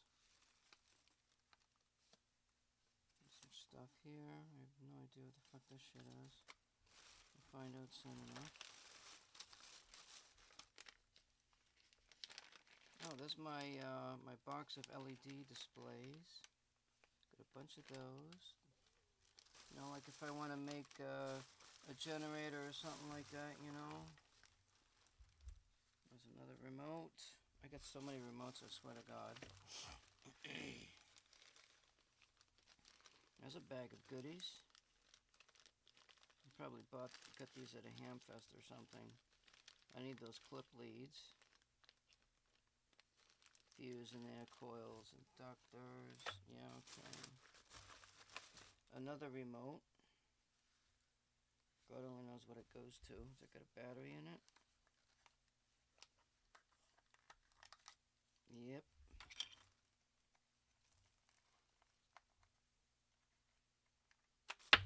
Yeah, fuck you.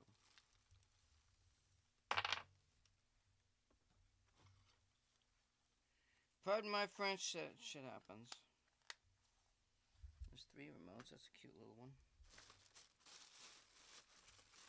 We've got that. I don't know what this is.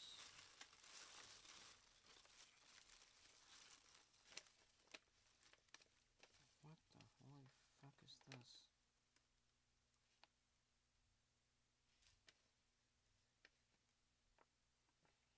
I was weighed and measured today. 32 inches. The fuck? What do I think this is? March 13th, 1997. I'll be damned.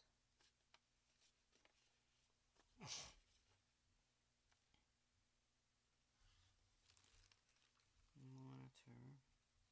Extended memory, base memory, memory type. 8-bit computer switches. Secondary, primary. I don't know what the fuck that shit is. I do know what this paper is, though.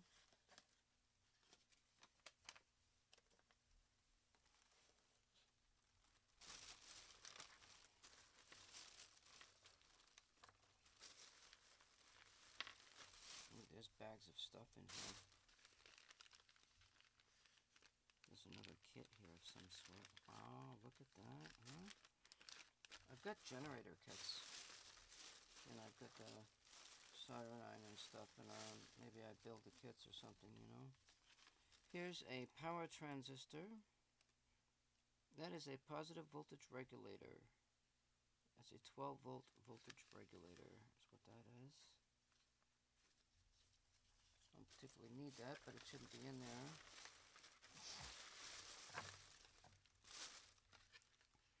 A condenser microphone element. Yep. It's like electronic stuff that shouldn't be in there. Some more stuff. More stuff. More stuff.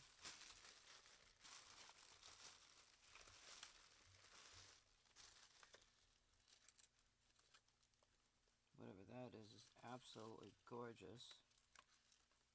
And it's not really stuck into anything.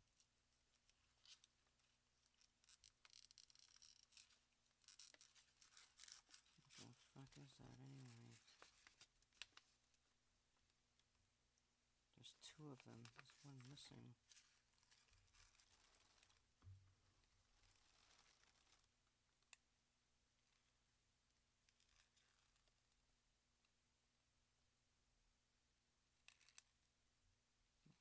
It might be a metal cam op amp or something. I think there's one missing here.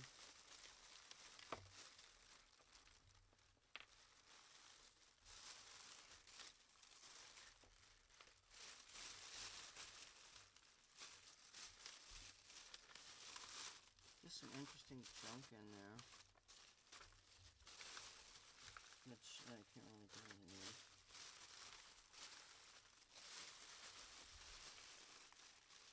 I don't know where the other one is.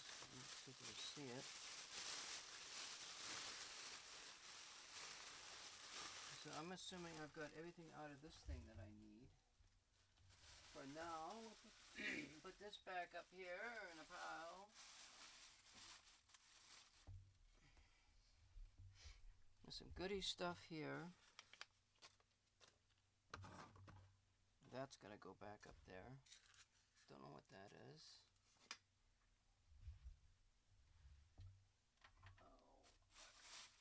Oh, yep, you go up there and be happy. Don't worry, be happy.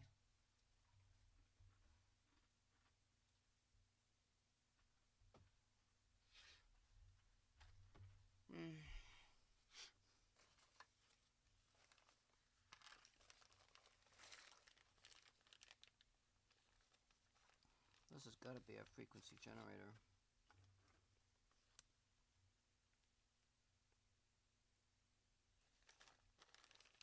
Has to be. Whatever it is, it's a kit with a breadboard. Nice, huh?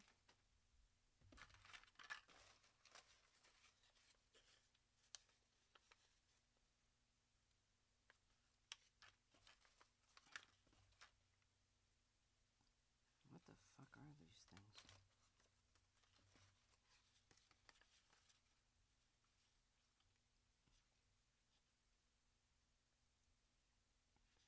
AC converter.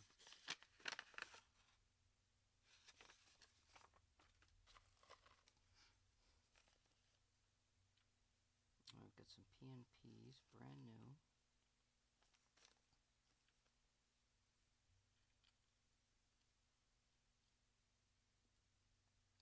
Medium power switching. 40 volts, 800 milliamps. These are like output transistors. You could make a Darlington pair, a little mini Darlington pair to put the stuff on. Okay, thus I know where to put those. We're just working on collecting parts. Get some microphones. Stuff I have no idea what it is, but I don't believe they're op amps. LM308. Was that a can?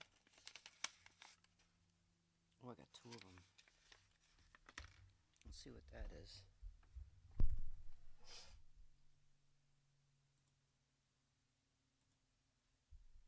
LM308. It's an operational amplifier.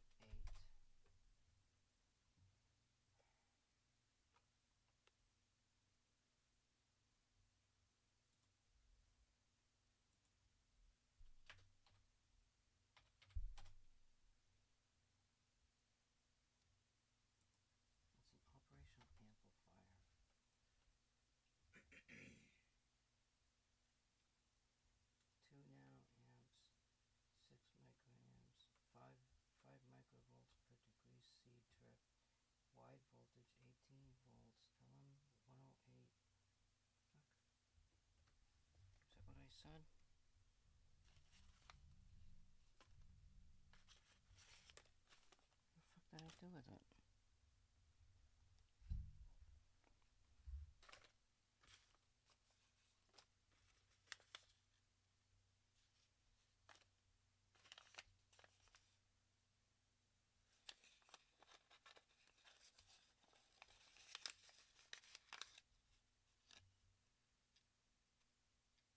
That's a can. Oh, this is an LM308. The fuck? LM108308. Unlike FET input amps, the offset and bias currents of the LM108 do not change significantly with temperature variations. Yada yada yada. A photodiode sensor application is shown below for applications requiring higher performance. See the LT108 and 12. Yada yada. You can put this baby right across this particular can. The input current bias is 1 nanoamp. They're using a 5 meg ohm resistor.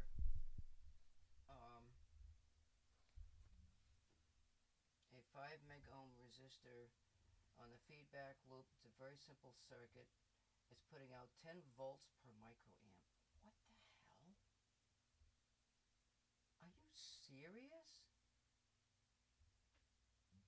And it operates from minus 55 to 125. It's a can. It's a can.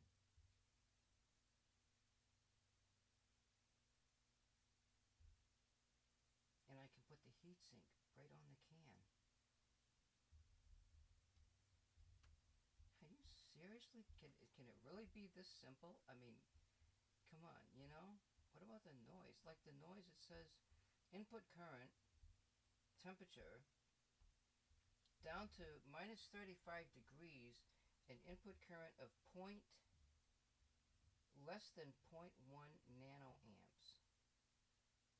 The bias is less than 1 nanoamp. Are you seriously fucking kidding me? What about the noise? I mean, what the hell? They're just putting the photodiode, S1, what is S1?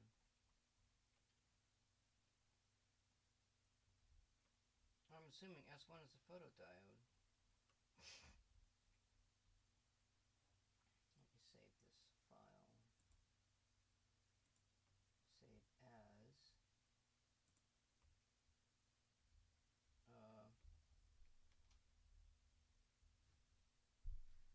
Did I say LM? It's an LM308.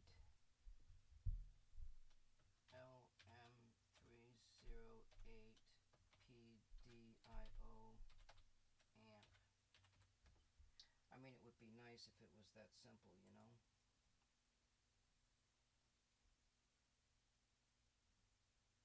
The 308 is plus or minus 18 volts. We use 15 volts anyway. Oh. Operating temperature range for the 308 is 0 degrees to 70 degrees. It says it doesn't operate in that cold range. You know, that's may or may not be an issue. It's got a can though. I don't know, you know.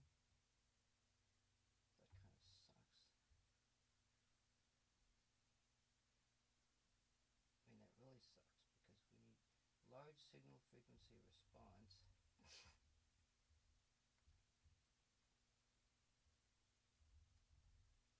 This is only audio range. May or may not be able to use that.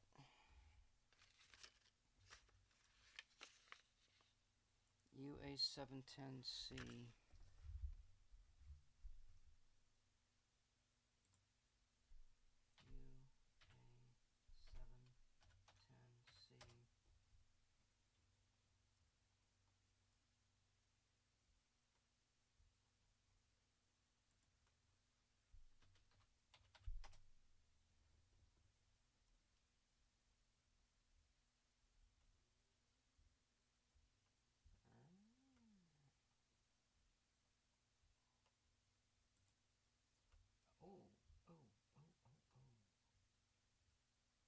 DNC is a differential comparator manufactured by unknown manufacturer. Input bias current is 25 microamps. It says a minimum operating temperature of 0 degrees.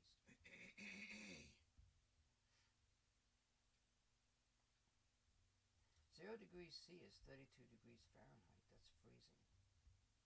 So it's like saying it won't operate below freezing. And it's a can. Differential comparator.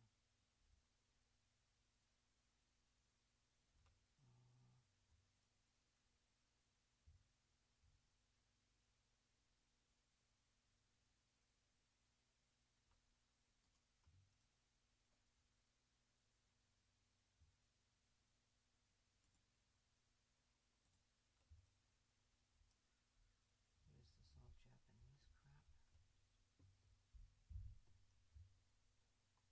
I can't magnify this.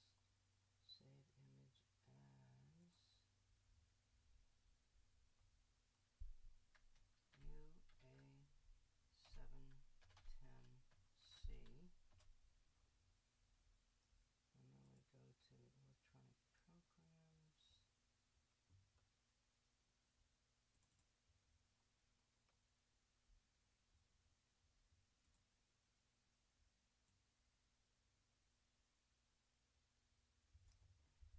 I can barely see the information, but I can see it though. I've got the canned mode, it's just an op amp.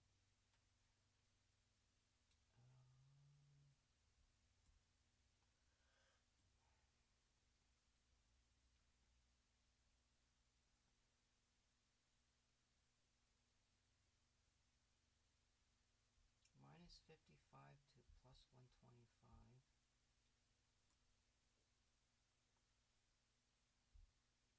R source voltage 200 ohms. What about the operating temperature?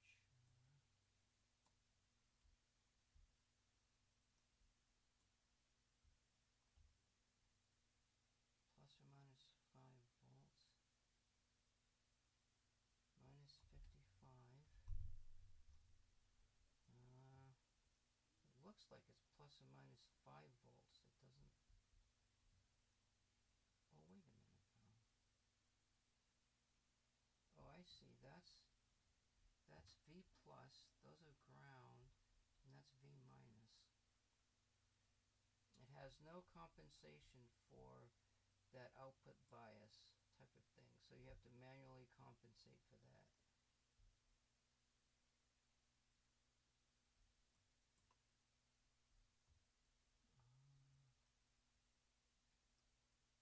Don't see.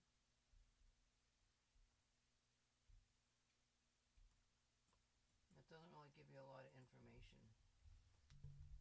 I think that would be a good rig to test, and there's 2 of them in here. Put this up here. The 308. God, I don't know. You know what? I'm just gonna put it up there anyway. Fuck it. This is. I don't know what this is.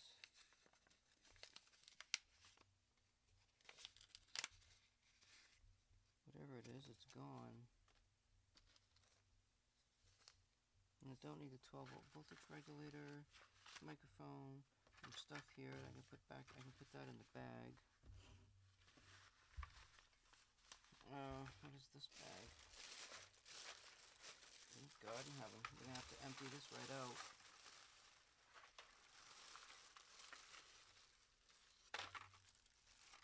Alright, let's take all of this stuff and put it in here.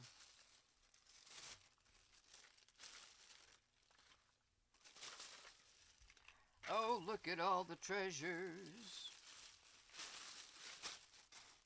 Look at all the treasures. So I got microphone condenser mics in there. Got a lot of those.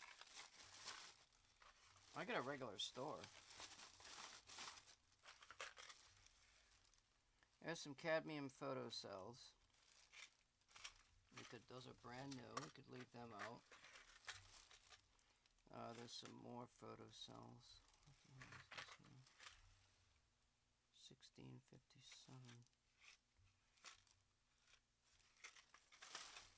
There are 2 packages of that. IC sockets. I don't need. I got the high output infrared LED. I don't care about that.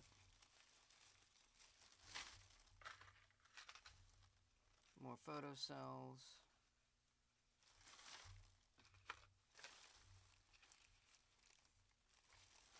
Condenser mic element.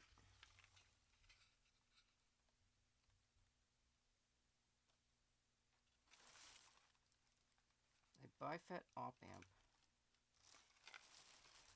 Now, let's just keep that out. We can play with some things, you know? Check out the noise.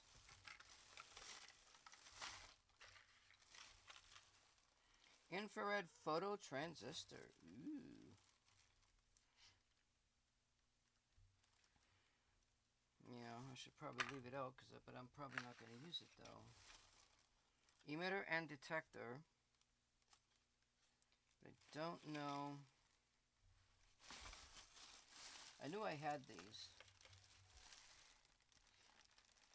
These are photodiodes. Collector to emitter 70 volts. Emitter to collector 150 milliwatts. 620 to 980. Spectral bandwidth 620 to 980. Which is not particularly very good.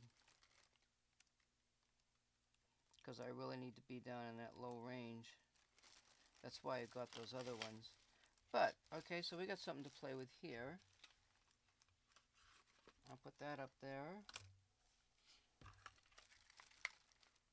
I'm not even going to bother with this infrared detector.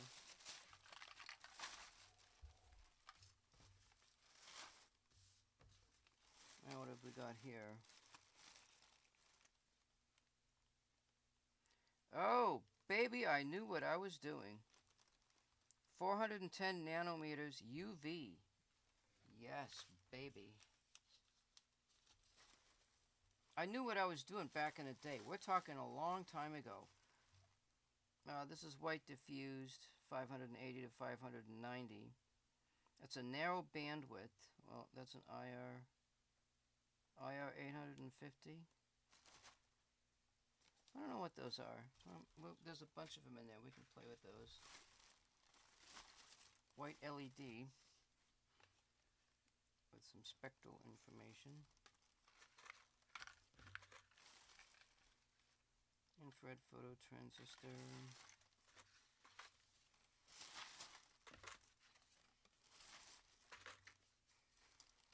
Red light emitting diode.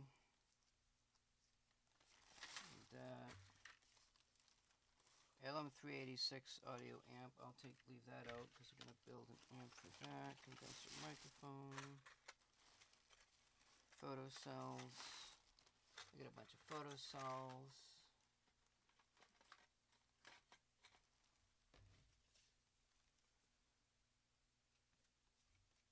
With some spec cards.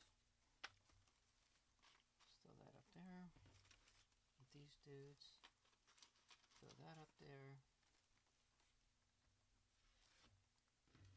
It goes over there. That takes care of this bag.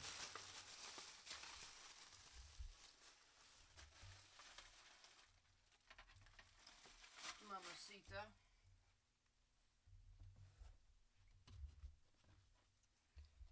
I got some stuff over here on this side, which I can't get to.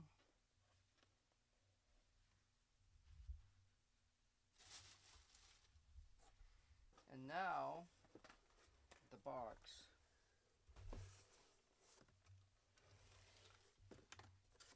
The box. Oh yeah, baby. This is the box. I wish that thing was, like, down. Let's see what we've got here. I have stuff I have no idea what's in it.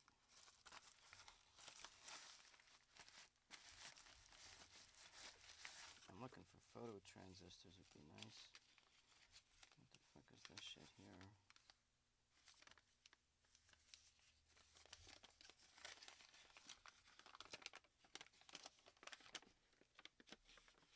These are SMTs. Probably very, so broadband low noise gain block IFRF amplifiers.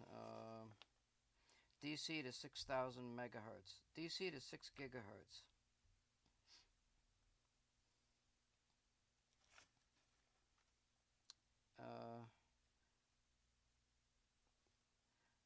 Bipolar transistor HBT process. Designed easily cascadable 50 ohm gain blocks.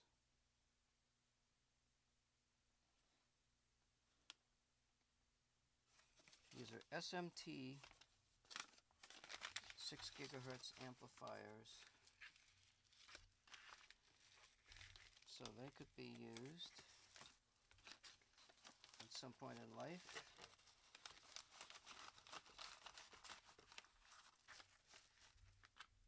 But probably not in my life. What do we got here in this goodie box, yo?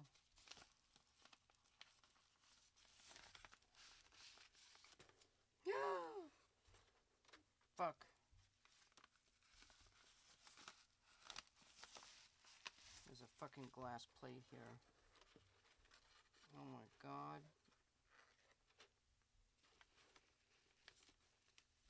I gotta go over there and find out what this shit is.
I found some shit that I spent some money on, but wow, okay, so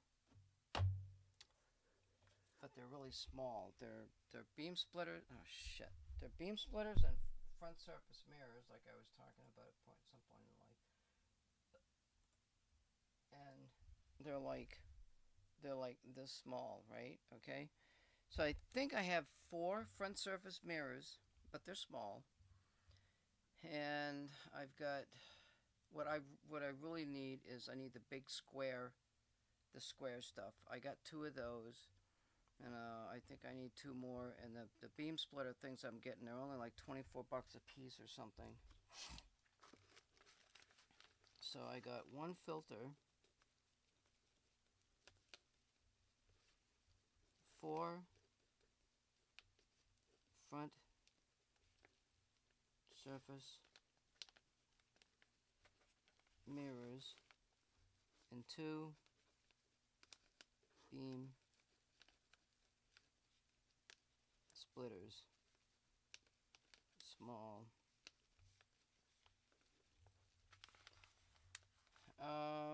Let's see, what do I do with my...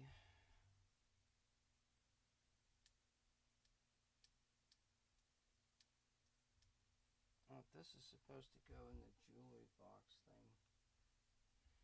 I think I'm gonna sneeze.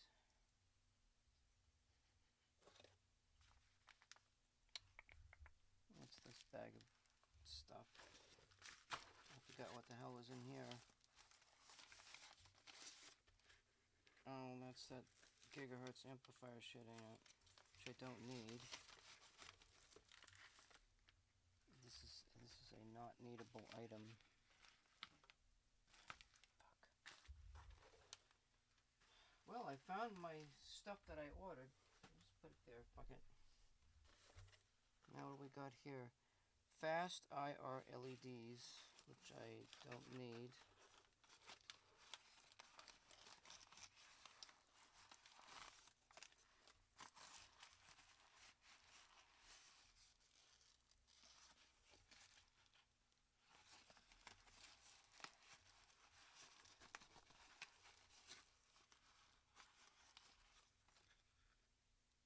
Yeah, that's what they are. I don't need those.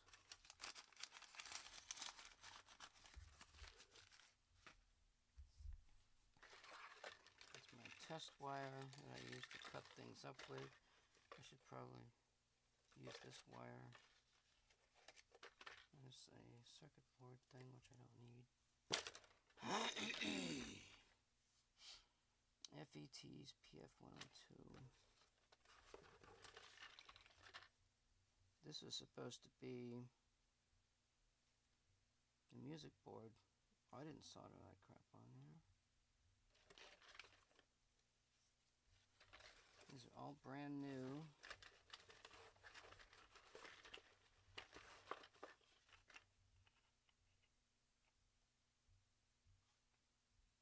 There's a quadrature detector. Okay, that's cool. Bifit TLA OD2s. An infrared photo transistor, which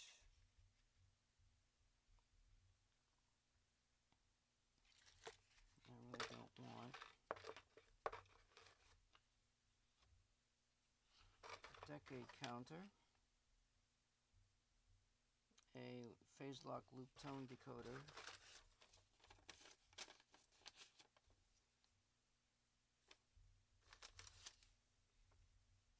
Some miscellaneous paperwork. Oh. Are these brand new? What the fuck are they doing in here?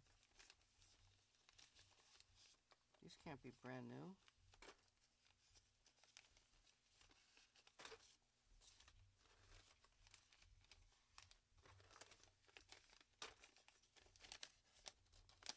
Oh, these are electric. These look brand new. Oh my god, these are brand new fucking electric guitar strings. Electric or acoustic?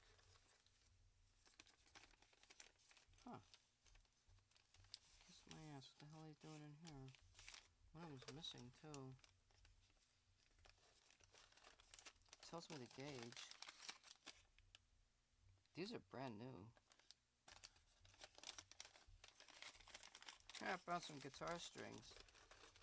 Did you get a load of that, huh? One of them's missing though.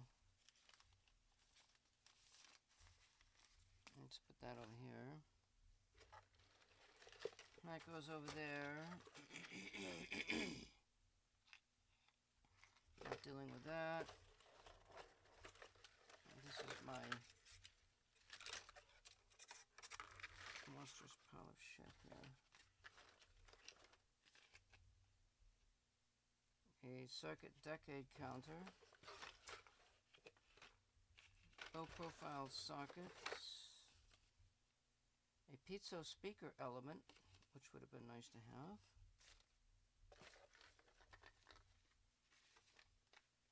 A 339 quad comparator. Woohoo! We are rich today. Yo, baby. I got two of them now. I got a brand new one and a used one. It's a beautiful day in the neighborly wood. 3819 FET with some specs on it. Okay, we'll put that in the old pile up here. An analog to digital converter integrated circuit, which is missing. And we've got some circuit boards. Nice. There's a knobby thing.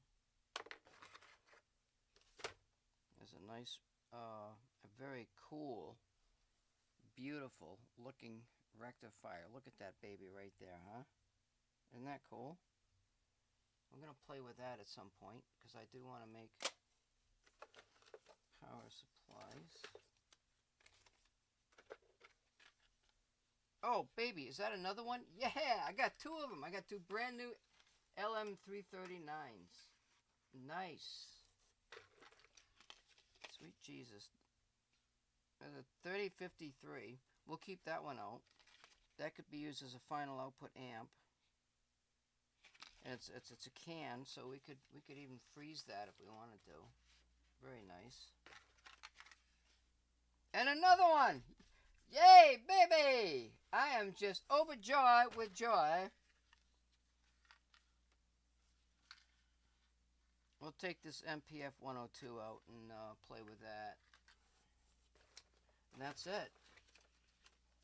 That's my box of stuff. Oh, except for here. I got this stuff here. Holy shit. Let's see what we've got here. There's a Zener. It's not a Zener, but it's a case for one. 4011. Don't mess with that fucking shit. Audio amp. SA521. A power transistor, which is totally missing. A soldering thing, which is totally missing. An adjustable voltage regulator, a brand new 723. We found an older one.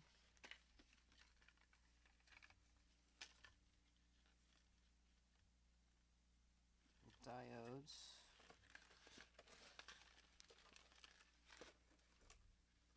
3.3K resistors. And a 7-segment LED display. Oh, I hit the jackpot in here. Hell yeah. Now, I guess I will, this I know I'm going to do with. Let's see what I can do with this shit here. Up here. Now, the box that I need, this I don't need. I should keep this wire out.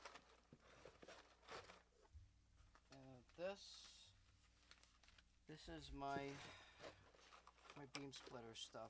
I'm going to put this in this box again. Don't think there's anything else I need to put in there. 1, 2, 3. Now I know where my beam splitters are, but I'm still getting them other ones. Because these are small, you know? They're like wicked small, and I really need size. Okay, just to show you my other little toy. I'm not going to take it out, but is it in there? Yeah, it's in there. this is my Peltier, which seems like it's the only one I got. It's 8.5 amps max, 72 watts max, 15 volts max. It has a delta T of 67 degrees centigrade. So, yeah. We're going to put the heatsink on this once we get the enclosure built, and that's going to bring the temperature down to the inside of the enclosure towards 0 degrees. Hey, that's pretty good. You know, what the heck are you going to do, you know? I can put that in that box too, I think. I think I'll put that in here. This is going to be my specialty item box.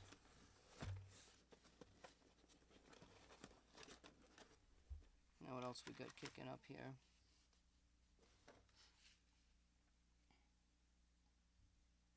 What the fuck is in this?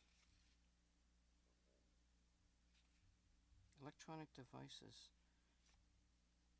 What the hell is in this thing? Is that SMT?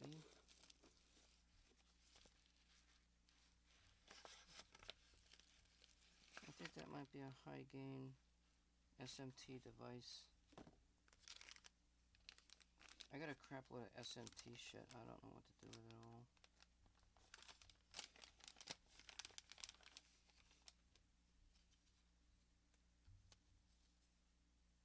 Oh, that's a transistor there.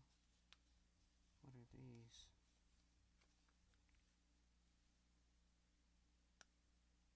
Didn't I frickin' tell you?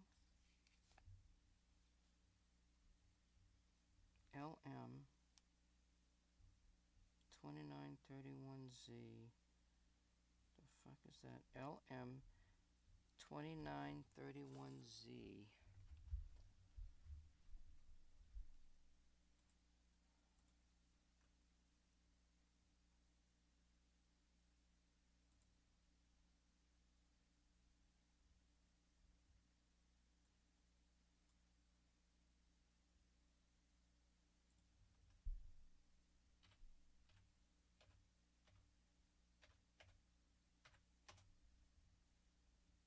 Ultra low noise linear voltage regulator. Ultra low noise linear voltage regulator. 5 volts. 5 volt voltage regulator. Ultra low noise.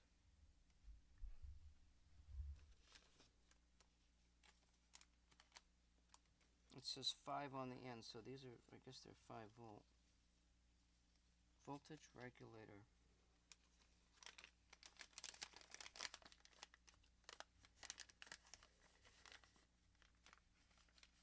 That's interestingly interesting.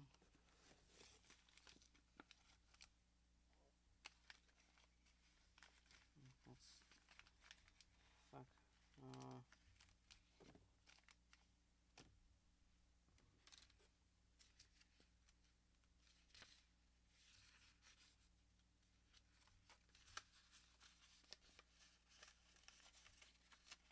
I'm taking too damn long to do all this shit, you know.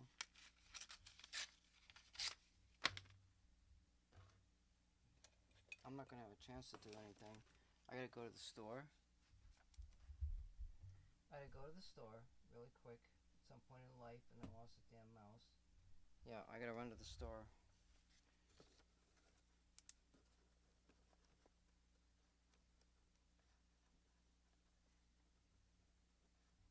Ultra low noise, 2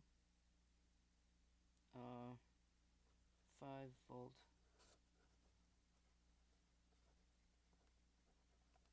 regulators. I don't particularly have any tape on me.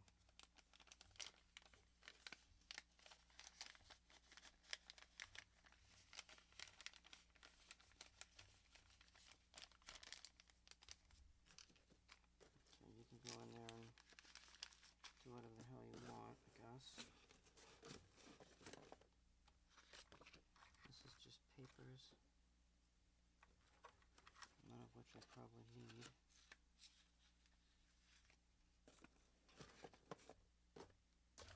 That takes care of that box. Wow. I can't believe them the beam splitters and the mirrors are so damn small, you know. What else? Wasn't there? I got some other stuff, but I don't think. I don't know what's in this shit down here.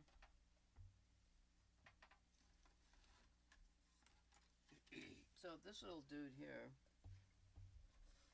goes to my Commodore, and it will pick off radio teletype, CW and stuff. It's kind of a neat little rig, you know. Something I'll probably never use again. I've got an audio filter. God, I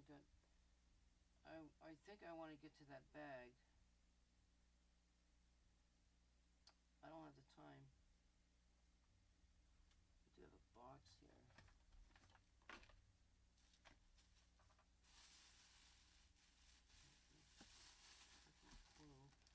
What is in this stuff?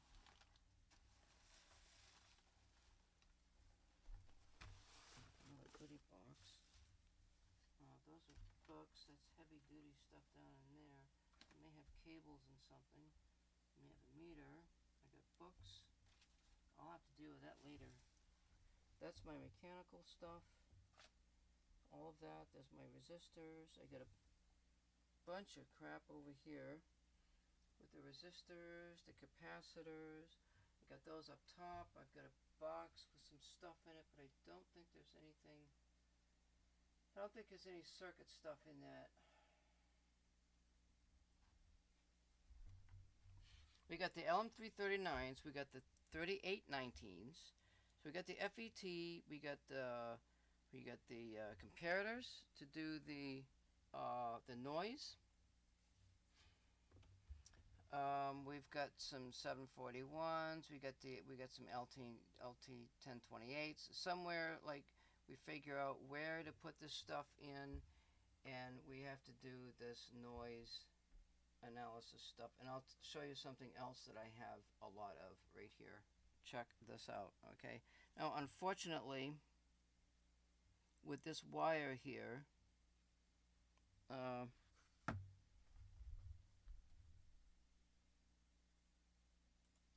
I don't have the other end of it because it's probably buried down inside. They only show you this one wire here, okay? And what the fuck? Is that the inside? No fucking way.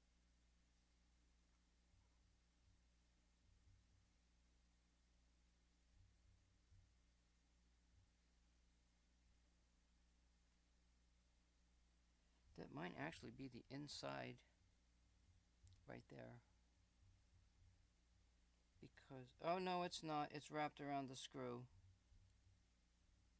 Wait, what the hell? Yeah, that's actually inside. So this particular coil right here needs to be, it's like really thin, okay? So it needs to be put on a spindle, and it needs to be wrapped around another coil because I need the other end of the wire, and obviously the other end of the wire is not there. I just have, you know. But this stuff, I got a few rolls of this stuff. I got that size. That's a very small size, which is very nice. Then I've got larger size magnetic wire here. So I could build, you know, some voltage stuff, but like this is pretty good magnetic wire. And we can run some tests and stuff on that. Now, let me see what I've got in this lovely bag here before I have to go and do whatever it is that I gotta frickin' do. I have no idea. What the fuck is this? Oh, it's a notebook. Huh? Oh, this might have to do with my boating stuff. Where the hell did I even get this? There's a first aid kit.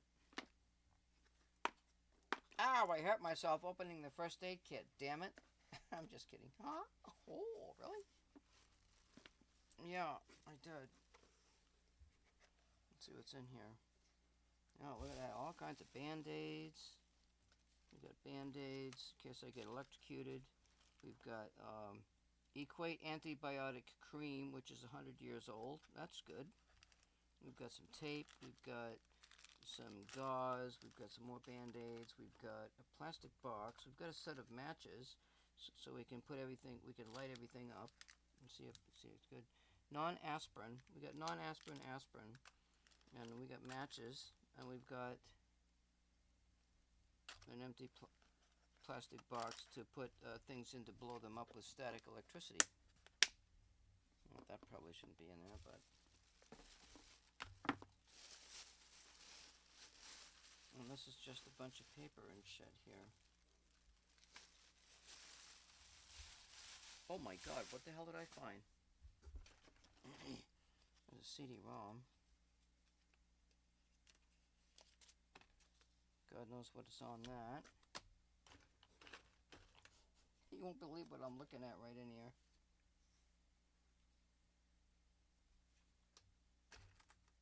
Oh my god, look at all the cheddar. There's a little knobby.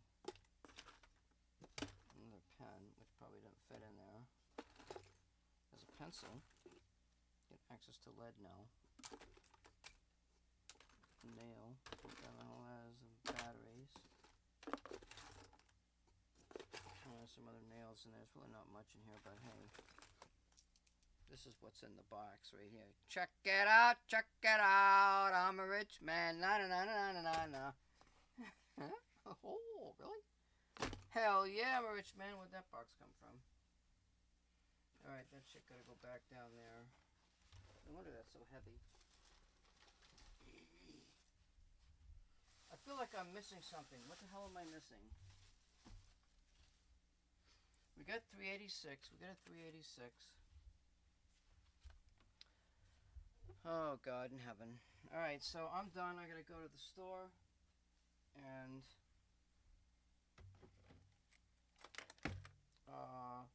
I don't know if I'm gonna actually work on this stuff tonight when I come back, or I might. But I definitely gotta get to the store before I have to do something else.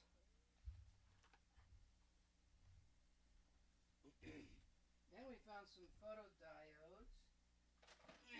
Did I find photodiodes? What the hell am I thinking?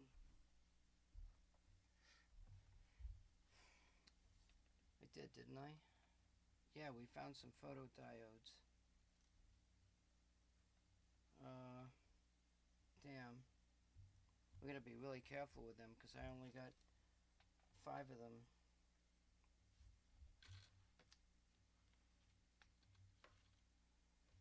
Okay, so when I come back, we'll just go ahead and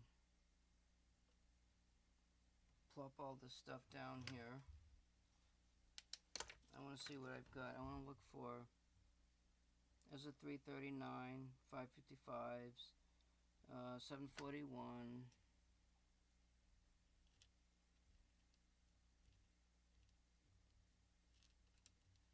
I'm going to pop these in here.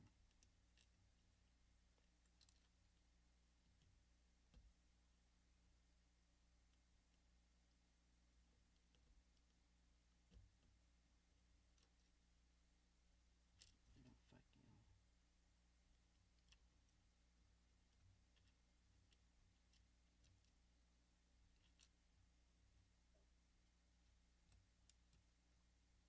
I don't want to do these fucking op amps, you know?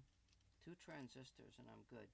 The comparators, what's really going to be interesting is doing the noise setup for the colors. I gotta be able to sort that shit out, you know?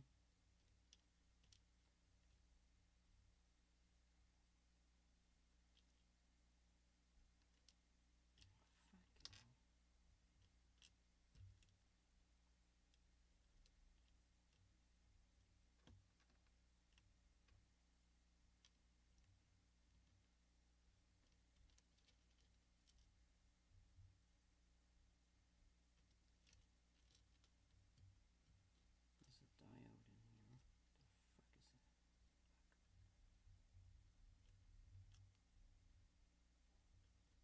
think the XR2206 is a function generator. I gotta look it up. XR2206. Alright, and 555's XR2211. So let me look those two up really quick.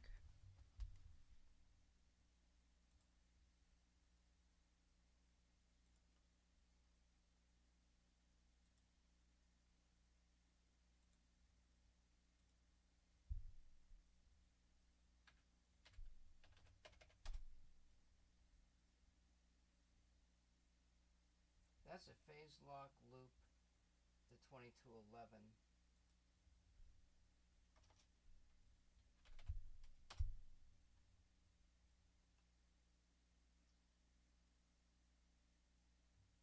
High quality waveform generator is a 2206. Nice. That way we can develop different type of waveforms in order to send them to the light, you know. 1458, 741, 55, L239,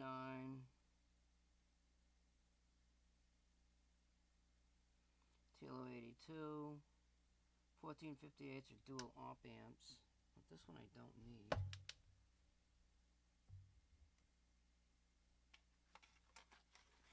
just gonna fucking throw it in there.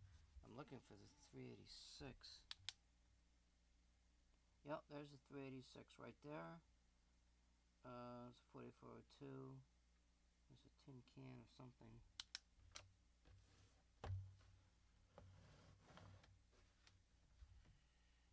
And the 3819 is on the other board.